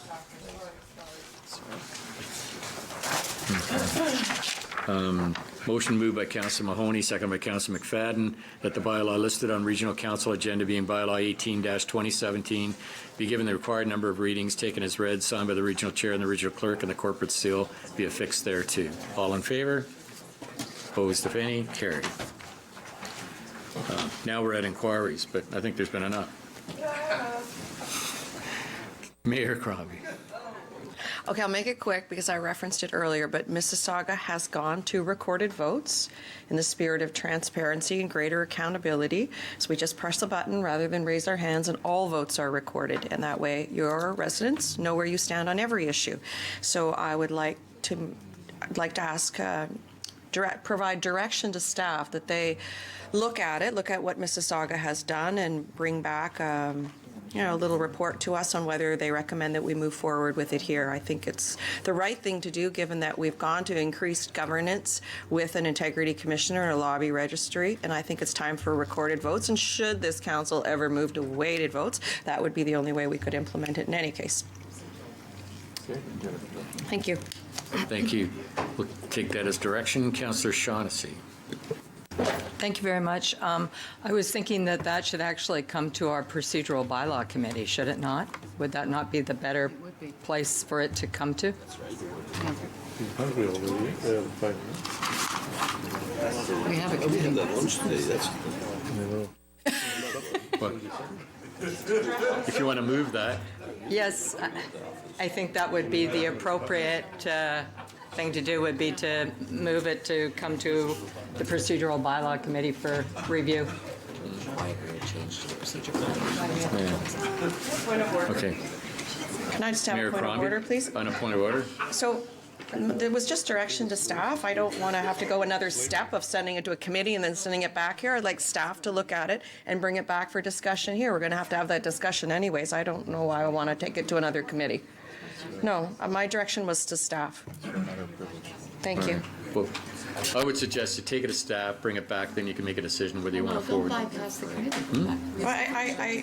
My direction's to staff, and I think we can bring it back here. We've done it in Mississauga. We know what it means.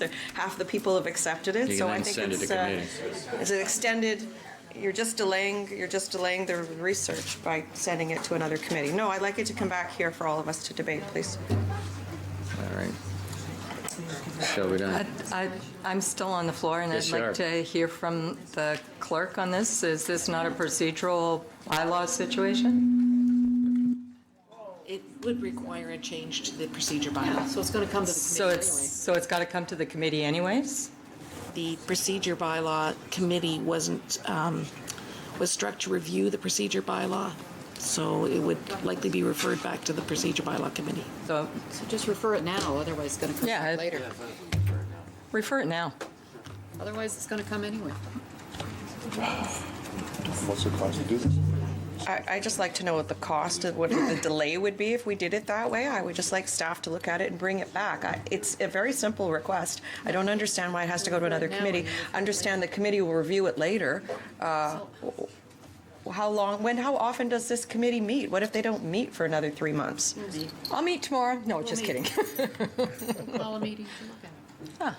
Yeah, let's. Sorry, it's a simple request. Mississauga's already done it. It is. I'd like staff to look at it, bring it back to full council for discussion. I can't believe we're debating this now.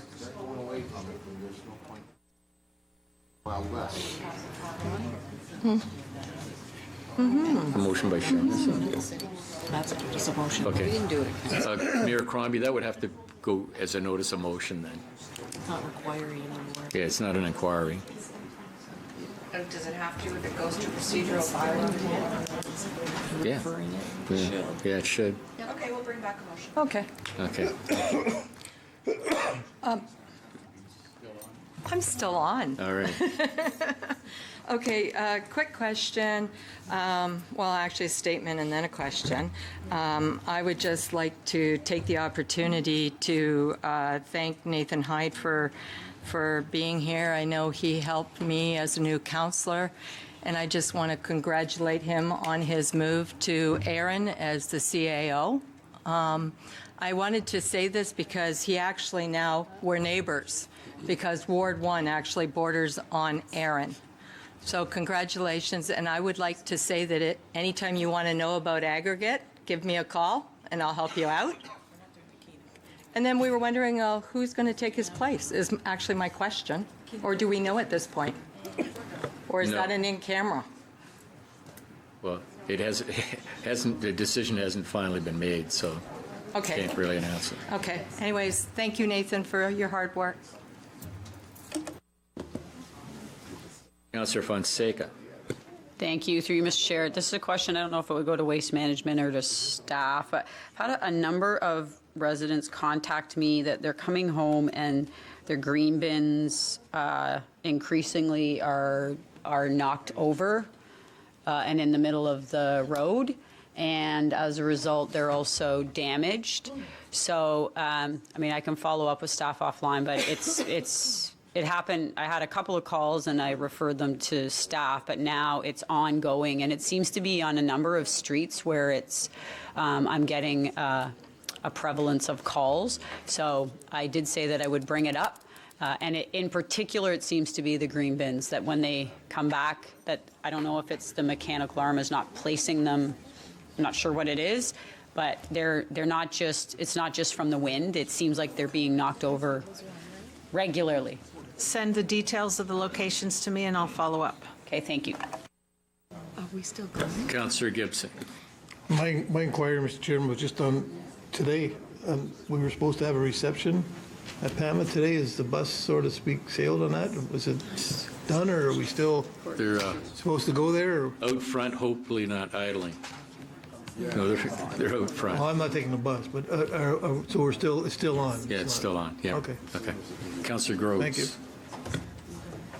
Thank you, Mr. Chair. Just following up on Councillor Shaughnessy, I too would like to say thank you to Nathan for his service here and for helping us through some of the things that we didn't understand with process and that, and wish him the best in Erin.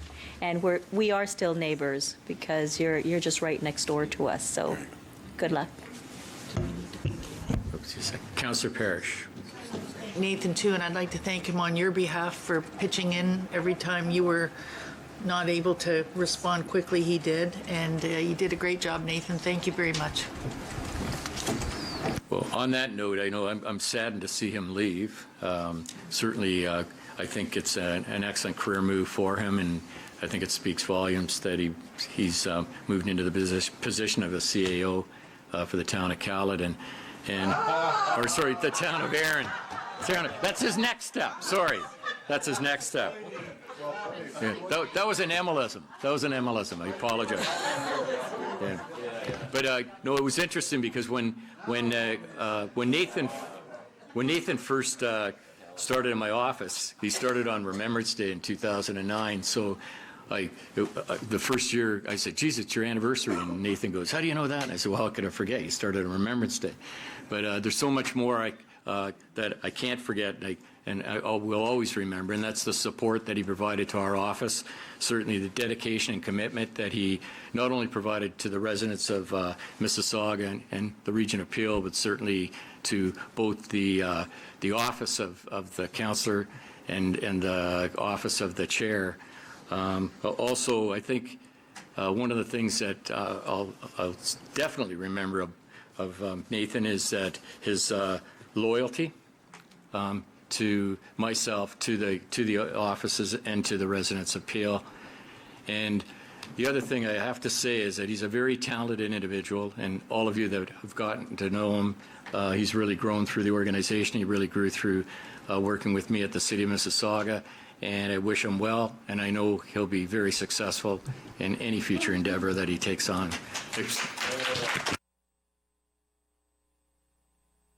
Councillor Sprovieri. Thank you, Mr. Chairman. And I have to say that I really enjoyed working with Nathan, and I think as you said, he's a terrific person. And it's your loss, and it's your fault because you taught him everything you know, and so now he's moving on to better things. So you're to blame that he's abandoning you. He shouldn't have taught everything you know. So, learn for next time. Thank you, Mr. Chairman. Well, thank you for the compliment. I'm going to make a suggestion with respect to the in-camera that we defer the presentation. 16.3, that we defer that to the next council meeting. And then I'm just going to ask council, is there any need to go in camera on the other remaining items that are in camera? Councillor Flushing, Councillor. Okay. Okay, then Councillor Palacio, would you move a motion to move into camera? Yeah, unless you want to defer 16.4. I don't think we can. It's a matter of time. No. Okay, and seconded by Councillor Moore. All those in favor to move in camera then? Carried. And ask that the chambers be cleared.